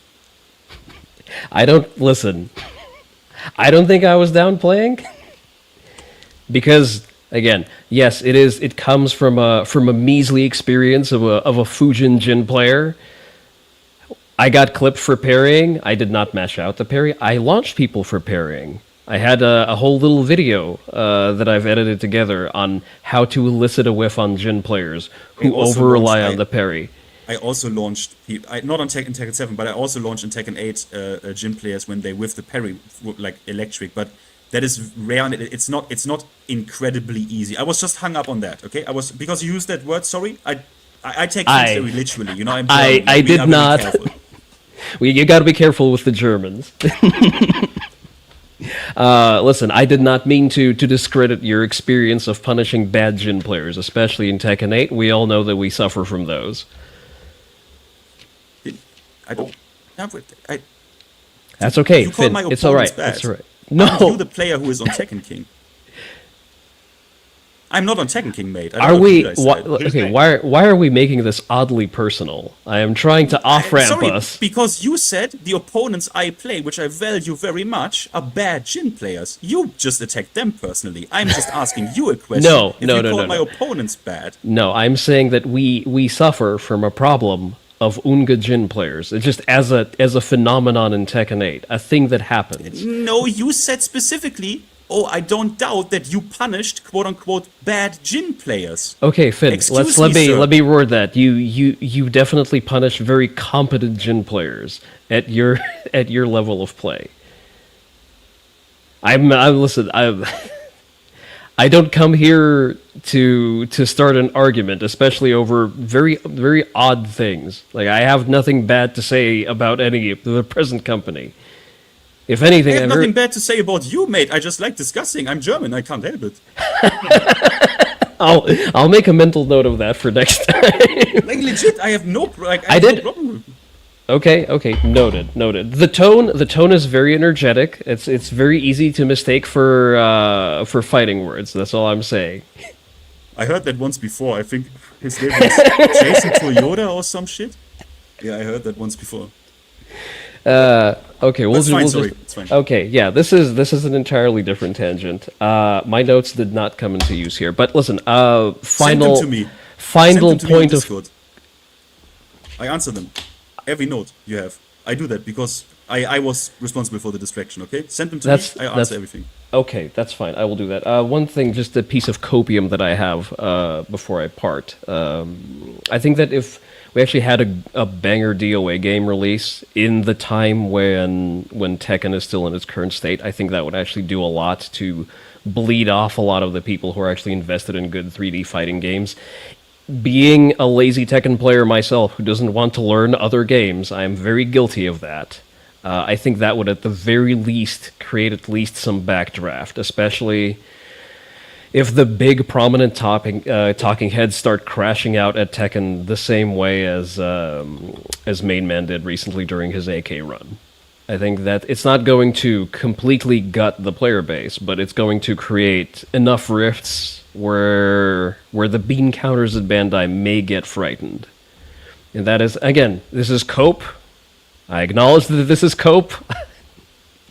But at this point, in terms of fighting games, I got nothing better to look forward to. At this point, extraction shooters are more fun than Tekken 8.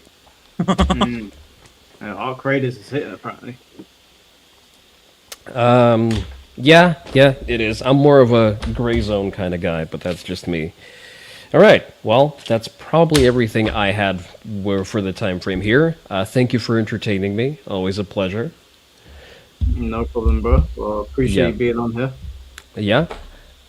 I'll see you around. Take care, man. Bye-bye.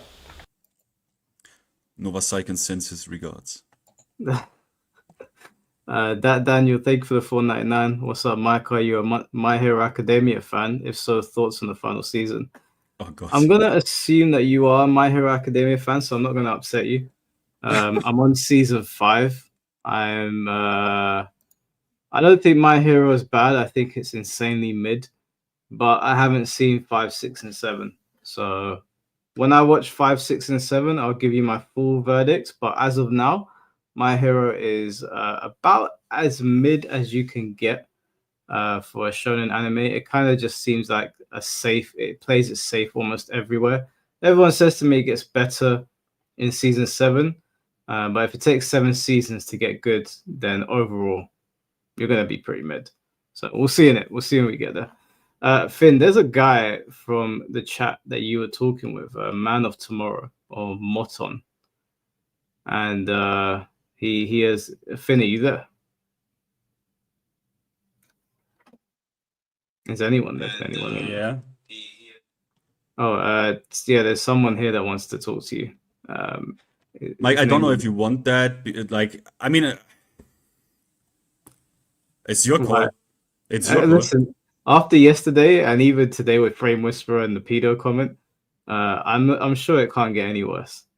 No, but you wanted to go to bed, so it's your call. It's fine. It's the last person. It's the last one. The chat was asking for it, so Finn's here as well. I'm sorry, C4's here as well. He can help me moderate in case it gets out of control. Man of Tomorrow, can you hear us? Sure. Please, hello? Hello?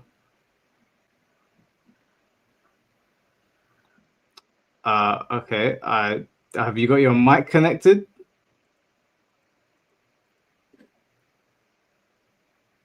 No? What the fuck was that? It was a cat, but it wasn't my. I don't have a cat. I have a cat actually, but it wasn't my cat. Was that your cat, C4? Okay, C4 is not Hello? even there. What the hell's going on? I don't know. I wish. Can someone make him write in chat again? Because I want to. If he is there, I want to get his exact words, what he said, so I can even. Because I can't tag him in the chat anymore. Moto something he was called. I don't know.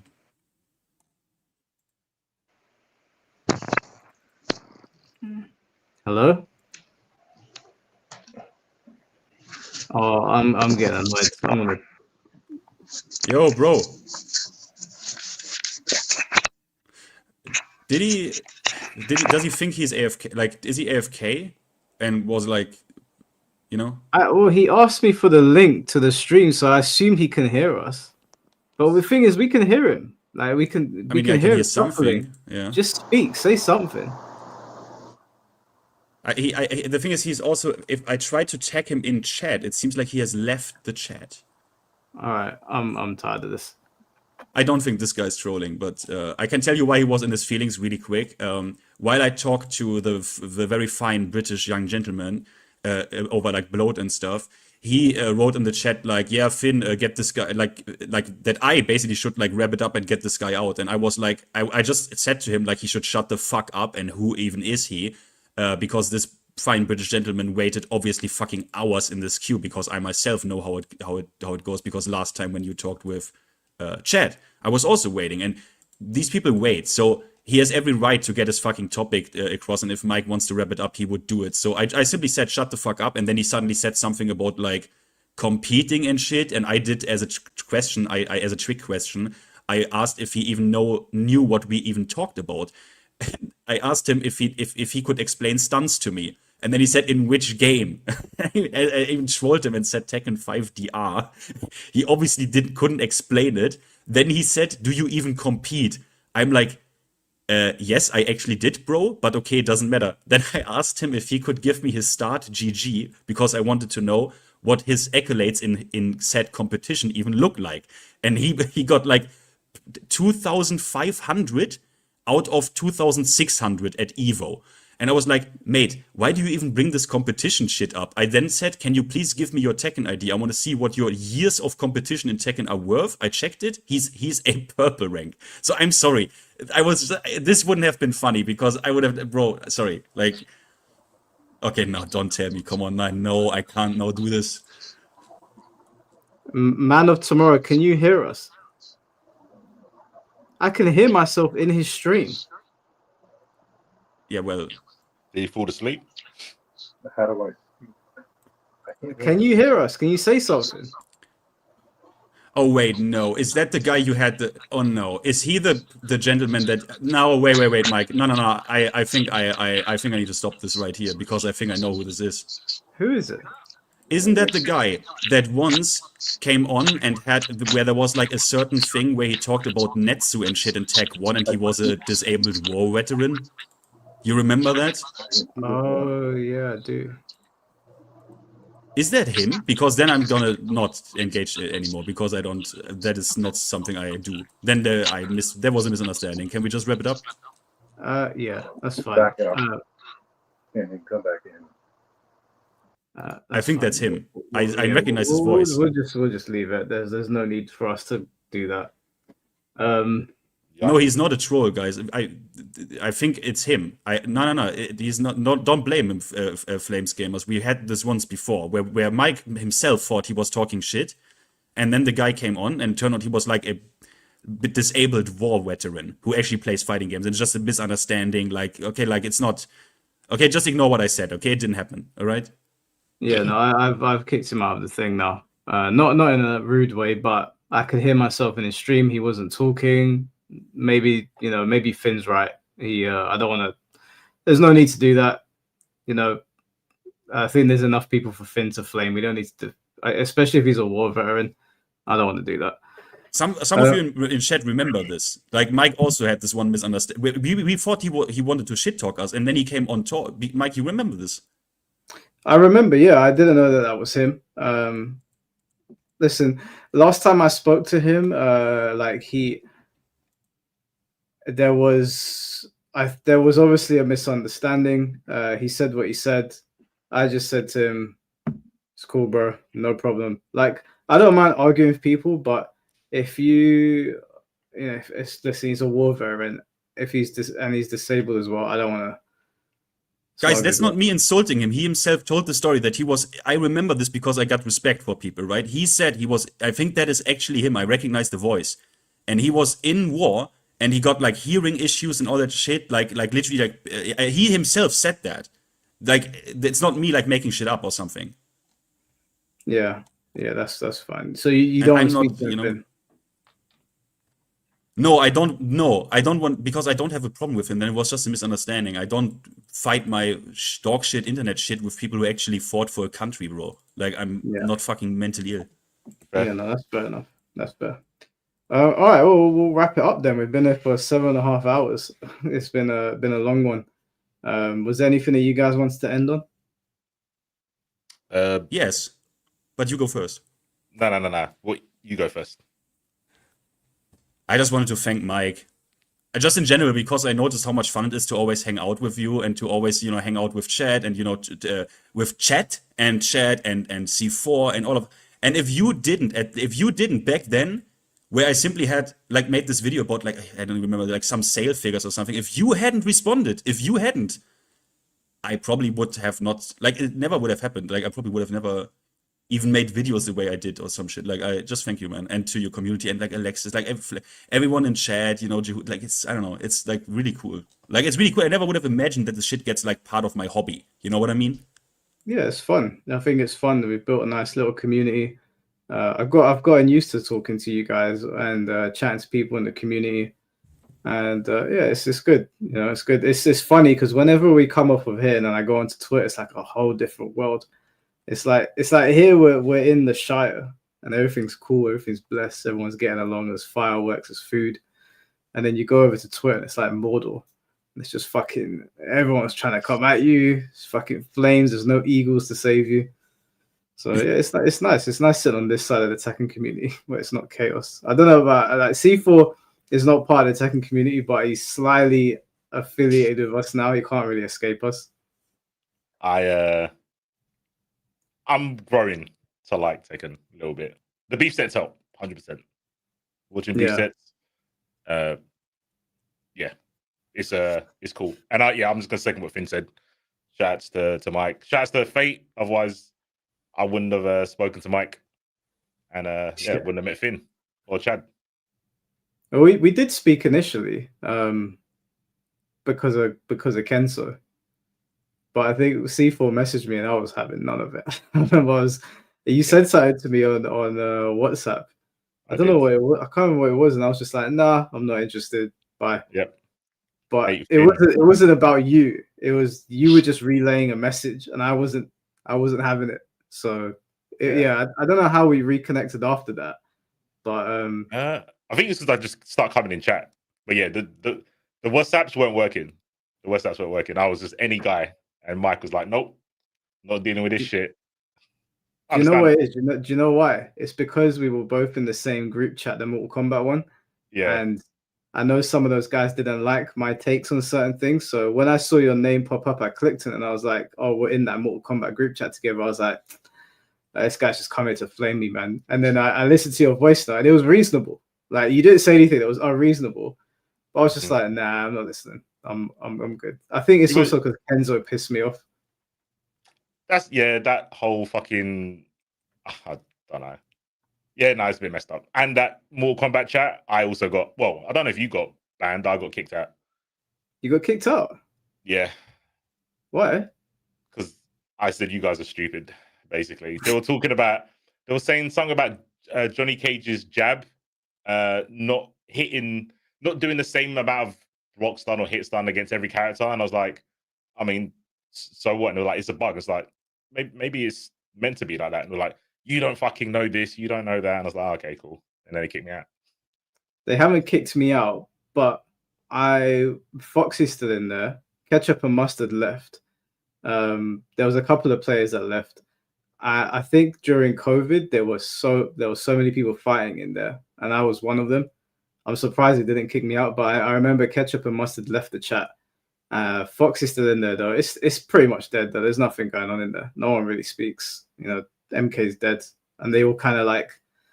I think they were all like, if MK's dead, like there's nothing to talk about. We even changed it to a Yu-Gi-Oh chat for a while, and then it went back to Mortal Kombat. So you're not missing out on anything. Lucky me. But yeah, like Finn said, shout out to Mike for holding this. There's not many people doing panels, podcasts, whatever you want to call it. People talking. It's pretty sick. Yeah, no, it's fun, man. It's fun. I'm always excited to see what I never know where the podcasts are gonna go. So I don't like yesterday with Jason Elbow. I had no idea. I had an idea it was gonna be pretty unhinged. I didn't know it was gonna go to that level. And who knows, man? Like we're going into a new year soon. There's gonna be new nonsense to stream and talk about. And yeah, we'll just see where it goes from there. Can't wait. You guys are gonna be playing my game. It's gonna be different. Oh yeah, Tokkon's out. Wait, is it tomorrow or Thursday? Friday, 8 a.m. I went into work and I got them to change my working days, so I'm off Friday, Saturday, Monday. It's out on Friday. I thought it was out on Thursday. Time zones. I think it's out Thursday in like America, but for us it's 8 a.m. 99% sure. Okay, is it being done in batches or can we just play all day? Apparently, it just goes live and you can do online for the 3 days, but only the CPU battles only for the first 2 days. Oh wait, so I can't play you online on Friday? Yeah, no, you can. Yeah, so the Friday, Saturday, Sunday, and I guess it's shots on Monday. That's always online. You can do lobbies. It's just Friday and Saturday. If you want to like practice combos, they're the only days you can do it to fight against the CPU. Okay, I'll probably run.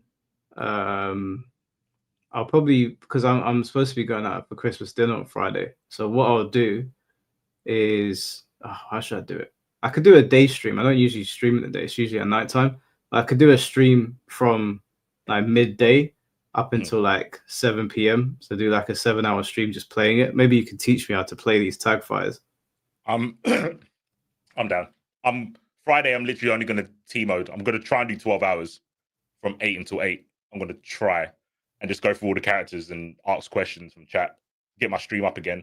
And then, yeah, Saturday and Sunday, whenever you're about, I'll jump on, see if I can help you.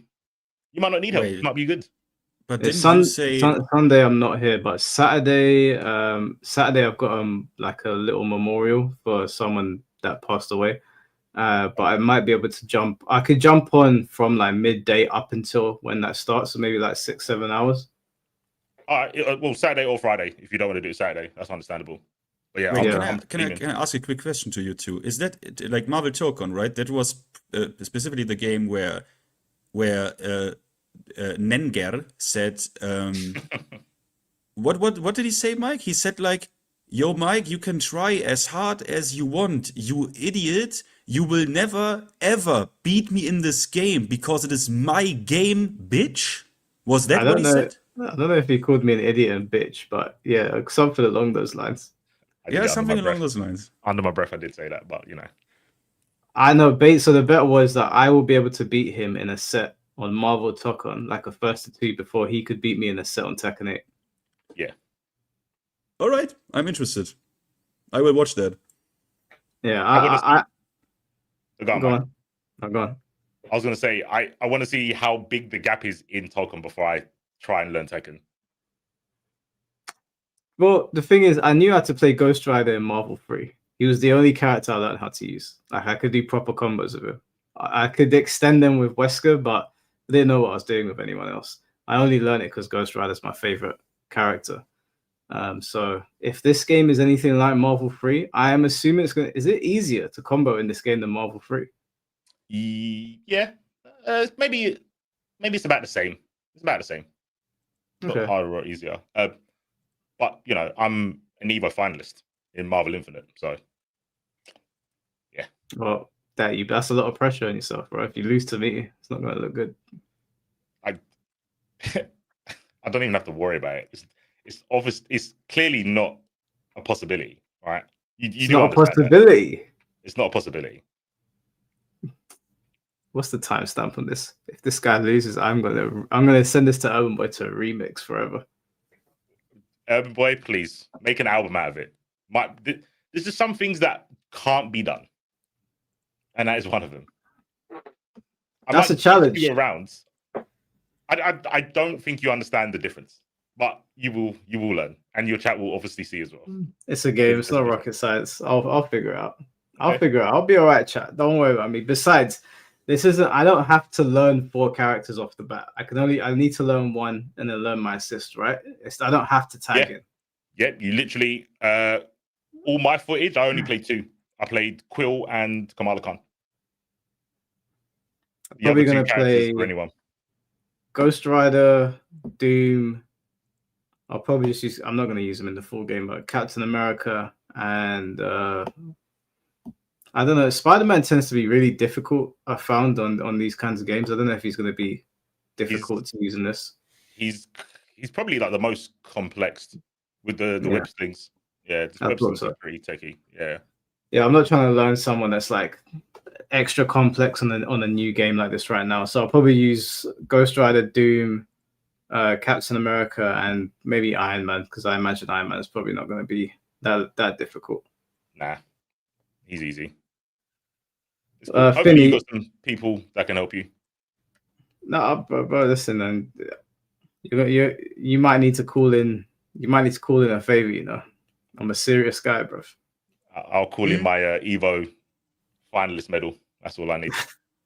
What position did you get, Evo? Second. Oh, you came second. Finalist. Wait, yeah. I mean, what, Evo what, finalist. in what game? Marvel Infinite. Yeah, good luck, Mike. Yeah, good luck.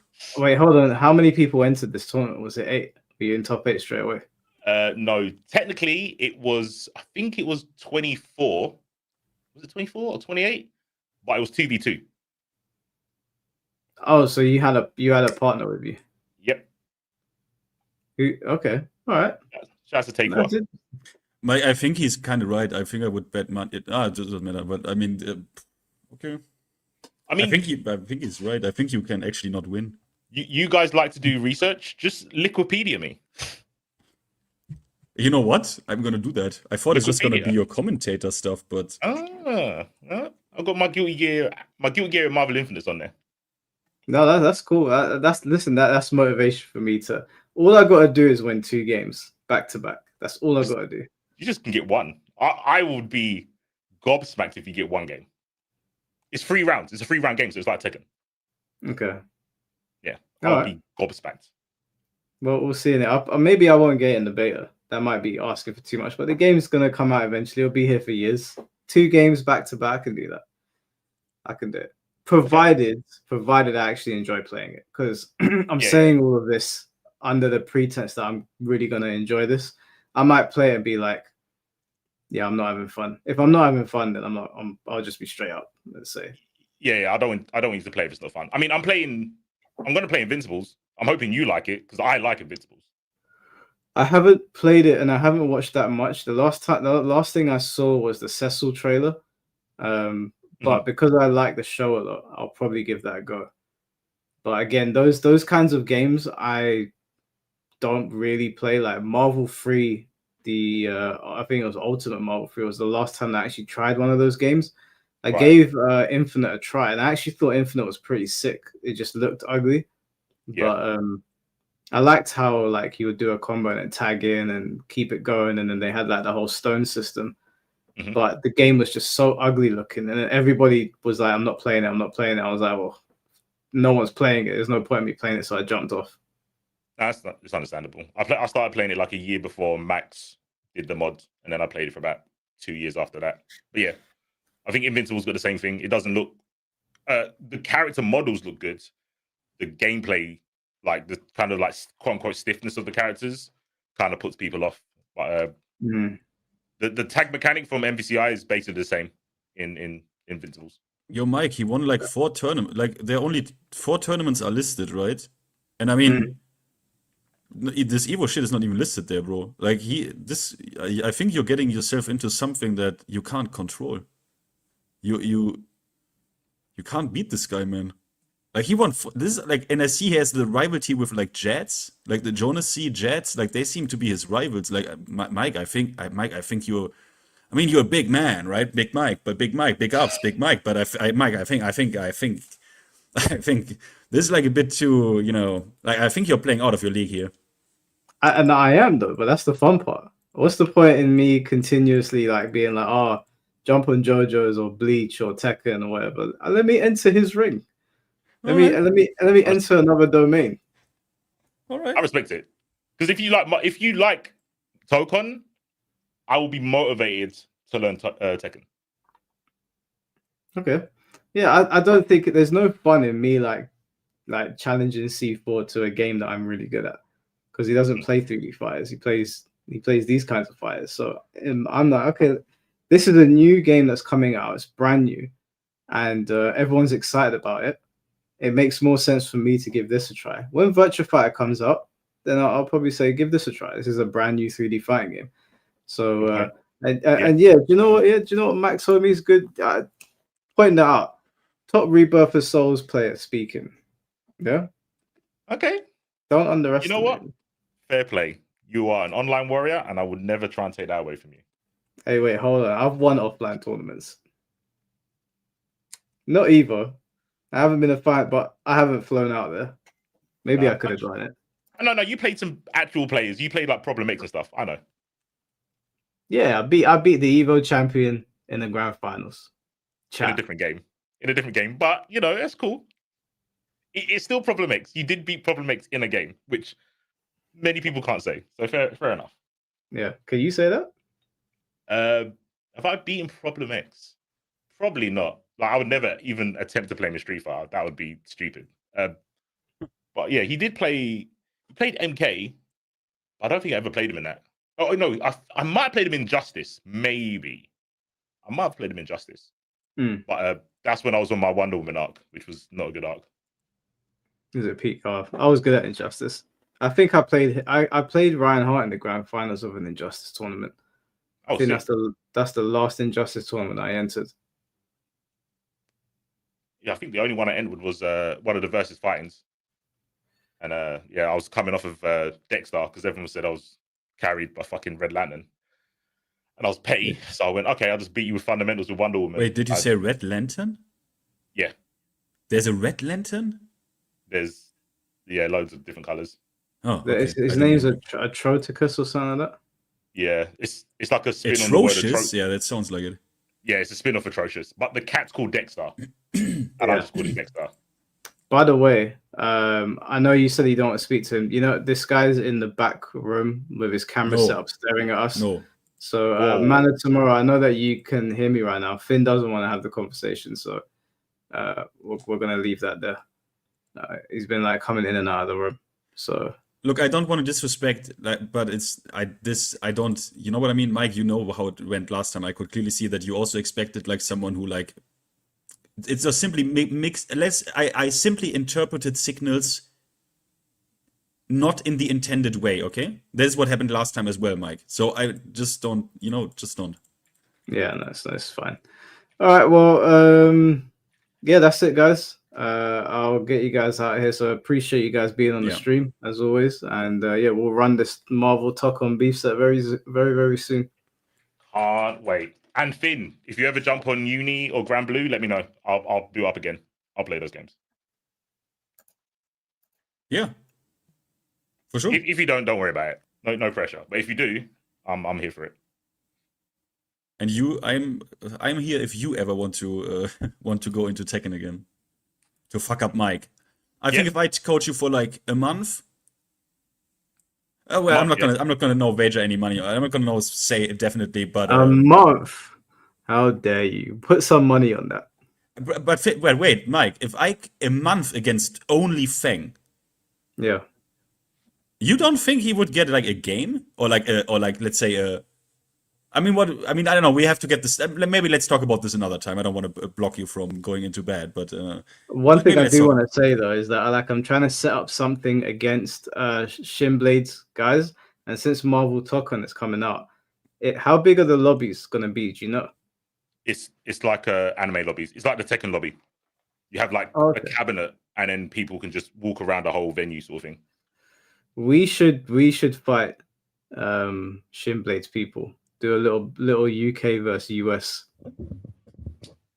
I'm down as long as the connection's good.